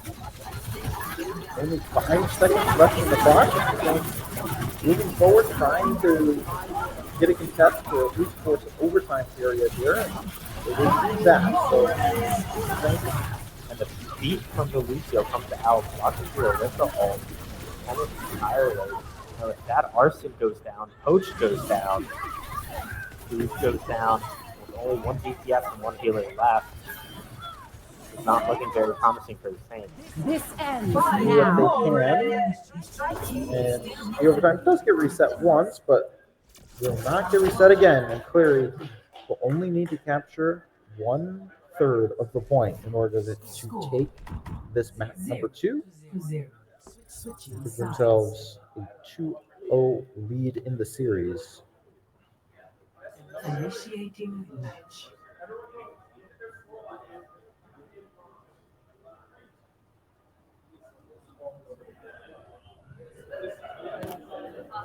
And now the Saints will have a chance to defend this and do the exact same thing that Cleary did to them.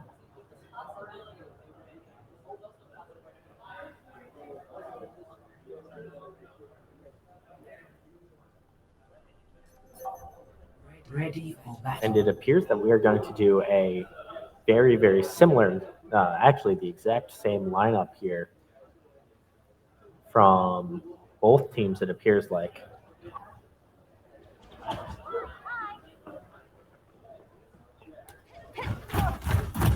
Saints now on the defense. Cleary on the attack. Cleary only has to beat what the Saints did, and the Saints did not capture any of the objectives. Battle draws near. Ready yourselves. So Cleary only needs 1/3 of the point in order to claim a map 2 victory and a 2-0 lead in the series. Here we go. Defend objective A.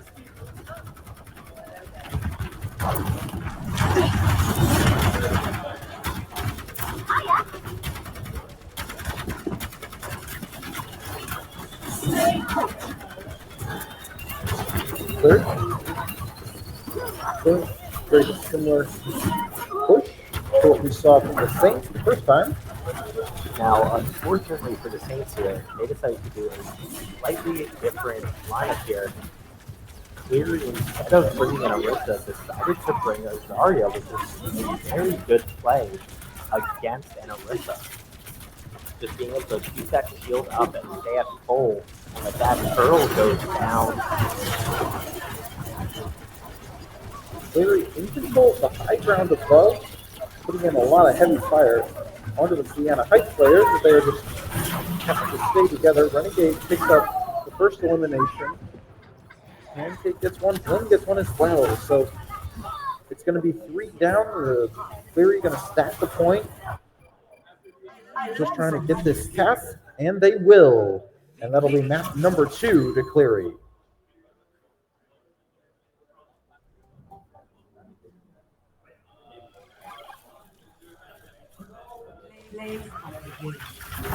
Look at our play of the game from Flynn.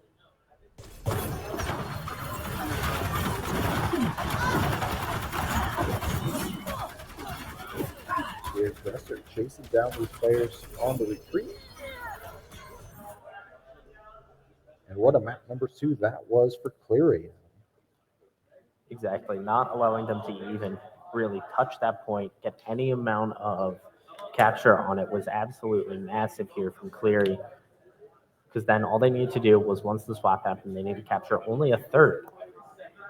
So now we are going to move on to Flashpoint. And I was talking to a few of the Saints earlier. They are a fan of Flashpoint. So let's see what happens here on Flashpoint. And it appears we are going to Servasa again.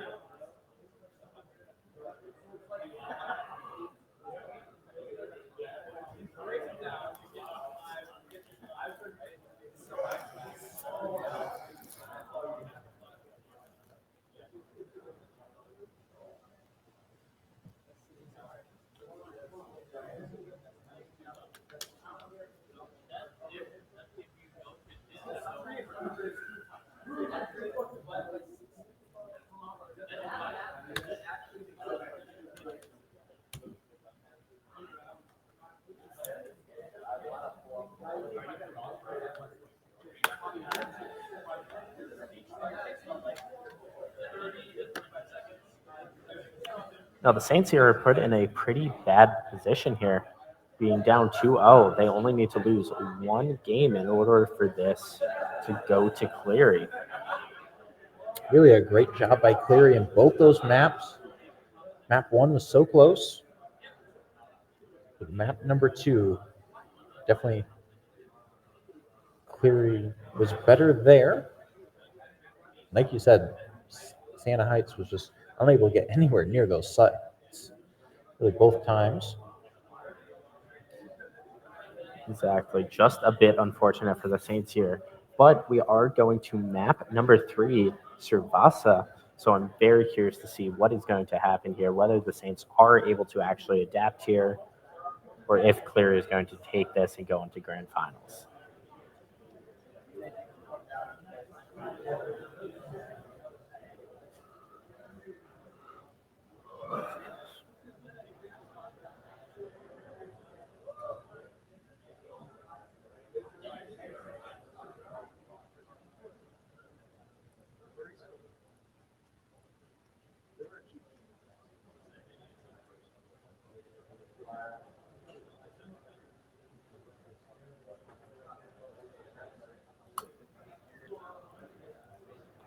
All right, and with that, we should be getting on our way to map number 3 of semifinals round 2.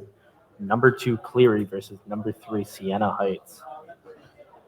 Winner moves on to face Indiana Tech in the grand final. And that matchup will come directly following this one.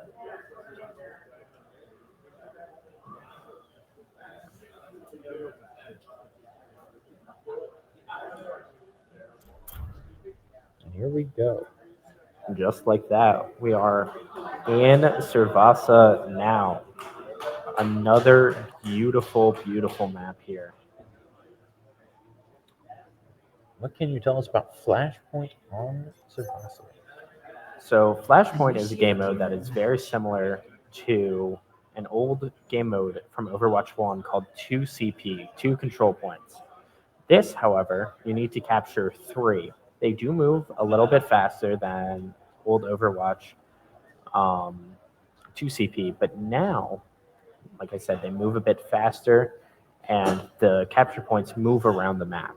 So you have to be able to rotate after.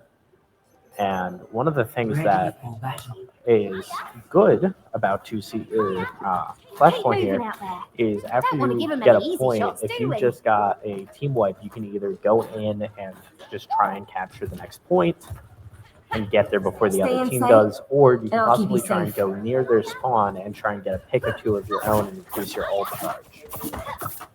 A little bit of a different hero setup from these teams. 3, 2, 1.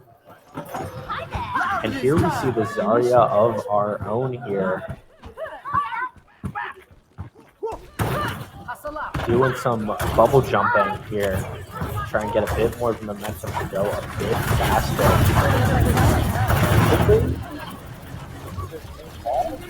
The first engagement match number 3 is underway. The thing lose and go home and win, go to map 4. First exchange is going back and forth. First one nation goes the way of clarity.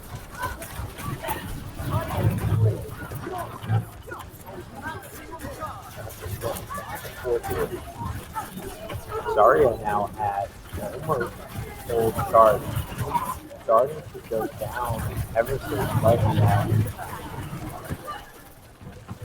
Deciding to play from the back corner with equal round here. The first elimination goes to the same, but instantly gets traded out here. Gosh, continuing to go. Four. Neither team really able to establish too much of an advantage here, but at some point Barry was able to get a comment on the point. So they are a scoring percentage, but both teams still fight back and forth for this position. Exactly. Only 2 eliminations here, and I think the swap to the Barista was incredibly smart. Being able to not only deal with that ult, but being able to deal with the fast firing of the Arista. And like that, both Duke and Arsene and both healers are taken out by Cleary. Such a close engagement there, but it goes the way of Cleary, and they will secure Flashpoint 1. Remember, as Adam said, first to 3, best of 5. Well, let's see what Renegade here is able to pull off on this Tracer. I think we're having a little Tracer 1v1 here. 1v1, but Renegade does have some team to support him, so Turtle's going to back down. The Saints going to heal up and prepare to head back into this site. And they're just collecting all this information from the back line. 3 players on both teams have their ult. Both Tracers have their ult. But there is a soldier playing Quick Adventure and the beat from Lucio. After Renegade is able to finish off 1. The Saints are now down 2 players. In fact, 3. Another big win for Cleary as they have controlled this series start to finish. And are going to try and finish it off here in map number 3. Up 2-0 and leading 1-0 this map. The Saints need to try and get some kind of momentum going if they want to try and complete a comeback. Starting to try and take this point. Trying to take whatever pop shots they can here. And like that, Kiriko will pop her ult, and so will the opposing soldier. Goes the grab from Zarya, but unfortunately, it did not do much as the Saints lose 3 players. All the Saints fall, that'll likely be the B point gone, unless someone's able to get there in time to touch it once. It does not look like that will be the case. And so we now go to the next point. The Saints down 2-0. We'll try and pull off the 3 reverse sweep. We're going to have to win 3 points in a row. For Cleary, one flashpoint position away from advancing to the grand finals to take on Indiana Tech. And here the Saints are just doing a full rotate around, seeing if they can catch anybody, but unfortunately they could not. It's go time. Again, both teams pouring in this damage. Poured in Flynn, pushing into the point. Being dealt both ways. Flynn with 2 from the off as they continue to pour into the point. Flynn with 3. As all 5 Saints players will go down, and it's position full control to Cleary. Bit unfortunate for our Saints here tonight. Bit curious to see if the Saints are able to actually capture this and keep the game going. Siena Heights building up again for yet another push. Again, we see this Turtle 1v1 with Red Gade. Yeah, Turtle commits to the fight. The players getting away. Siena Heights has managed to get towards the point, trying to cap it here as Cleary passes over 70% complete. Trying to get a stop this percentage from rising. The battle's going down. All in sight. Both tanks, all these players just trading blows back and forth. Flynn focusing on the healers in the back. Able to take him down, and Flynn with 2 more will secure the map and the series for Cleary as they will advance to the finals.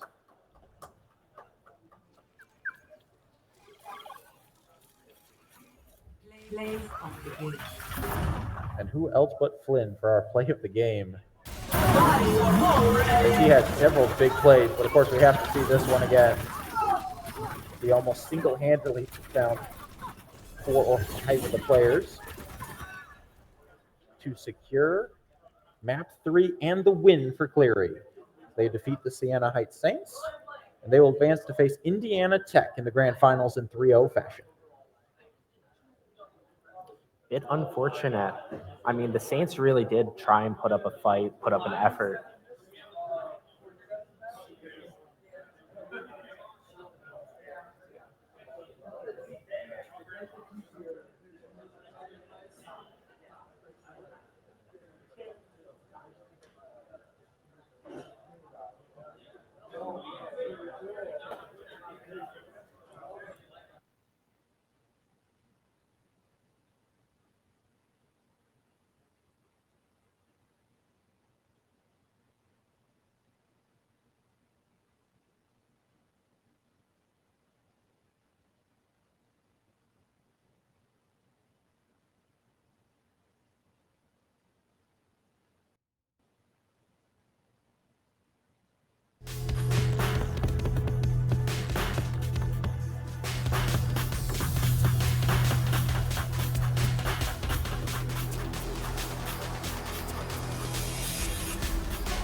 Ladies and gentlemen, welcome back to the Overwatch LAN Championships.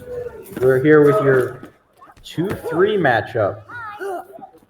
Liu Cheng So understands an decide important which of these fact. teams As will long be as we are shackled your to a third single planet, place we are team vulnerable. here at the WHAC playoffs. After this, we'll have our Indiana Tech versus Cleary Grand Finals, but for now, the Siena Heights Saints and Lawrence Tech are going to go at it for third place here this evening. And honestly, not really surprised to see this lineup from either team here. I mean, the Saints running that, and with that, who does go down, Chip's able to go in and get the elimination here. A quick double elimination from Chips. The recently named WHAC Overwatch MVP.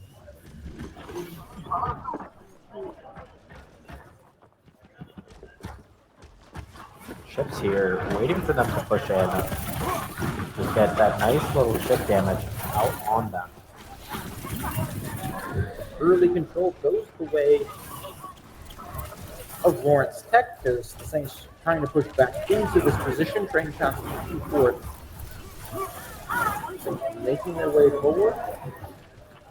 People will find a pair of eliminations as they get into the position.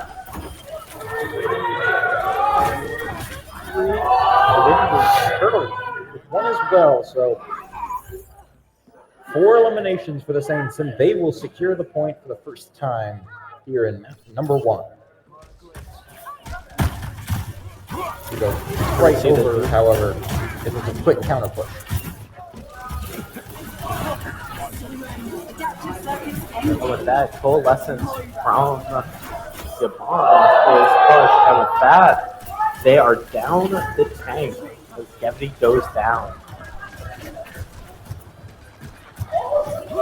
Back and forth we go. The Saints still in control of the site. The Lawrence Tech, a strong push here as the Saints retreating back onto the site. Now, on the site is where the combat is happening. Back and forth we go, and there's a double, make it a triple for Lawrence Tech as 4 go down. And they will take control of the site and retake the lead, 45-44. Now, the Doomfist there did have to use his ult. The Saints have 2 ults up, soon to be 3, while Lawrence Tech is only going to have 8. Moving back into the site. Separate engagements happening all over the map. Trades going down, but Lawrence Tech still in control. The Saints starting to try and push onto this site. Shots back and forth. But now, this is the site, but the trades go the way of Lawrence Tech. The Saints get taken down. Now, Lawrence Tech surpasses 90% on this first point. The Saints gonna need to try and go for a contest. Forced overtime. 97. The contest comes in for a second, and it forces overtime.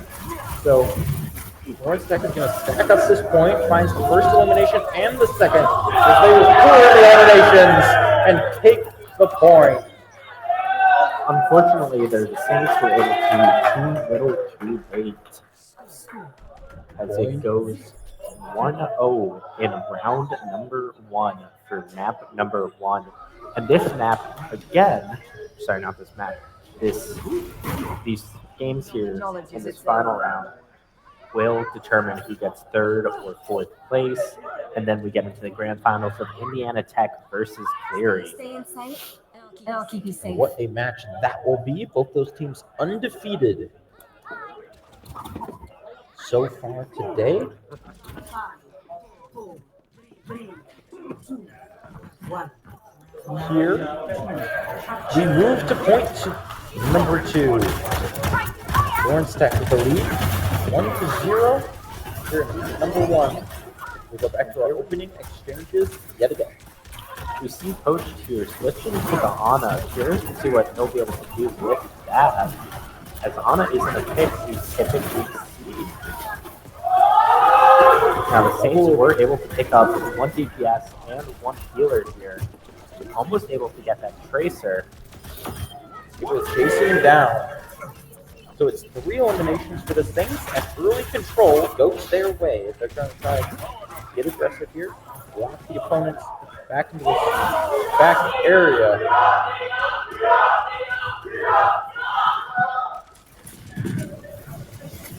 We are also seeing a soldier in here, which is a little interesting.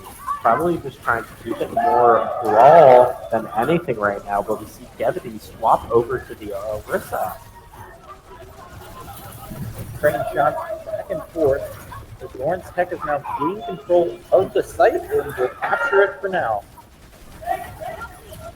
The Saints forced to retreat. Sienna Heights getting beaten back here as they fall back into their spawn area, and they're going to have to regroup and re-push. This time now going the way of Lawrence Tech. Sienna Heights trying to make this re-entry into the site. The Saints battling in the doorway. Also, Arson swapped over to Orisa. The Turtle goes down in the 1v1 here.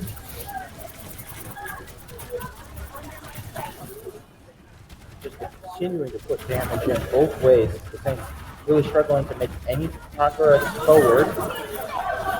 Now, here comes the push.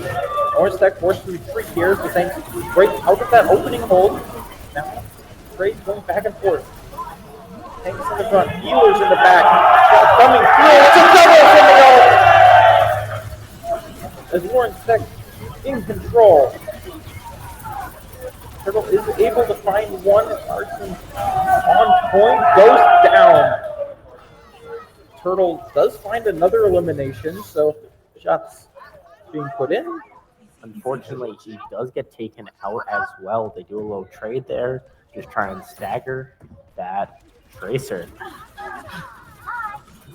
80%. The Saints are going to have to push forward, try and get a contest if they want to extend this map number 1.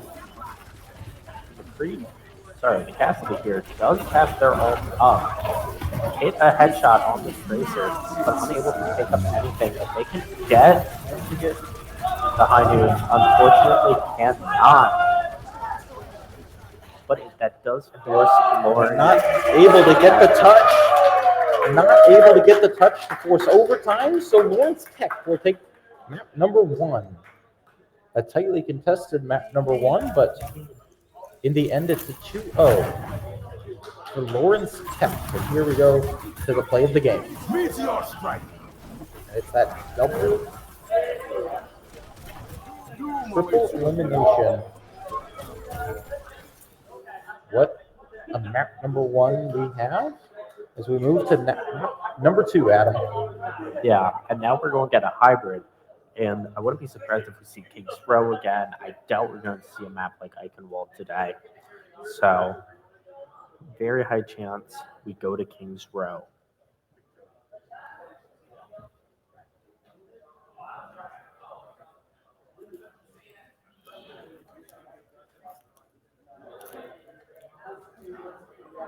Now, Josh, I don't know if you've been keeping track, but whenever there's two teams playing the exact same character, I like to see if they 1v1, who is winning those 1v1s more often. But currently, right now, Chips and Turtle are even. They're both at 2-2 right now, which I think is pretty impressive. Both players clearly pretty equally skilled right now, so we'll see what happens. Impressive to say for Turtle, going up against the MVP of the league and holding his own there in map number 1. In the end, did not result in a victory for the Saints, as the rest of the team was able to pick chips up for Lawrence Tech. Exactly. Now, I wonder whether or not the Saints are going to keep that Marissa Brigg combo that they had there. They weren't really able to utilize it very well. Lawrence has been targeting the healers pretty hard. And I was wrong. We will be seeing a Eichenwald map today.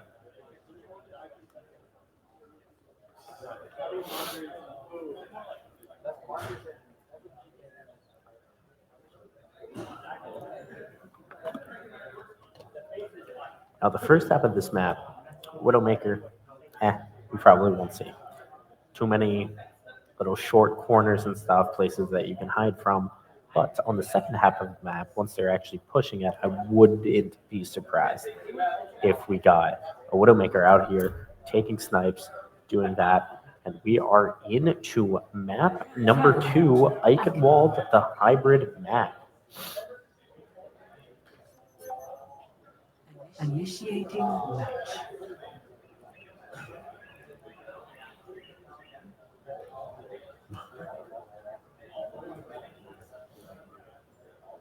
And here we go. Lawrence Tech leads this third, fourth place matchup. 1-0, heading into map number 2. Ready for battle. And it will be Sienna Heights on the attack first. And a Sigma, honestly, really not that bad in today's meta.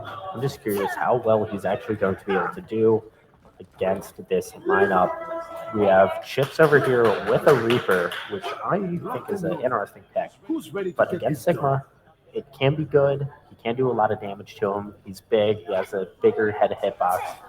But he does have the shift that allows him to absorb in and gain extra health from that. So I'm curious to see what is going to happen here. A little bit of a different character. I think it's the first time we've seen him swap characters today, as far as I know.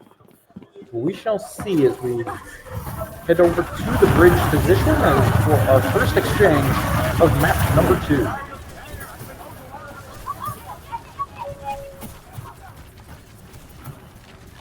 Just like that, Turtle was in their backline and trying to cap. He gets part of it done. Massive play from the Turtle there.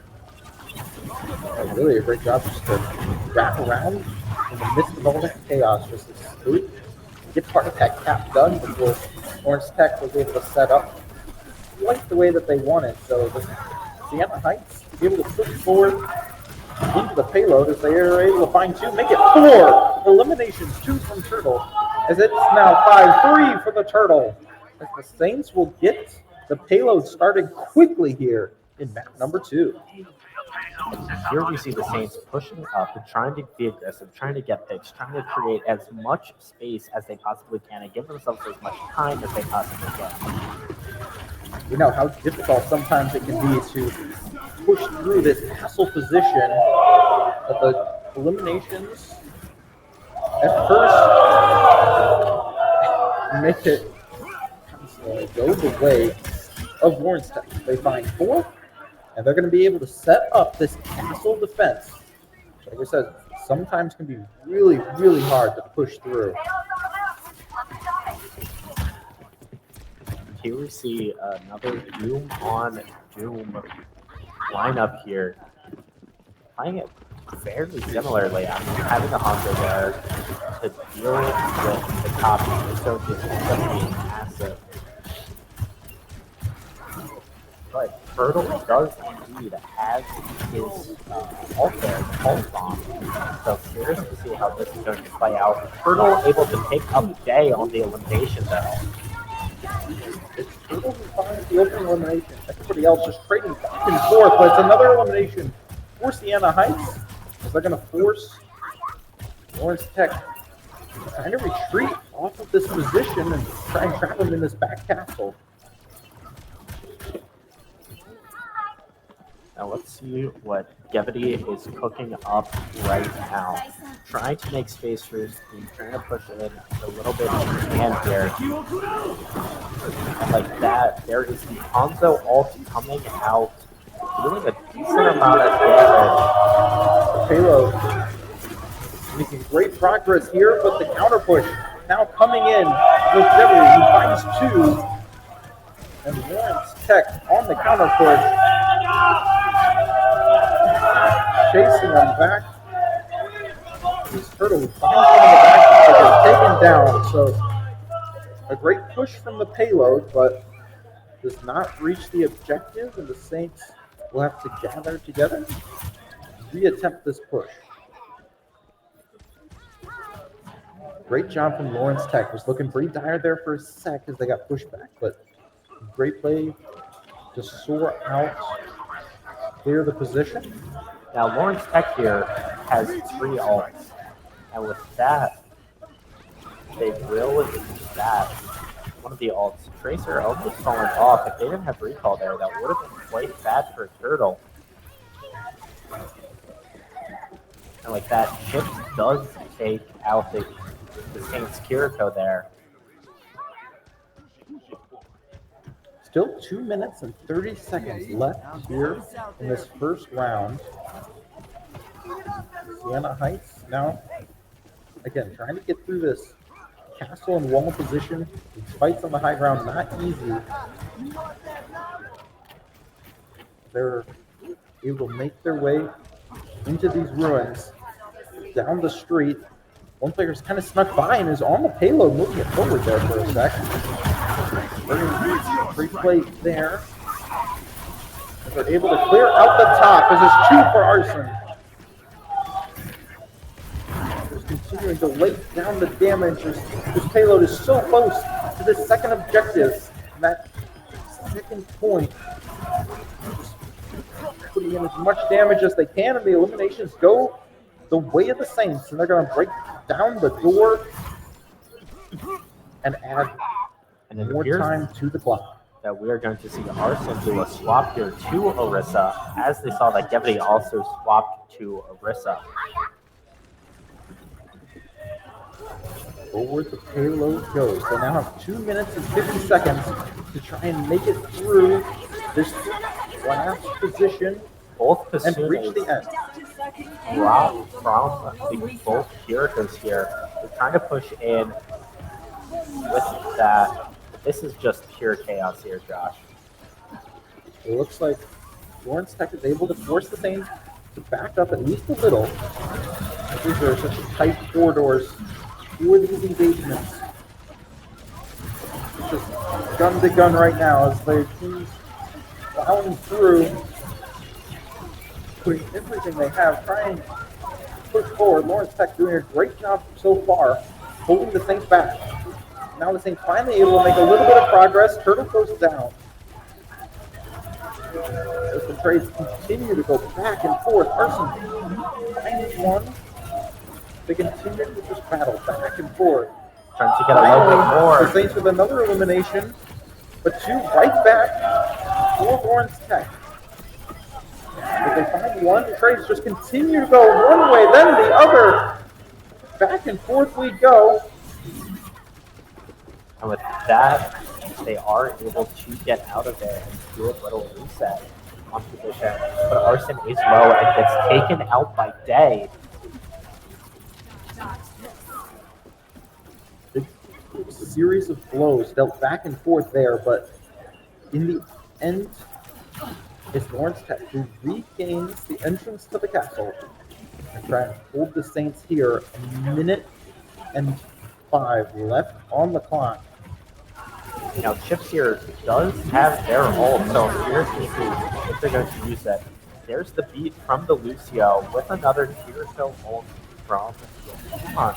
Lawrence Tech forced to retreat yet again as the Saints continue to push forward, trying to claim space.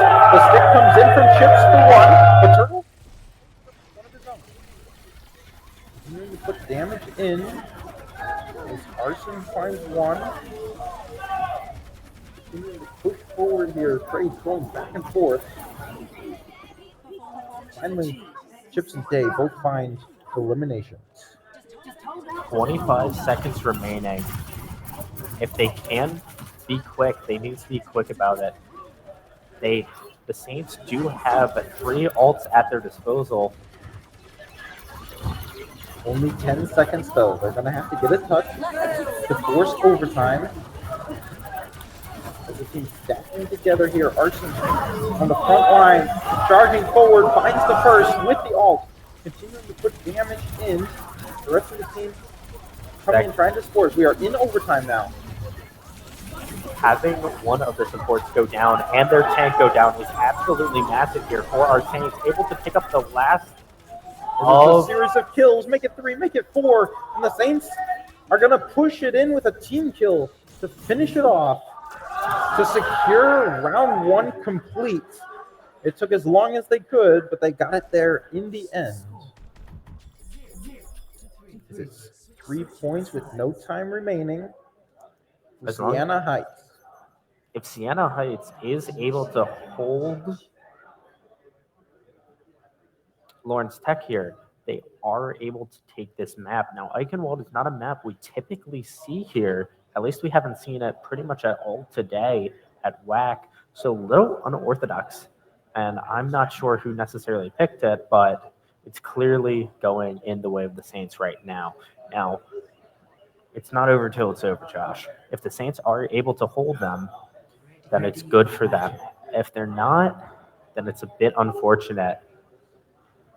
But here we see both teams running a similar lineup. I expect Day to use the teleport there to go in and try and just get his team out there as soon as possible here. What a tight round 1 that was. Coming down to the overtime period.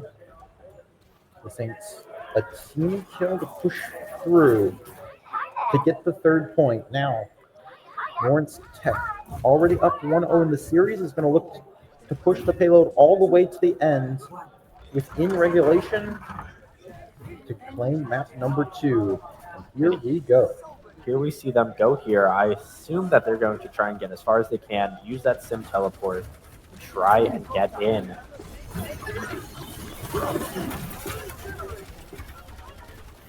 Here we see them using the bash position. First elimination goes the way of the Saints. All teleports to the back room. Here we see the Baptiste trying to keep his team up.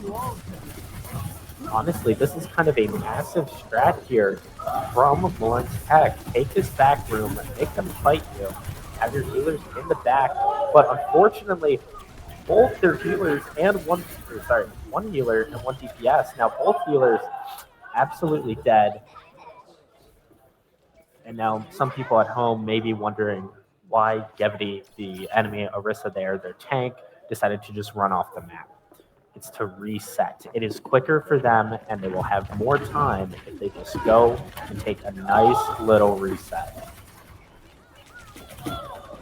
Tracer here opting to try and go in, poke a little, but unfortunately it didn't appear to work. Ooh, interesting strategy there to teleport into that back building, but the Saints seemed like they were ready enough for it. And with that, the Saints do have 2 ults. And here we see them in the back line. Lawrence Tech here trying to fight for any position they can right now. The Saints going at it on the point. Able to get one with the Orisa ult, getting another one low, trying to push back, get these eliminations. And with that, Shift is able to take out Turtle again, but 1 DPS and then 1 healer down for the Saints. Back and forth, back and forth. Now at last, Lawrence Tech able to get onto the point. They've got the ticks. Sienna Heights is going to try and contest this. They feel close to the rest of their team to fully push in. 2 of their players dropping ults. Chip's able to drop 2 of them. Make that 3. 2. Arson finds 1, but he goes down, and the payload will be activated with 3 minutes and 50 seconds left on the clock.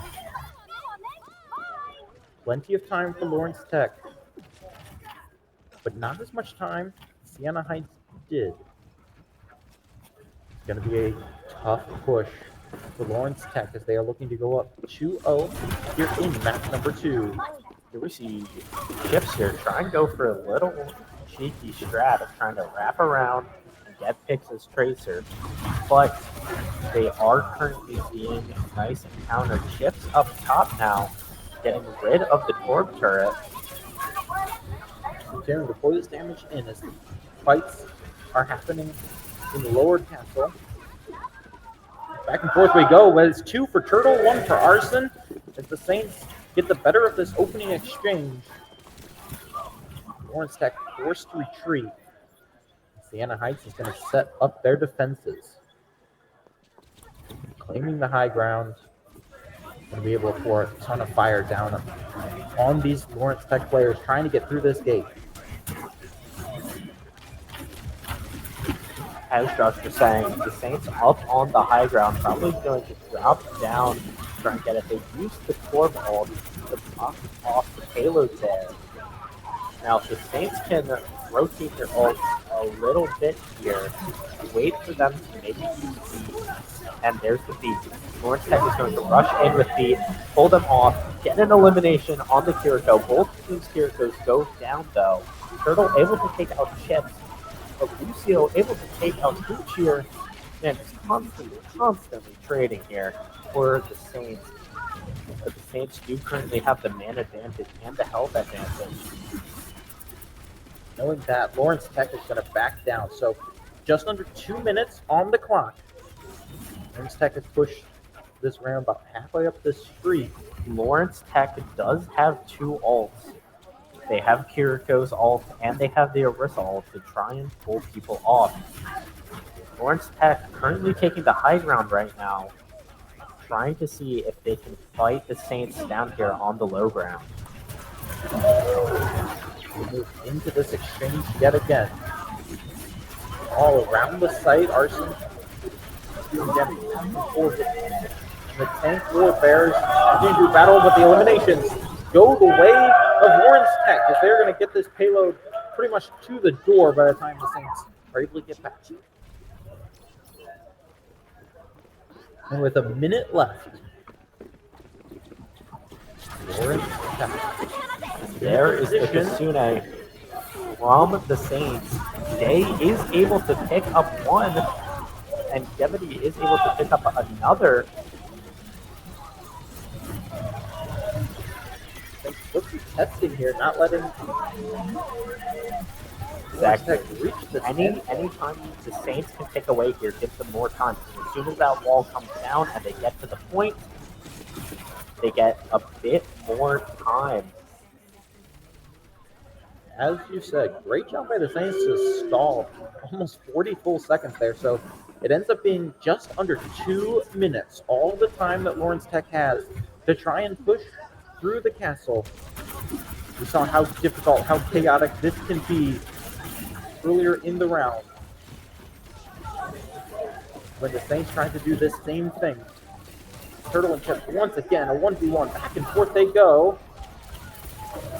Lucio did drop his beat there, meaning Lawrence Tech only has one ult left. Here we see Turtle here with an ult of his own, but he gets taken out. So the payload is going to get pushed forward. Sienna Heights setting up. It's going to be a fight right on the point. As here we go. If the Saints 60 seconds left. If the Saints can win this team fight, they can't deny Turtle over there dropping a bomb, getting rid of Chips. Make it 3 for Sienna Heights. Make it 4, so they find 4 players. The last one backs down, so the Sienna Heights now in full control and be able to push forward to this ruined door. 40 seconds left for Lawrence Tech to try and push forward here. Now, Lawrence Tech does have 3 ultimates, while the Saints have none. If the Saints can keep them off and keep them at this door for another 20 seconds or so, the Saints should win. Now, the Saints Kiriko does have their ultimate. You see Turtle here in this little corner trying to get an elimination, unable to get it, but both Kisunes go down. Arson able to get one elimination, but they themselves go down. Only 10 seconds left on the clock. As we tick down to 5, they're in a position to get a touch. This match looks like it will go to overtime, just as the previous one did. So Sienna Heights trying to hold the door here in the final room. Okay, now this is massive. Fuge here, who was playing Bob, sends out Bob to go in, gets a headshot. Bob now doing massive amounts of work, getting it down, getting another. One left, another elimination. What a play from Fuge! Pulls out the sniper to find 3 in the end. And Sienna Heights will take map number 2. I mean, what a close game there, Josh. Both plays, both teams going into overtime, pushing to the final site. But honestly, I love the switch of the Fuge there to the Ash. Being able to send out Bob, who is this big, massive robot, was absolutely phenomenal there. What an incredibly close map number 2 that was. As we are now 1-1 heading into map number 3.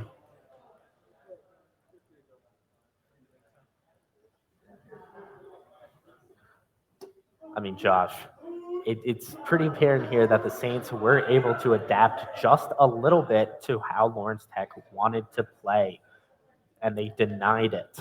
Now, it was very close. They both did get to overtime. But the ult usage and the rotation of the ults, making sure that there was almost always one ult up or one ult almost up for when the next team fight happened, was massive for both teams. It's amazing how both teams got into a very, very similar position. Overtime, right towards the end, Sienna Heights gets a team wipe of kills both times and end up taking the map 3-2. As we go to map number 3. First 2 maps, a 2-0 in the first map for Lawrence Tech, but it was a very close 2-0, and you can't get any closer than that map 2 was. Exactly. I mean, it got very, it got very down to the wire there. I mean, the Saints pushing up to that door when they had 40 seconds remaining was the best play, and it's the play that I think won them the game. They were able to hold them there for just enough time for players like Fuge and, that Ash, Fuge, to go and collect their ult for the next team fight when they knew that they would be pushing in overtime. So now we are going to go to Flashpoint, which I am assuming, just like everyone else, is going to be Servasa. But only time will tell for that.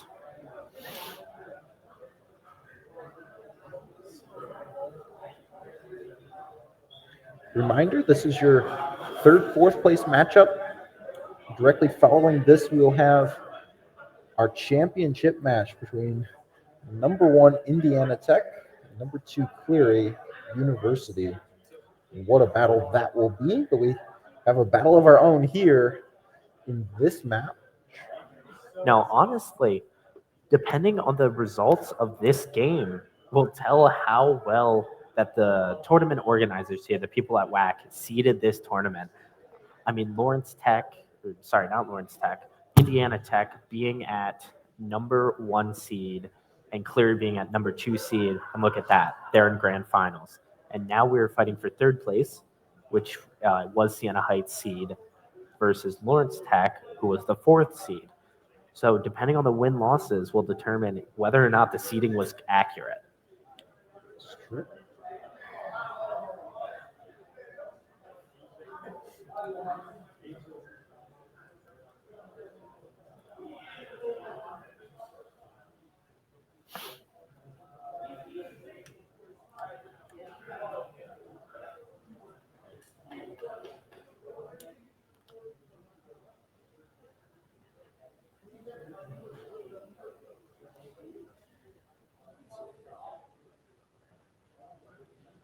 Seems as if we're taking a little bit of a breather here after that jaw clencher of a game.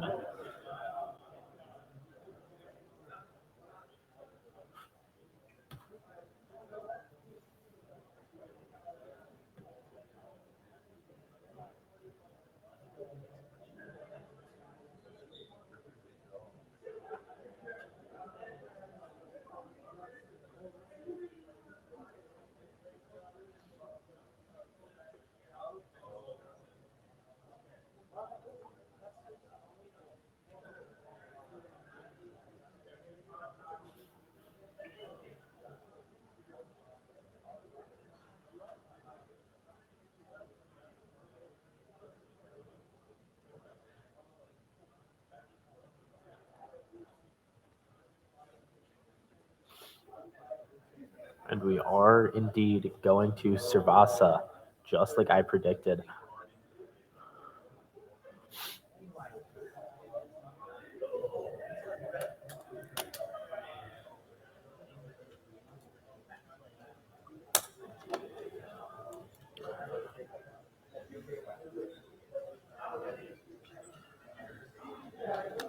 And yes, it does appear that we are taking a bathroom break right now while we prepare to go into map number 3. What a close series we have had so far. Remember, we play a best of 5, so winner of this will force their opponent to win back-to-back. Now, honestly, I'm kind of hoping for a 3-2 situation here, just for it to be the only one in this entire tournament today. All games except for one have finished 3-0. If we take a look at our bracket here,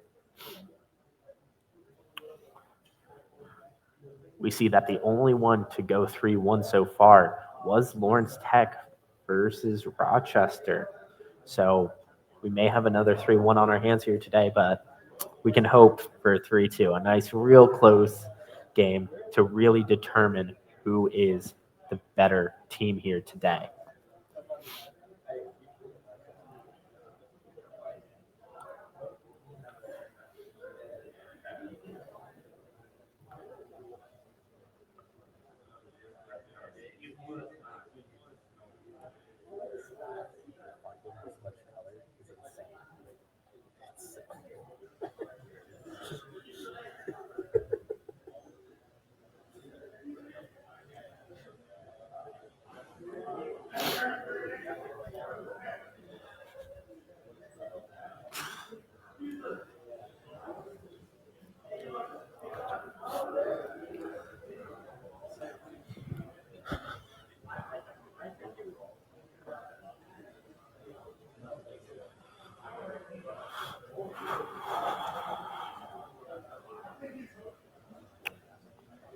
No, I'll be honest there, Josh. I was talking about how both Chips and Turtle, both Tracer players, were going even at map number 1 for the 1v1s that were happening.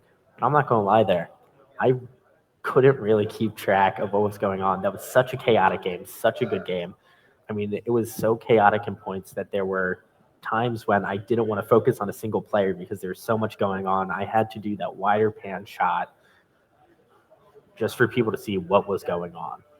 It was a crazy map for sure. And it may not be the last one that we see tonight. As we continue on, still waiting on our players to be ready to get into this third map.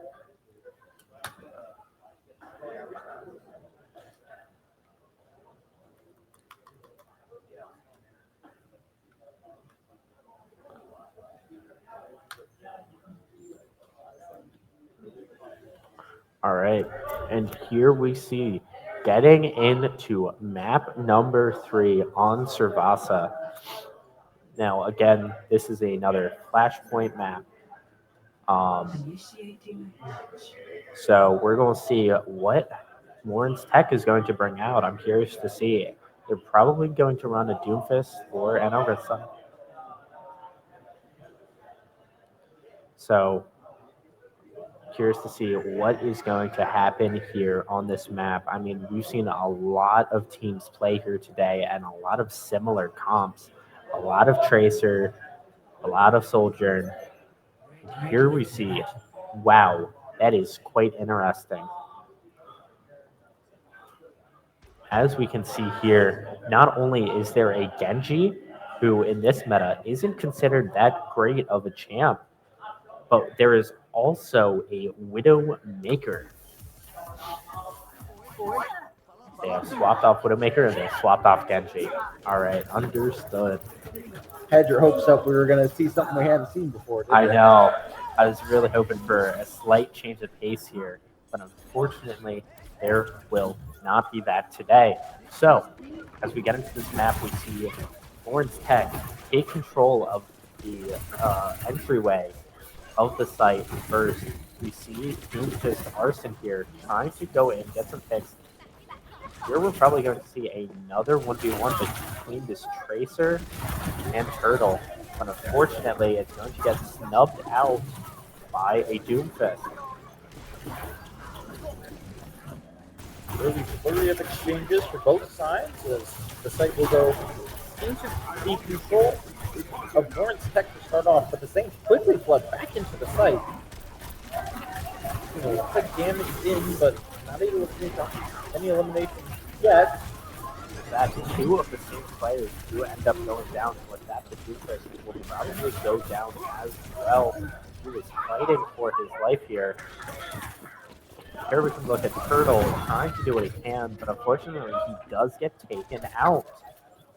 So a quick takedown there. 5 fall to Sienna Heights, and they will regroup.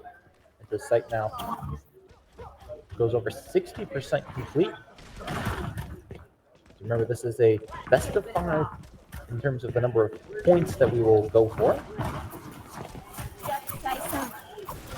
I never see the Doom trying to go and target the Kiriko. They're able to get out of there. And with that, a couple eliminations go the way of the Saints. Turtle in the back line is able to find one, contest the point as well to force the overtime period. Since continuing to fight on the point, several eliminations go their way, and they're able to cap it. So 99% on board for Lawrence Tech, but Sienna Heights in control of the objective. I mean, not only that, but Lawrence Tech right now having 3 ults while the Saints are just now getting 1 with 2 others on the way. But getting that elimination of the Kiriko there is absolutely massive. Here, let's take a nice wide look at what is happening here as we see Sienna Heights able to take them off the point, and they flood in. Find a pair of eliminations. Here we see the enemy Doomfist here pop their meteor. But unfortunately, it does not go their way. And Arson there is able to take out Day. And how close that was, Adam. Lawrence Tech nearly recaptured the point, but Sienna Heights stacking the objective now as we hit overtime again. 99 to 99, both teams fighting back and forth. Coach, the Sienna Heights Kiriko opting to use their ult, and so is the other Kiriko. They're going to use the meteor slam to take out Devity. Coach there. Massive, massive stuff from the Saints here. Opting to just run and go away from that point. No reason to stay there when they can go to the next point. And it's going the first point of this map to Sienna Heights. They take a 1-0 lead. And now, Josh, I got my wish. We are going to see a Genji here today. Here's to see what he's going to do. Now, one thing that's really important to note here is that Sienna does have 2 ults. They have both their GPS ults, but unfortunately, Turtle is going to go down. Boarding quickly here. Day is able to find one as Chips finds one as well. So the eliminations to start off, and the next ones as well go the way of Lawrence Tech if they will have the early control of the point. But as Sienna Heights just showed, they are capable of breaking and recapturing these points. Exactly. Now Chips here does have his ult. He's probably going to try and go for a nice little flank here, try and get 1 or 2 with his pulse bomb. And let's see if he is able to pick up anything. He's currently trying to 1v1 Turtle right now. How many times we've seen this 1v1 in this map? There's fighting going on the point as well. Now Chips still on the outside. The point now in the hands of Sienna Heights as they begin taking percentage. Turtle goes down though. Chips finally gets that one-on-one win. And the pair of eliminations go the way of Sienna Heights, so they're going to keep this even. And they're going to continue to control the site. Down 54-40, but in control. Likely going to be able to just about tie this up by the time Lawrence Tech returns to this position. Here we go again. Right, into now the back. Pair of eliminations go the way of Lawrence Tech as Chips finds 2. Big plays from him as Turtle finds 1 as well, trying to answer back. But it's Chips, the MVP of the league, who finds 3 in that exchange. And control back over to Lawrence Tech.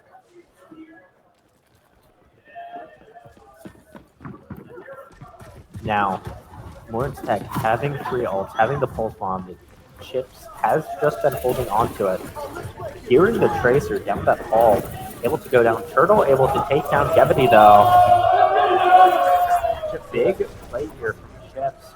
Unfortunately, Sienna Heights Doomfist is on the point trying to capture, but he is now going to have a 4-on-1 on his hands. And unfortunately, he is unable to stay, but here's Turtle. He's able to contest long enough for the contest to come in, of course, overtime, but in the end, not enough. Big plays from Chips on that point. As that point goes the way of Lawrence Tech, 1-1 now. As what a match this has been, Adam. I know, it's just been going back and forth, back and forth. We move back onto the site again. Site does unlock on the high ground for a second. Sienna Heights, but right into the position goes Lawrence Tech as they take down 3, make it 4. The Sienna Heights from the high position gets set up and taken down, a 5-player kill streak.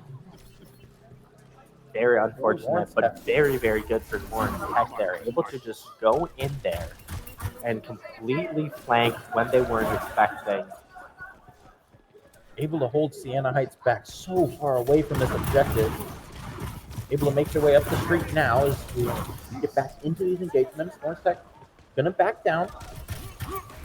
give up a little bit of access here as the trade coming in as Arson Like finds that, the first. Jericho does pop their ult.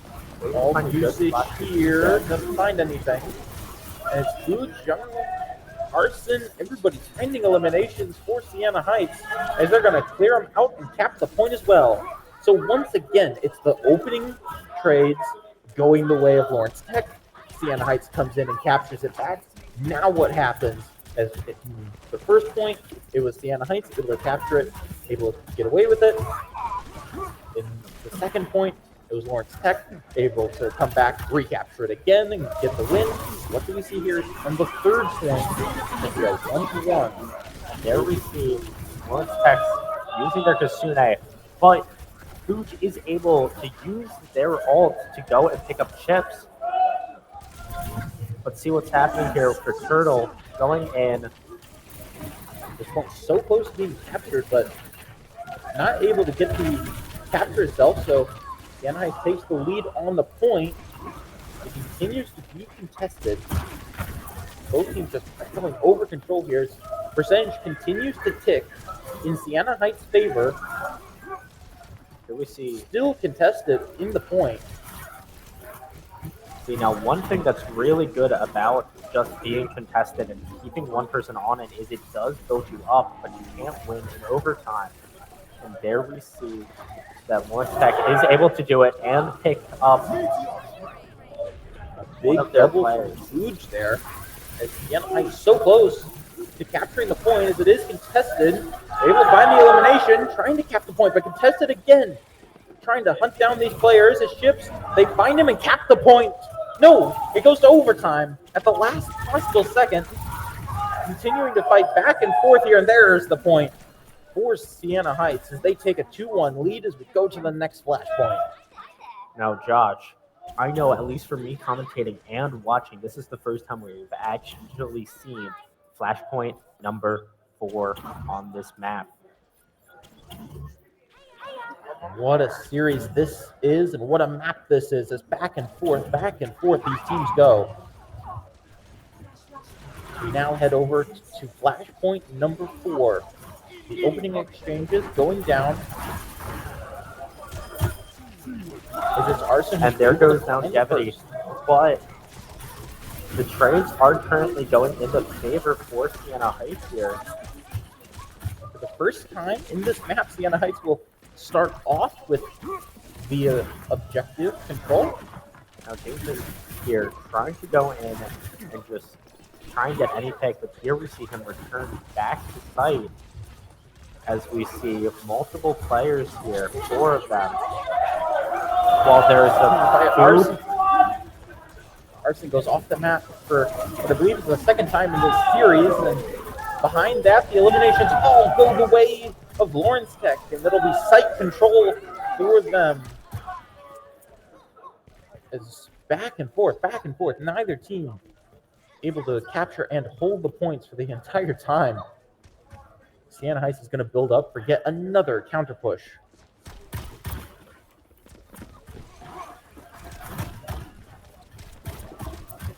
Moving into the position, moving up, waiting to get everyone together as Turtle yet again taking these fights kind of on the fringes. And there is Genji deciding to use his blade here, but we also have Moira popping her ult to help deal with it, but there goes Coalescence. Chips wins yet another 1v1 with Turtle, and Sienna Heights forced to back up again. We're now at 75%.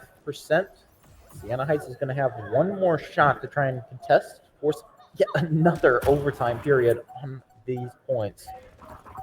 Exactly. I mean, 92 to 93. One of them does touch the hard set.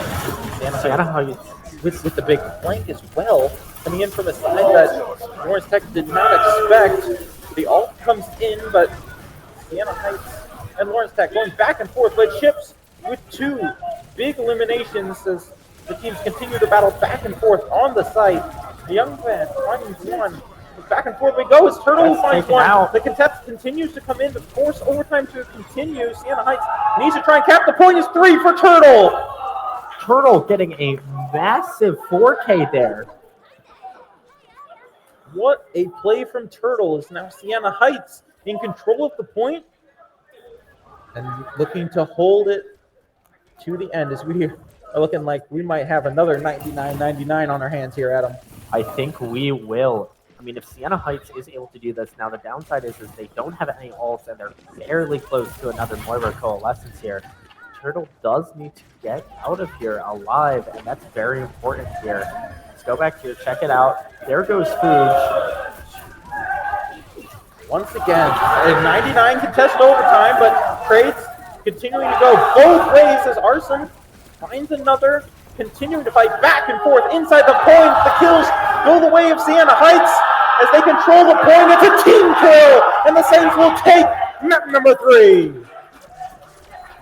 I mean, what a close game. 99-99. I thought we were going to go to 5 again. But we are not. And let's look at this play of the game from Devity here.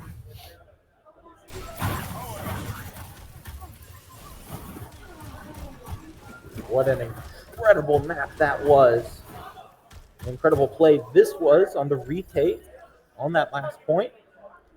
But in the end, Sienna Heights comes away with the map and will go up 2-1, headed into map number 4 for only the second time here today. We will return with that momentarily.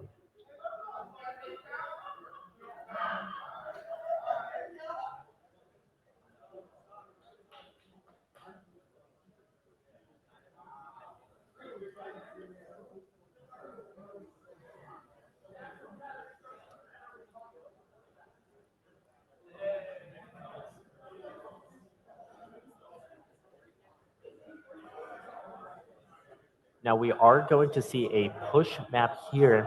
And the thing is I heard from the Saints, they win push maps, regardless of what push map it is. They feel nice and confident, but they say that it does get a little boring because you're just pushing this robot through. So whether or not the Saints will be able to keep their boredom at bay while going and trying to win here will be the determining factor.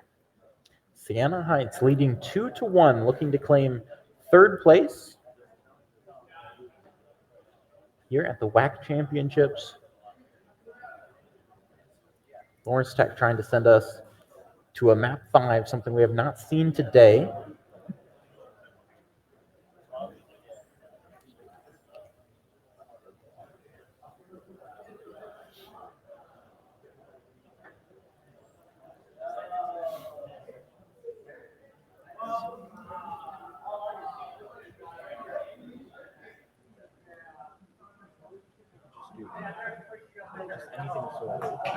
Does it? Yeah.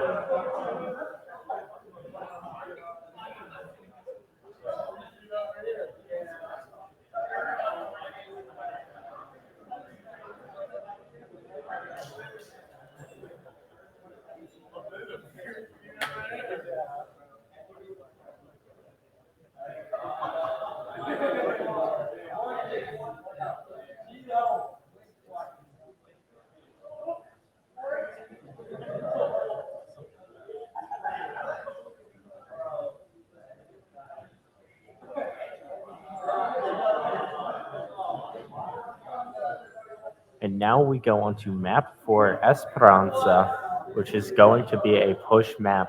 Now, unfortunately, none of the Flashpoint maps are actually able to be picked through this. So we just had to put a placeholder in there. But the Saints did win on Flashpoint 3-1. Now, I think it'd be really, really interesting here if Lawrence Tech is able to take them to a Game 5 situation. Something we have not seen so far today. Exactly. Of course, there's still the grand finals to come after this. Indiana Tech and theory, that should be a very tight match. Yes, exactly. And we have to keep in mind that whoever gets third here gets a plaque. Fourth does not. So, playing for that hardware in the cabinet. Exactly. I mean, not only that, I mean, I know the Saints were decently upset against losing to Cleary there, not being able to go to the grand finals, not able to prove themselves as being the best Overwatch team in the WHAC conference, but unfortunately they did lose, so we are now waiting.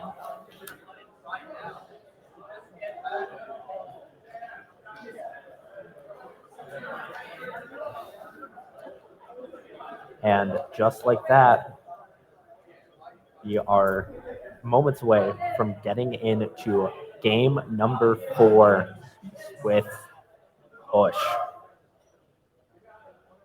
Push point. This is something we have seen only once so far today, so both teams will fight for control of the central robot. You control the robot and run to your team's or the opposite team's side and start pushing the objective. Objective will be to try and get it as far down the track and further than your opponents down your track. So that is what we fight over here in this map.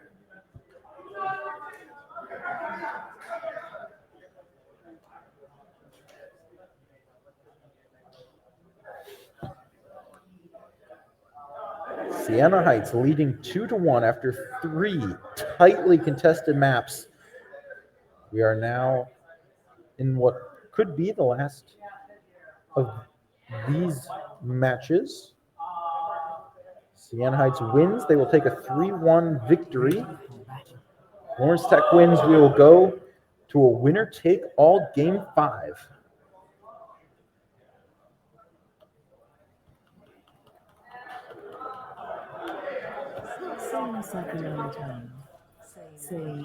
And here again, we see a double Doomfist comp here. And here we see Turtle playing Symmetra just to get the teleport out. He's going to switch. There it is. Switching to the Tracer.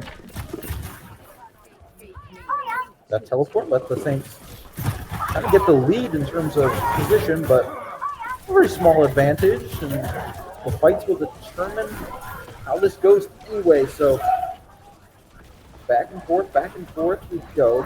First couple eliminations, make it first 3 eliminations, go the way of Lawrence Tech if they are going to start off strong.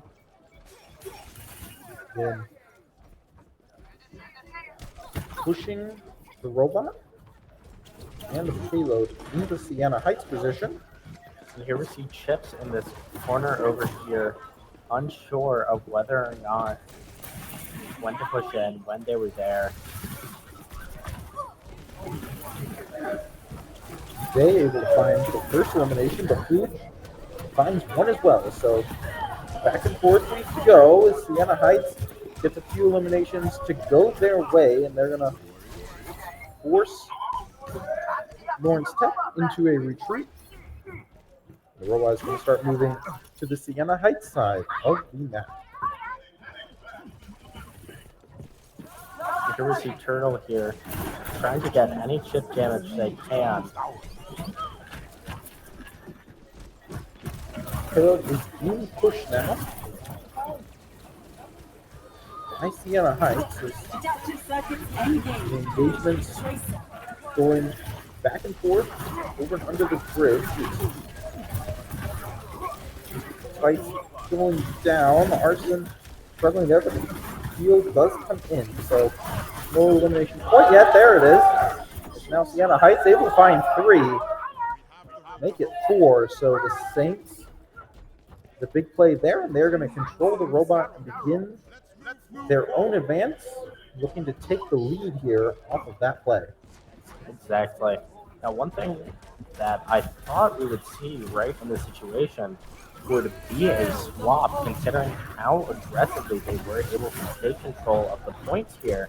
So let's look at Jevity. He's going to use the Meteor Slam, so jump down, does get stunned, but he is able to take out Rouge. The Turtle here is also able to take out one DPS of their own, but their chip does take out Big damage in from almost chips. 2 players.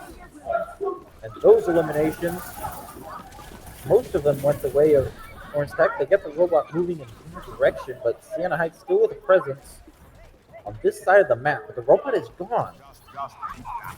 Now, So a Sienna bit Heights is going to have to change plans and try to get control of the robot back on their side. And there is the Kitsune from Coach, dropping it down, trying to let them sneak preview where Chips is able to take out Turtle here. Another elimination going the way of Lawrence Tech as they continue to get the better of the Saints here in a must-win map number 4 for them. They continue to push the objective, approaching that second checkpoint. Now, once they do get that second checkpoint, until the robot goes back, they have a forward spawn, meaning that their spawn is a lot closer. It's going to make that a lot harder for Sienna Heights to get any progress here. And Dave from above finding one, ton of damage in, but it's Turtle using the ult to find one, but Dave, another back and forth we go. Eliminations going both ways for both sides, but Dave with a third elimination. As it's 3 in a row, and control of the robot and the payload for Lawrence Tech. They will continue to advance forward here as they pass the 70-meter mark.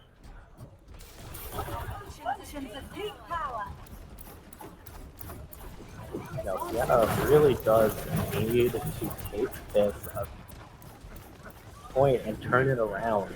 If they just keep going back and forth and keep doing this trading without winning any fights, then it's sadly going to be game over. Dave from above finds 2 more. That's 5 in a row for him. He is on a impressive streak as control continues to go the way of Lawrence Tech in complete and dominant control of this map. So far, Sienna Heights trying to push forward, trying to fight back. But unable to find anything so far. All usage in doesn't really find anything. Control of the robot still going back and forth. Finally, they pick up an elimination, but fighting back and forth, back and forth. Finally, 4 eliminations go the way of Sienna Heights, and they're going to get control of the robot moving their way. So important for them to try and hit this checkpoint. So like you said, flip those spots. Exactly. So now the Saints here, they need to win a couple team fights here. That's the thing. They can't just keep doing this little push here, little push there, and then having it run back and then having one tech push it even further. That is how you lose these games. So far behind, 95 to 34. So this is a crucial team fight here in the center of the map. As both teams fighting back and forth. A couple eliminations go Sienna Heights' way.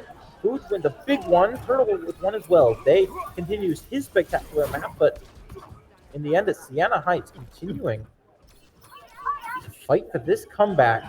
With still 3 minutes and 30 seconds left on the clock. It's still down almost 40 meters worth of travel, but they have reached their objective.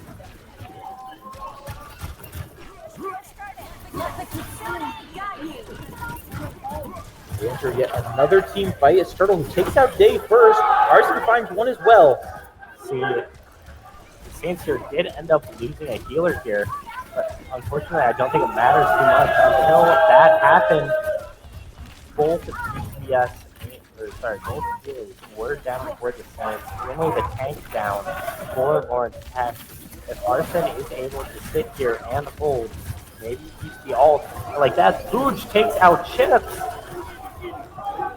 Big play from him, but it's Dave who's had a spectacular map, but Booge able to pick him out of the sky, and the payload will continue to move for Sienna Heights. Now let's see what Day is able to pick up here. Now, Lawrence Tech does only have one ult, and it's a Kiriko ult. While the other Kiriko or Sienna here doesn't have their ult at all. Pouring in damage from above. Sienna Heights was so far behind, but now nearing taking the lead as this Scrooge and Turtle both with 2, and the trade's not there for Lawrence Tech as 4 players go down. Make it 5, and Sienna Heights will take the lead with under 2 minutes left to play. And not that, they were able to save the Cassidy ult, the high noon. And here we see Turtle in this little back position trying to do whatever he can to just get the chip damage in. And here's the Lucio using their V. Back into yet another team fight, but it's Turtle who finds the first. Fighting back and forth, chaos is so many individual fights happening at once. It's Post who finds another elimination. So Sienna Heights continuing to push the payload closer and closer to closing out this map number 4 and a 3rd place finish here at the WHAC Championships. Now Gepi, if he can pick up a couple picks here or chips, that will be very bad for the Saints here. And just like that, Gepi does pick up a DPS and a healer. What a place. 3 players go down, make it 4. So Sienna Heights so close to finishing it, but it doesn't quite get there. So the robot will make the long trek back to the other side. Sienna Heights is going to have to hold off this counter push from Lawrence Tech. 30 seconds on the clock. See, now the thing is that even by the time that the robot does end up getting to push, the thing is the timer will already be running. If the Saints can win one team fight here, it will be absolutely crucial for the Saints to, like I said, win that team fight so they can win. In a series that has come down so many times to the wire. And here we go, overtime yet again. Both teams fighting back and forth. Turtle finds the first. 1 wave of kills wins it for Sienna Heights. They find 3 of them. Chips trying to keep Lawrence Tech in it. Back and forth they go. Continuing to pour the damage in is Turtle. Arson both find eliminations. It's a team kill, and Sienna Heights will win. Sienna Heights winning that final map. Absolutely phenomenal stuff. They played that so well from being behind for most of that game. Finally getting in, clutching up, and pushing it fully and winning that last team fight. Like I said, if they win that last team fight, it's over. They win. Sienna Heights gets 3rd place, and like that, Sienna Heights will indeed get 3rd place. Now, unfortunately, Sienna will not go on, but a 3rd place finish. Currently, the bottom half of the bracket has been seeded fully correctly, and all that is left is grand finals between Indiana Tech and Cleary, and what a match that will be. But really, what a match that was. Back and forth, every map so close. In the end, it's Sienna Heights by the skin of their teeth taking it in a 4-map 3-1 fashion. And Sienna Heights with the win.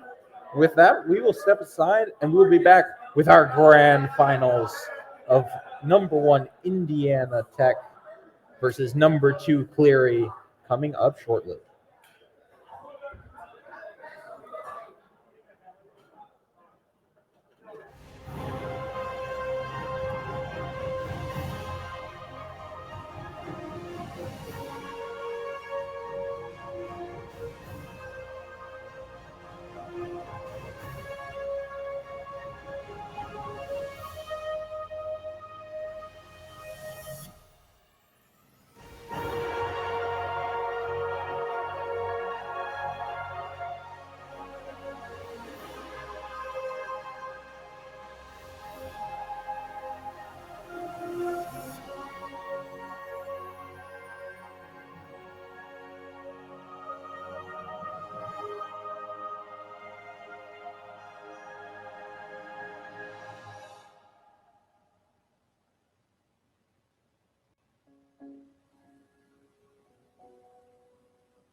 You know, say like.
Testing, testing.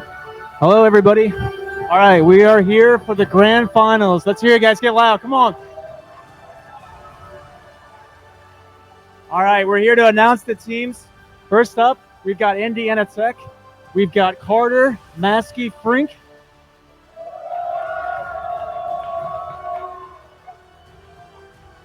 Next up, we've got Jared, Alpha JC Carr.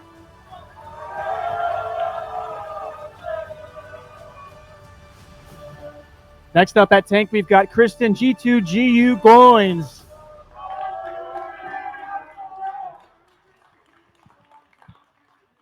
And then last but not least, our supports, we've got Gavin, Nosy Paladin, Beninati.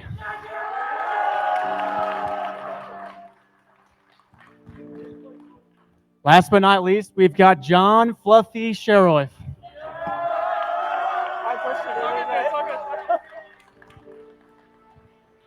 All right, next we've got the Cleary team to announce here. Hello, hello. Our Cleary University Cougars. First up, we have Nathan Pancake DeBull. We have Henry Valley Fuchs. We have Flynn Murray. We have Zachary Renegade Richmond.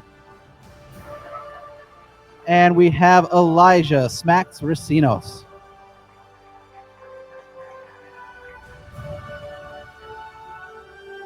Are we ready to go? All right.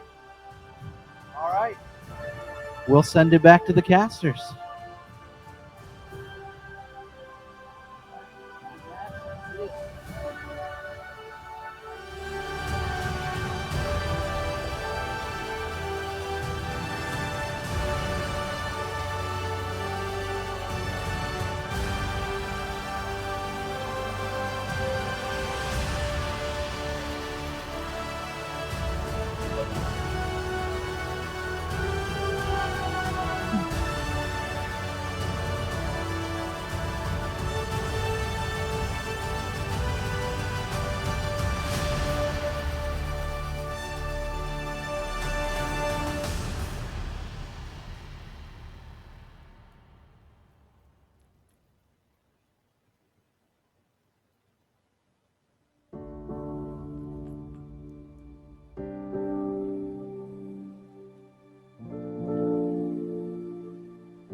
Test, test. All right, everybody, welcome to the 2023-2024 WHAC Championship Finals between Indiana Tech and Cleary. Let's get hype. We're here to watch some Overwatch. Excited to bring you guys the cast.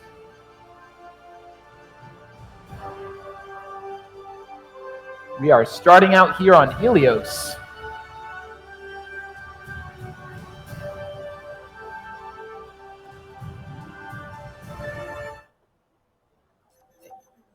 Ready for battle.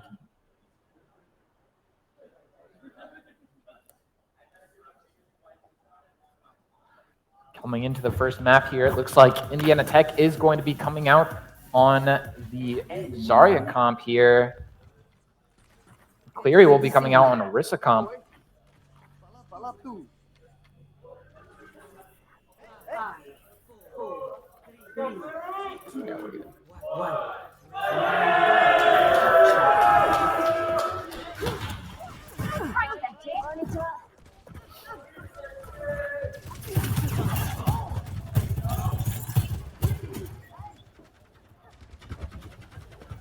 Coming into the first fight, it looks like teams are going to be fighting on the Mega with the Tracer duel on the left. Looks like Alpha JC is going to join his team on the right side here. WHAC getting a nice charge on his right click to see if he can get anything with it.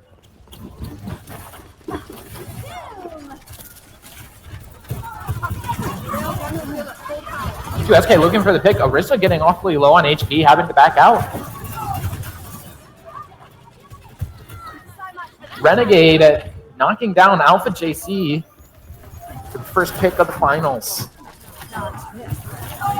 Down goes M2SK as well.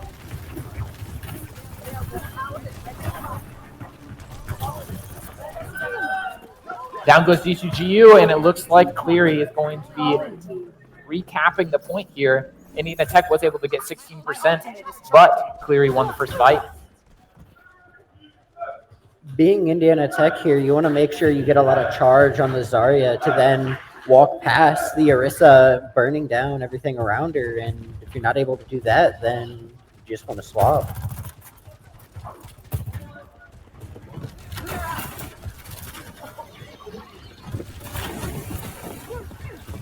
Here we see the Tracers marking each other on the side. Looks like Pancake is going to win the Sojourn duel.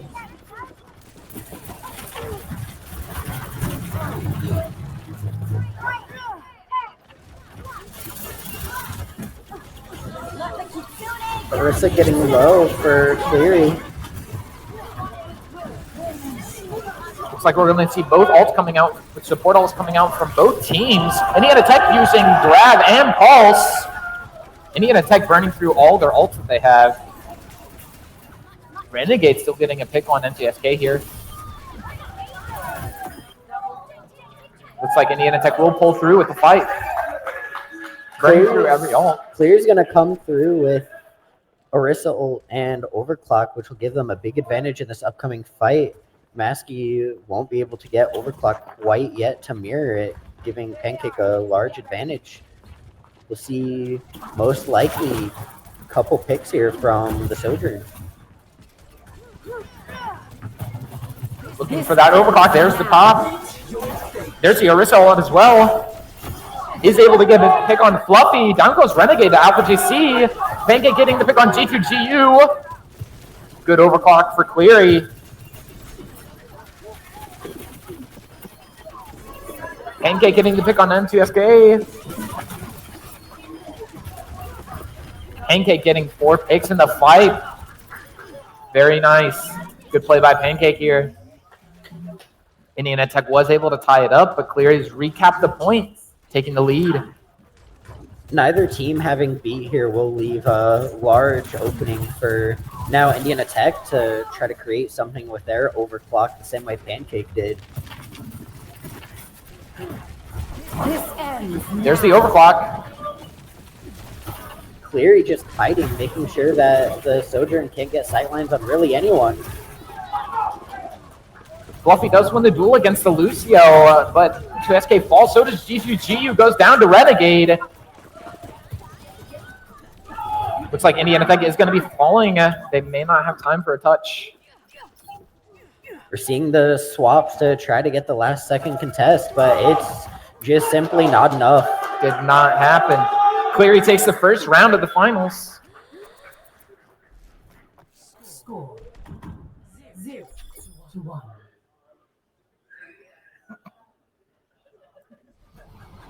Ready for battle.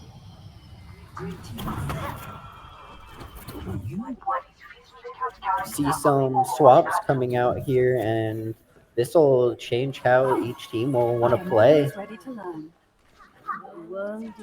Interesting that we see Flynn also going on the Diva here.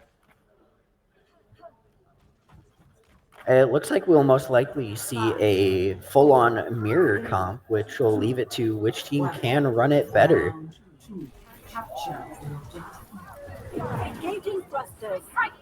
Pancake, yep, swapping to the Tracer after we see the TP out.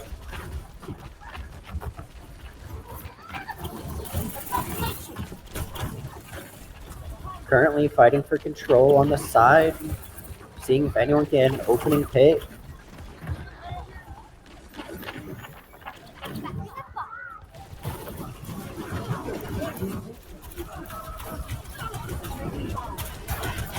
Renegade getting low, getting hunted. Dies, but does get the D-Mech on G2. Looks like G2 is going to fall. Indiana Tech losing both DPS and tank. Fluffy just trying to make it out. Just like he does. Indiana Tech may have gotten the kill on the Echo, but in the end it wasn't worth it. It was just too much of a commitment. Good trade. Yeah, like you said, trade with Mech. Good trade. Indiana Tech here.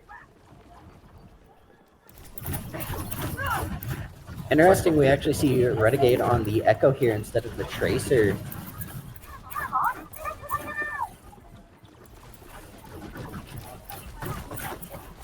Coming in clear yet also has far more ult charge, which will give them a major advantage if the fight is longer. We might be seeing an early bomb here from Flynn. He picks off Fluffy. Out comes a false bomb from Pancake. It does not connect, and he falls. Oh, it looks like he does. D-Mech, G2G. D-Mech essentially down to tank.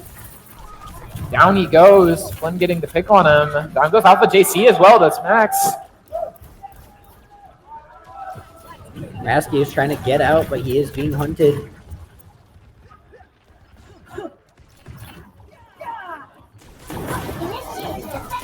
We have Diva Bomb on both sides here, essentially. However, Indiana Tech does have a copy. We'll see who they copy. Cleary coming up on theirs.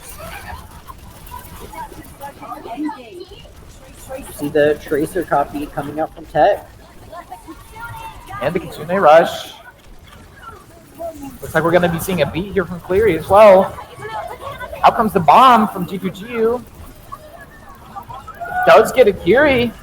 Alpha JC getting stick on Renegade. Out comes a bomb from Cleary as well. Unfortunately, doesn't get anything. Indiana Tech capping. Interesting to see if Lynn will make a swap here, having used bomb there.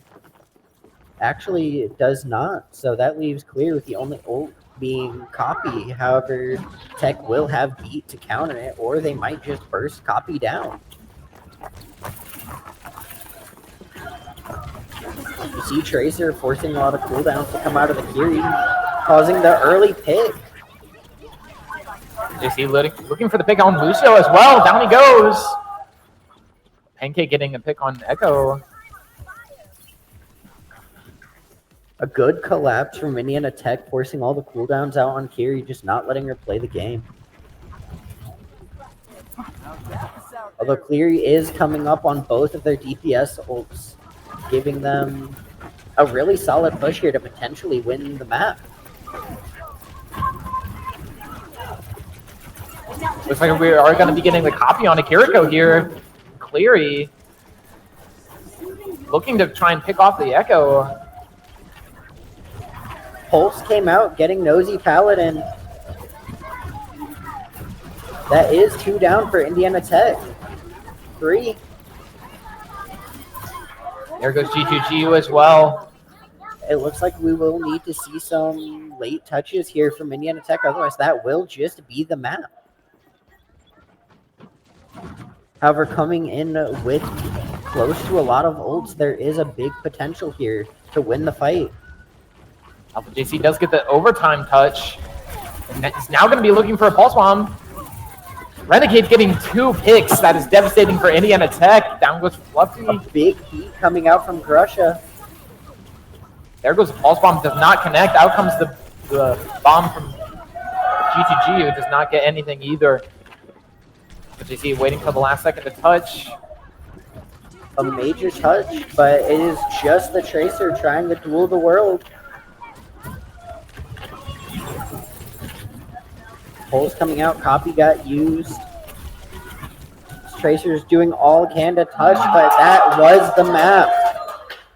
Alpha JC did all he can to stall out that point there, but it looks like Clear is going to be taking that round. Play of the game.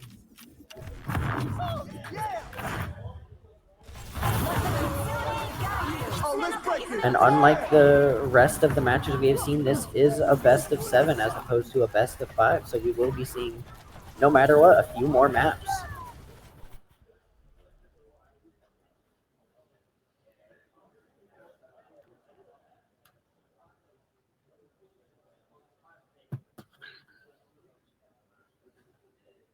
Looks like Cleary is going to be coming in strong here. Indiana Tech is that's going to be strategizing a little bit more on what they need to fix.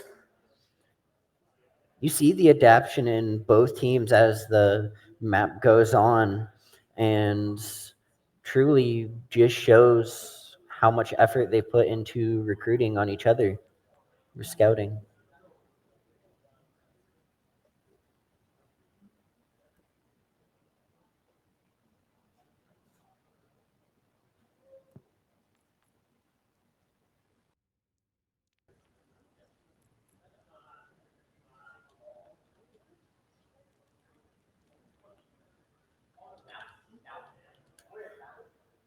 Looks like we are going to be going into Parizo.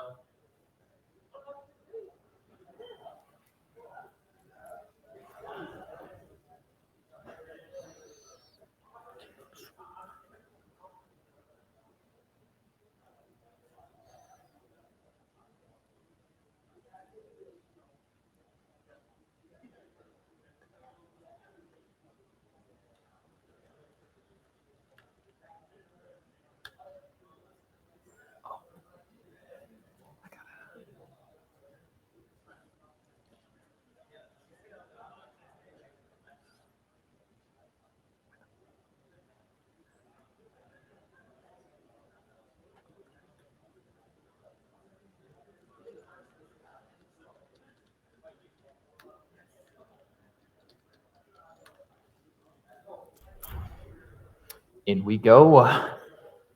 Looks like Cleary is going to be taking defense first here. Parizo.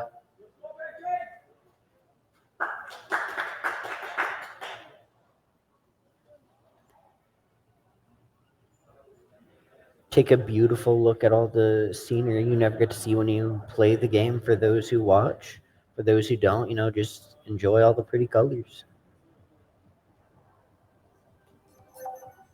Ready for battle.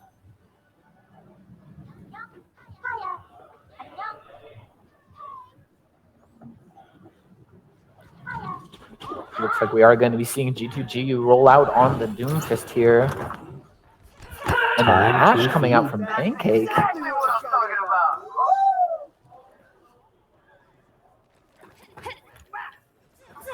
Does show a bit more of a defensive play style here from Cleary, as opposed to when you see things more like a Soch.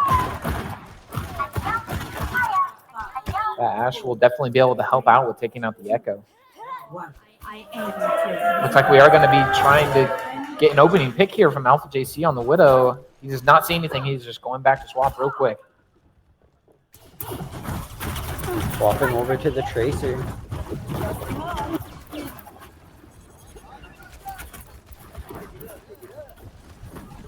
Indiana Tech looking to see who they'll have to dive. Currently just poking out the Diva.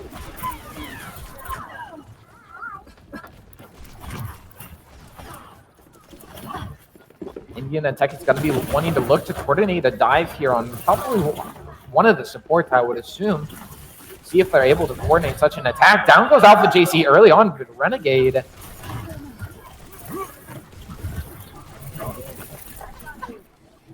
One of the downsides to Ash is she is easily diveable, so if they can manage to get to her, it'll be essentially a free kill. However, Cleary is managing to put the Ash very far back. Yeah, it looks like Flynn's going to get picked off early on in this fight. Indiana Tech is going to try and take out those picks that they can get while their tank is gone out of the fight. Pancake does get a pick on MCSK. Down goes Kyrie to G2GU. Getting close though. Ult might have to use it just to live here. Just not close enough to getting it. Indiana Tech does get 2 ticks here though, so it wasn't for nothing. Flynn coming back just in time, really. Renegade hitting some very nice tracking shots there. Able to clean up the fight very well.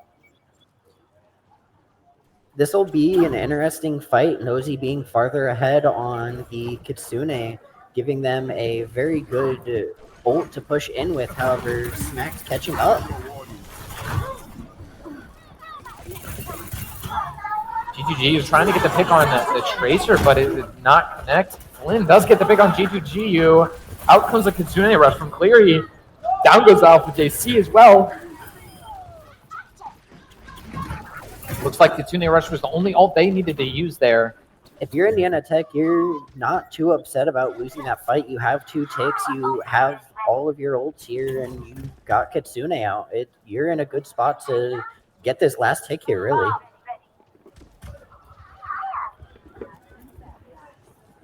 Yeah, hopefully they don't burn every ult that they have, though, because they are going to need them for the future fights. Looks like we are going to be seeing a copy on the Diva from Indiana Tech. Pulse Bomb and Bob coming out from Cleary, as well as the Beast.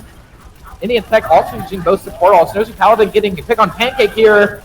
Maskey hunting down this Lucio, really wants it. Out comes the bomb copy. Flynn and Renegade both getting picks on supports. G2G getting a pick on Kiri. It's a pretty even fight. It looks like G2G is going to lose a duel to a Lucio here. Little Frog had the moves. Unfortunately, Indiana Tech just burned every single one of their ults and was unable to cap the point. That is devastating for them. Both teams use pretty much all ults there, so if we can see a similar fight where Indiana Tech manages to get an early pick, they can manage to get this last tick. Otherwise, this is all they're going to get.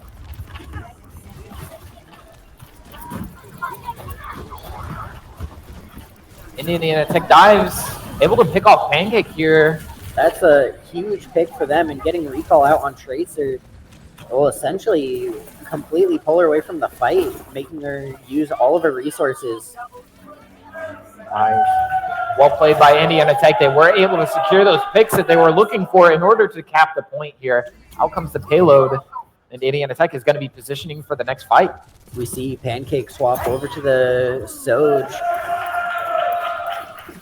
And instantly gets taken out by M2SK here. Despite swapping in order to try not to get dove on, still just gets focused right away and playing around a Mystery Heroes over to Sombra now. Although Renegade coming in with Pulse here, we'll see who they decide to look for. G2 going down in a little bit too deep.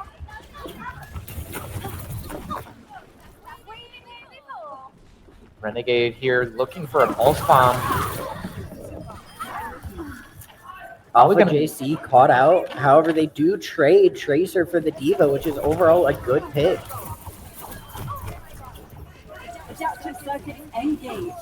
Looks like we are going to be seeing a copy. The Tracer here. Nosy Paladin getting a pick on Lucio as well. Down goes Smacks. Both supports being down for Cleary.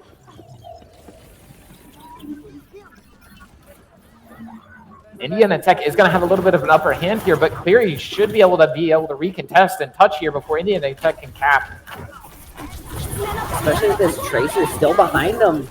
How come both Kitsune rushes? A good stick, but a good cleanse came out to counteract it.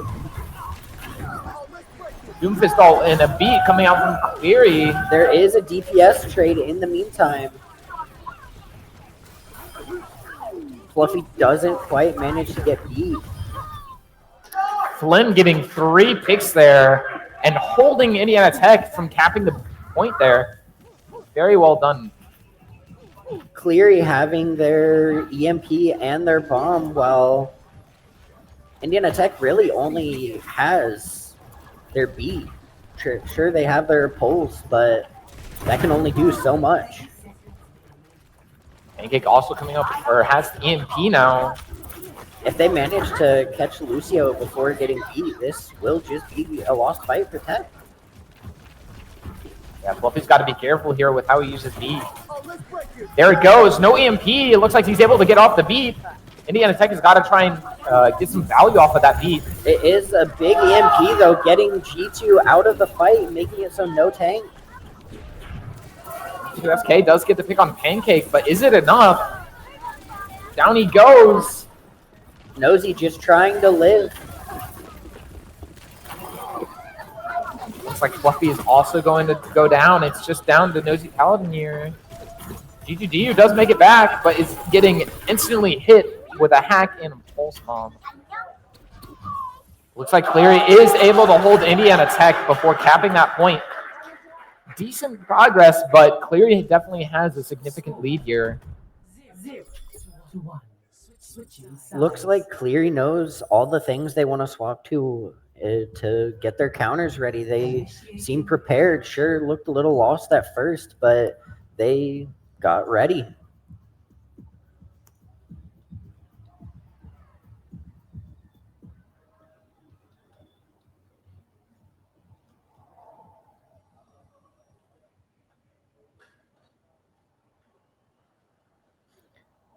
We'll see how this defense is taken, if it will be a hard push for Cleary or if they manage to get straight through.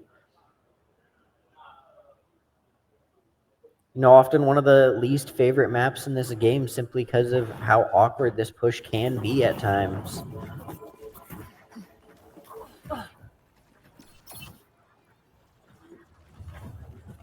Looks like we are going to be having a mirror comp once again.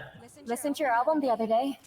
Oh, did you like it? Not sure there was enough bass. I could almost hear the other sounds. I'll crank it up next time. Would you be my, why is this so hard? 5, 4, 3, 2, 1.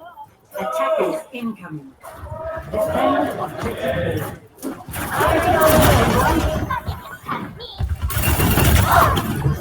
Both teams just kind of looking for some pick damage and an opening pick here, hopefully. Instantly, we have a Tracer duel. how this Tracer duel is taken will be one of the biggest things that decides the point. However, Alpha JC isn't able to take it, but Pancake can't really go anywhere either.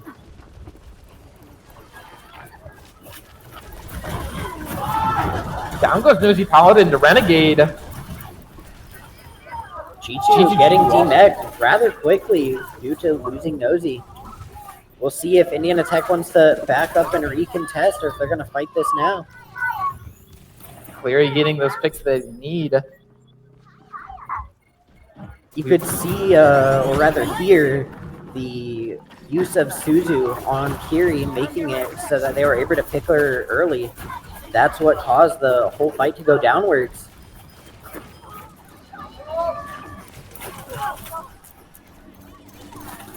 Cleary is able to get not the tap. able to touch.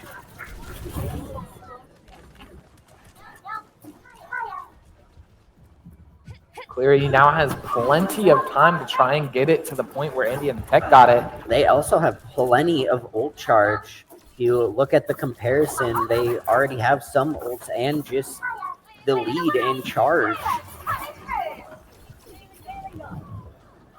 If you're Indiana Tech, you want to try to force some of these ults out and just kite them.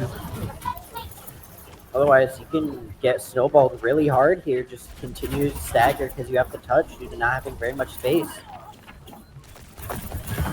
We do see Maskey having a copy. However, Cleary does have both ults. Alpha JC is able to get the pick on the Kiri. GG the pick on Renegade too. Nosy Paladin does go down, but it looks like Cleary is probably going to have to get out and regroup here. Maskey having used a copy there.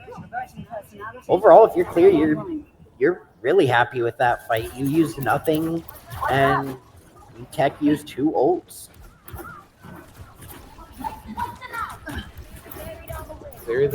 Cleary definitely sitting pretty here. They have a lot of resources to use. Out comes the Kitsune Rush.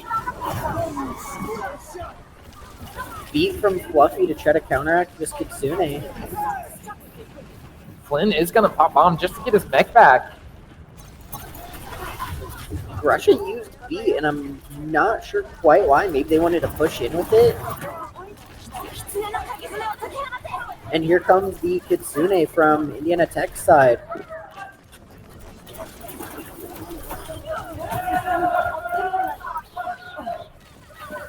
Indiana Tech winning the Echo Duel there. And getting a pick on Pancake. Good, clean fight by Tech. That was the fight they really wanted to have. You getting all those ults out from Cleary's side and not really taking any punishment for it. Yeah, all Cleary's left with is an Echo ult now, and Indiana Tech now has the ult economy advantage here. We'll see if they're able to keep it. Adaptive circuits engaged. Tracer. We're going to see a copy here on Tracer from Renegade. Able to get a pick on Alpha JC. Looking for the pulse in the backline here. Going for it on G2. Big E from G2 to help protect the Kiri. Indiana Tech also using their copy here on a Diva copy. See if it managed to get the bomb, or if it runs out before then. It does look like it'll run out. GGG does get a bomb kill on Pancake. They are down to support though. They have to be played carefully here. Smacks is gone. Not quite sure what happened, just off the map. Indiana Tech managing to win that fight as well. Arguably doing pretty well on ults, but Cleary is coming up on a lot more.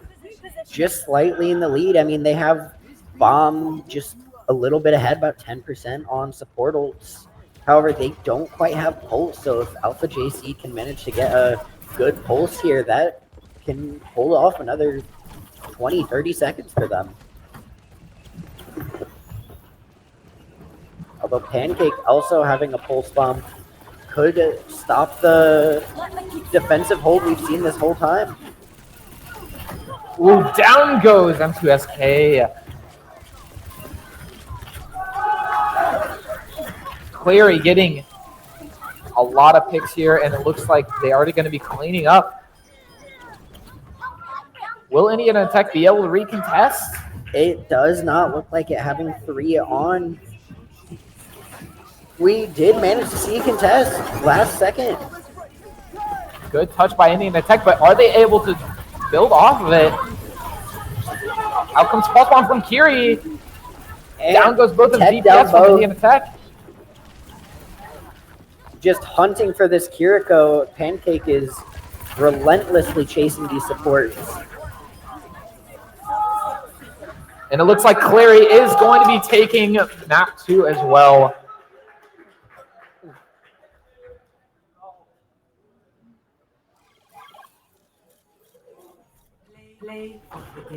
If you remember, they capped with about a 5-minute time bank and only managed to get the final point with 30 seconds or so, which is a really good hold. So it shows potential for these future maps. Absolutely.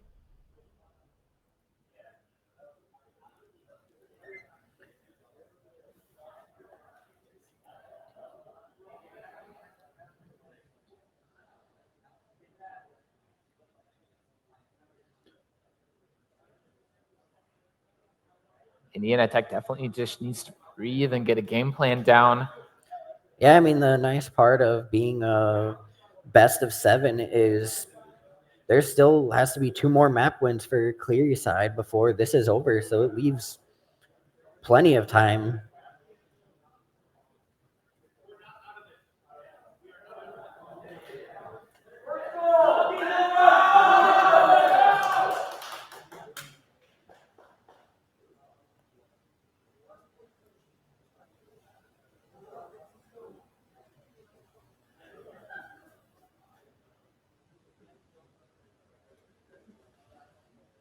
Looks like we're going to be traveling to New Junk here for the Flashpoint.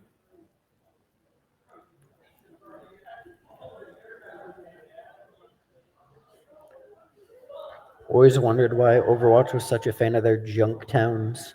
Maybe it's a sign where the world's heading. Yeah. Going towards the junk.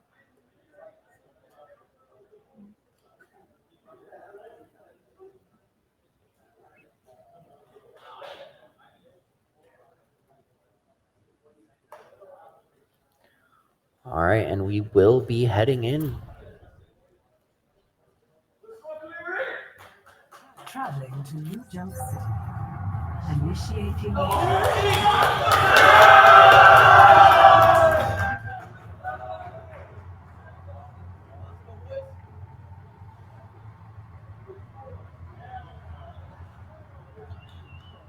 Here we can see the junk town our world's heading in. Unfortunately, not as pretty of scenery as the last map. Lots of flames, though. That must be where all the trash went. They burned it away. They burned all their trash. Yeah. So? You do see a slight difference in comps here. We'll see which one ends up panning out a bit better.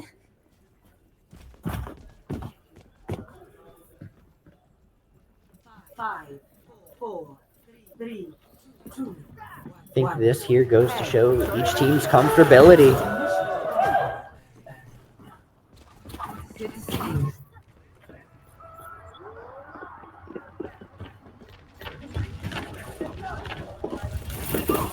Start of any map or little tracer duels. A big pick from Alpha JC. Winning his duel against Renegade. Looking for another. Having to recall out. Maskey does get picked by Flynn. G2 getting killed as well. Probably going to be seeing a swap here from G2GU going into Rissa, as Doomfist is not a good trade. He is going to be sticking with it, though. Sticking the Doom here, you'll have to see. Essentially, they want to avoid the Orisa, ignore her as if not real. We're going to let their Tracer duel whoever they want and try to dive this Soj, but Soj is just living rent-free right now. Pancake making it really hard to dive onto.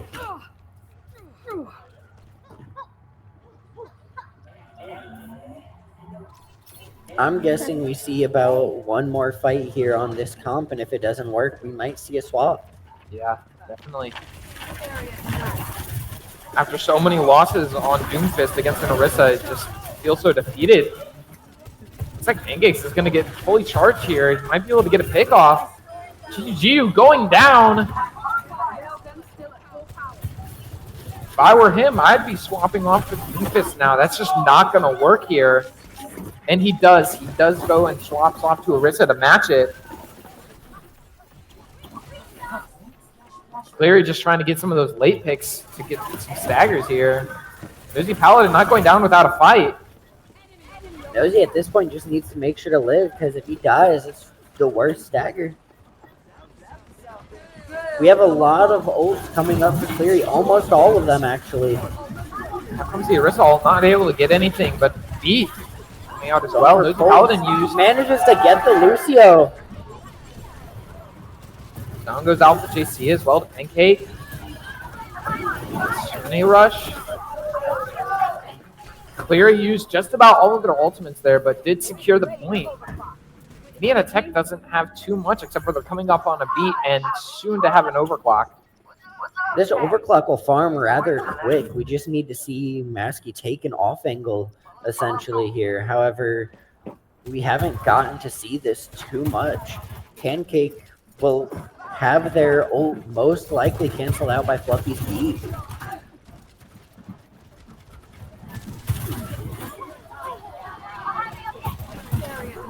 This ends now. Here comes the overclock from Cleary. Just looking for those picks. Indiana Tech is going to try and play it safe here. Alpha JC getting the pick on Renegade. The good opening pick for the fight. Down goes Smacks as well, and Bersha. Pancake does get the pick on Fluffy, but Indiana Tech does secure the point here.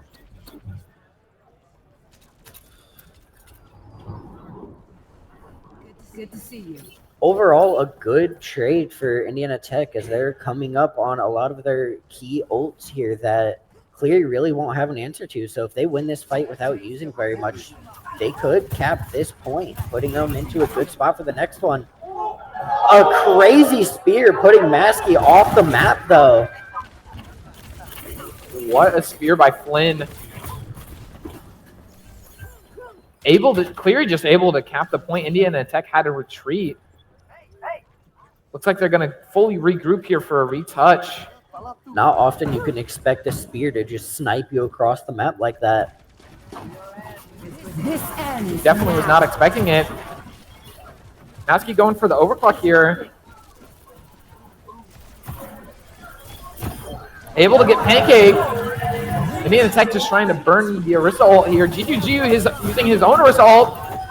Maskey getting 2 more picks. We do see the coalescence come out from Nosy Paladin. Maskey getting multiple picks in that fight, being a key component of why they won there. Both Tracers have ult, and while Flashpoint the tick moves faster, we will likely see Cleary get Kitsune here.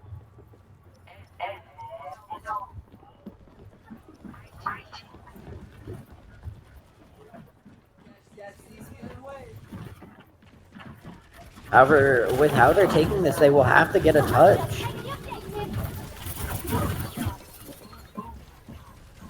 Is he looking for a pulse bomb or even just a big stick? Renegade getting a lot low. And G2GU, Crusher killing Nosy Paladin. While the pulse didn't directly kill anyone, it effectively killed 3, getting everyone low. Cleary just used Pulse Bomb and Kitsune Rush there. Not using too many resources. Cleary in a good spot coming up here, having essentially overclock as well as being ahead on their Orisa ult. Makes it really hard for Indiana Tech to try to cap this point. They'll leave it up to Alpha JC to get a good stick. Flynn getting an early pick on Nasty. Pancake getting a pick on Nosy Paladin as well. A good cleanse on the pulse bomb there. Indiana Tech committing pulse bomb, and I don't believe we saw anything come out from Cleary's side. My ultimate is ready. Interesting to see the mirror matchup here, as we have seen Flynn on Orisa most of the times we've seen it stream today. Not so fast. Might be seeing an overclock here by Pancake. How comes the Orisa ult from Flynn? Helping get the kill onto Nosy Paladin.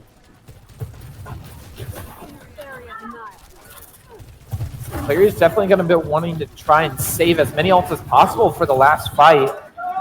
They were able to secure this fight with just one ult. That puts them at a very good spot here. Indiana Tech needing to touch with not very long left. At this point, I mean, Tech's going to have to touch with beat unless they want to just lose the map, but they will effectively explode if they don't. They might not quite have a touch. Tracer managing to barely get it. You see an overclock coming out. The beat.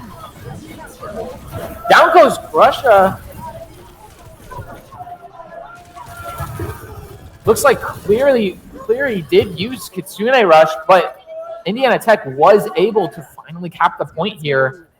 They did use two big ults and their Orisa ult, though, leaving them only with their Coalescence and Pulse Bomb. So Cleary can still just walk in with their beat here, just beat Overclock, and Tech can't do anything but just wait it out. Yeah. JC is definitely going to be trying to look for a really good pick here with the Pulse Bomb. This is what Tech needs here in order for this to change the tides of this next fight. Out comes the beat from Cleary and the Overclock. And the Coalescence from Indiana Tech. To stop it. Pancake getting two major picks. Down goes Alpha JC. Getting the pick on Fluffy as well. And Cleary is going to be taking New Junk City and putting that in the bag as well. And Indiana Tech down 0-3. Cleary is taking a very good lead here. Indiana Tech definitely needs to make sure that they aren't getting in their heads too much here. It's hard, though, when the other team is up so high.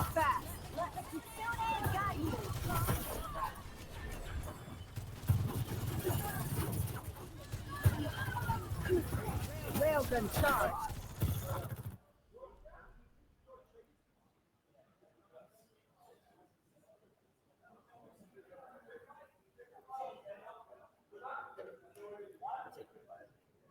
We will be back very shortly. We are going to be taking a short bio.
All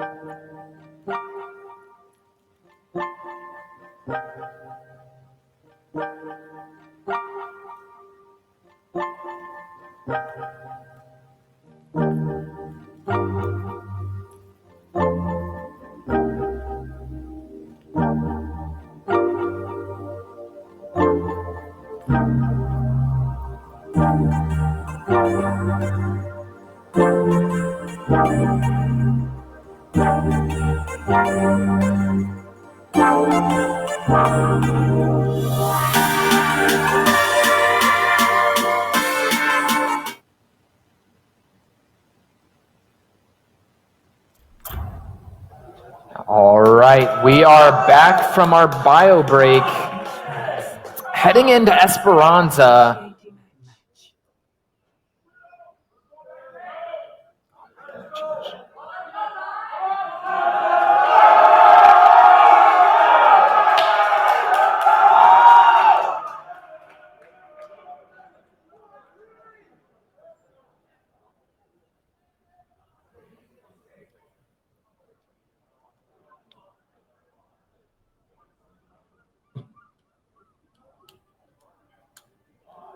Indiana Tech is going to be looking to try and reverse sweep here. They've got a lot at stake, a lot of progress to make. They got to clear their heads, start fresh, and try their best here. All reverse sweeps start when you're down, though. That's very true.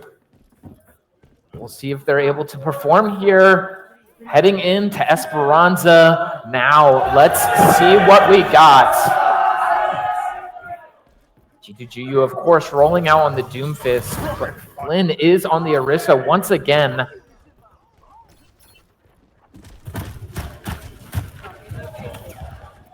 See if we see our stereotypical tracers dueling each other. Alpha JC having to recall very early in the duel there. G2GU does have Empowered Punch here. We'll see if he's able to make anything of it. Probably going to be looking to dive to the high ground here. Yep, there he goes. Does get booped down. Big boop. However, the Empowered doesn't. Ask does get a pick on the Lucio, but G2GU goes down early. And down goes Fluffy as well. Down goes Masky as well. A late pick on Nosy Paladin as well. That is not very good for Indiana Tech. On Alpha JC as well. 2 late picks.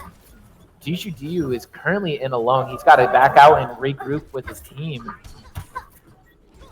We'll see if Cleary sets up high, and if so, how they'll approach. Often you see Doomcomp take big dives, and Orisa is essentially meant to just shut down an area. Alpha JC has Pulse Bomb here, but so does Renegade. Masky getting close to the dupe. Down goes Fluffy to an early pick for Pancake. Russia also getting the pick on Doomfist. G2GU goes down. Nosy Paladin and Alpha JC.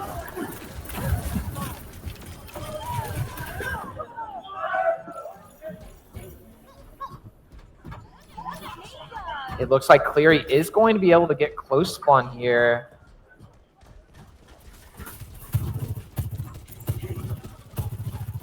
Cleary playing this very patiently, leaving someone on bot to then hold the high ground, not putting themselves in a bad position. Alpha JC unfortunately losing the duel to Renegade. G2 getting killed again.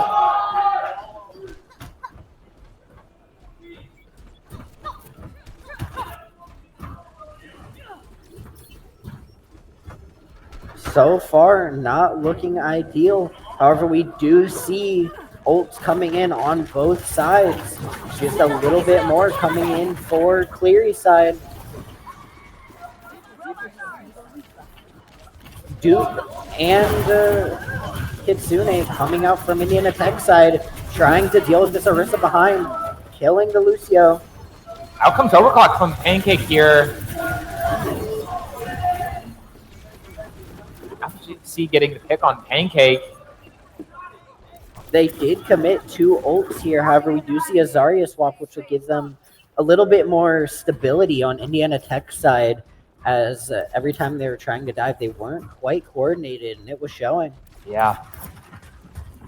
Renegade looks like looking for a bit of a sneaky play here. Looks like G2G, you may not notice him. Renegade going a little further, deeper into the beast here, looking for a pulse bomb. Out comes the Kitsune Rush and the Orisa ult. Out comes beat from Fluffy. Down goes Matsky. Beat used on both sides.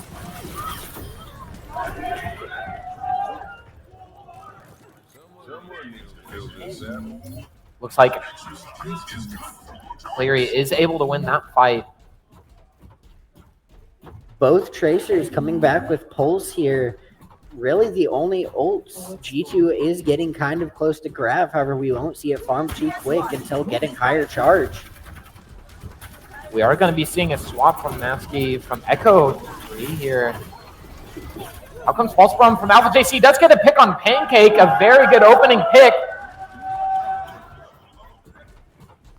That does force Cleary to back up, as that is their main source of damage. However, this does leave G2 with a problem of isn't able to farm too much charge, which leaving mid-fight as not much to be able to do.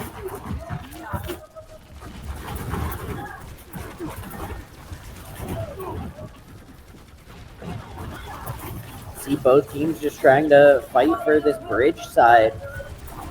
Missing some important shots, but does get the pick on Lucio. Getting cut by the grab. pulse. The grab did not do too much for Indiana Tech here. Looks like Cleary is going to be trying and looking for those late picks once again. Fluffy trying to live and maybe get out. Goes down.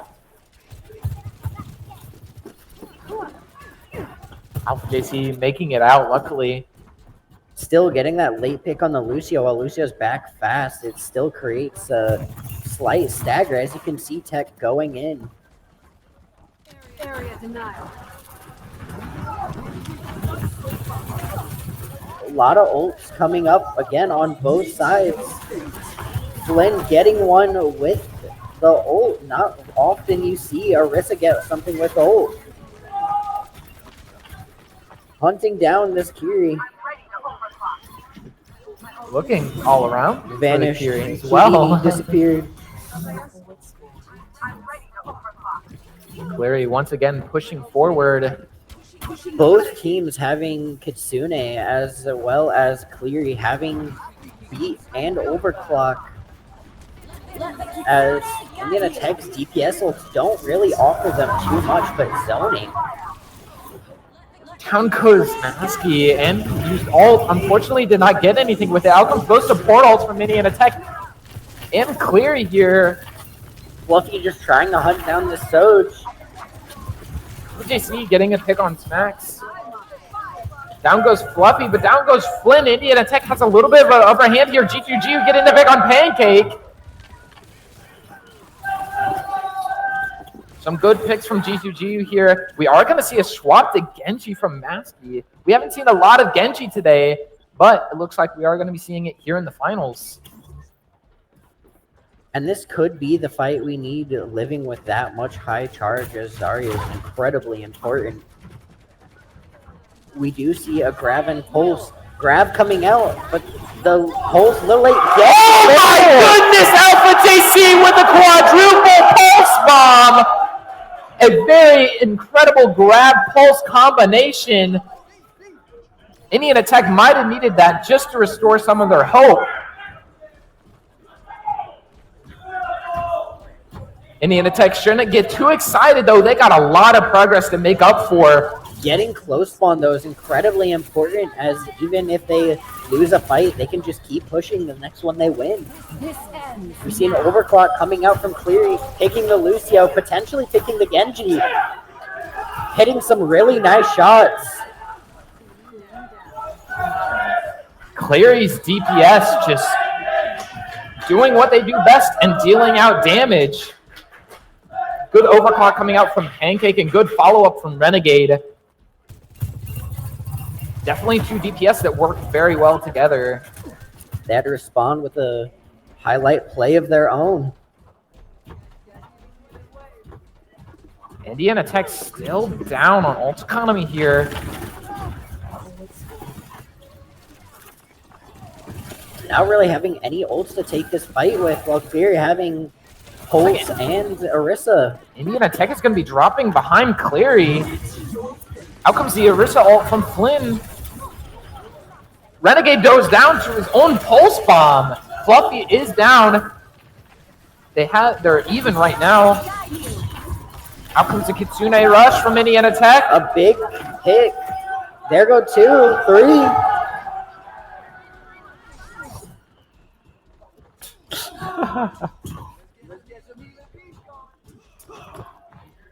Indiana Tech winning that fight, taking away Cleary's close spawn here.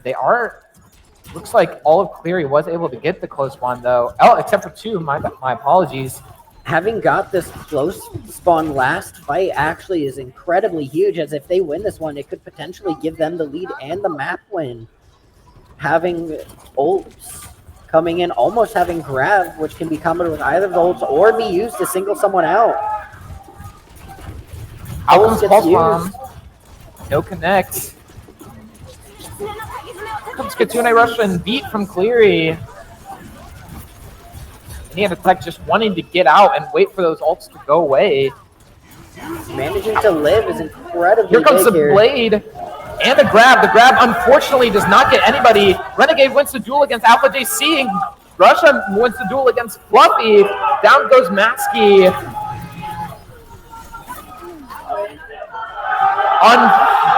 And your champions are Cleary 4-0ing Indiana Tech. Your 2023-2024 champions is Cleary University. Well fought from both sides, had incredible plays. Alpha JC throwing a fit because he did not get his play of the game that was rightfully his. Unfortunately, G2GU is going to be taking the credit. 5 assists, 4 kills. I mean, what's the difference? What can you do? Thank you, everybody, for tuning in to the stream and coming here live for the championship. Make sure to come back and tune back in tomorrow for League of Legends, as we'll have more excitement. Yes.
transmitter.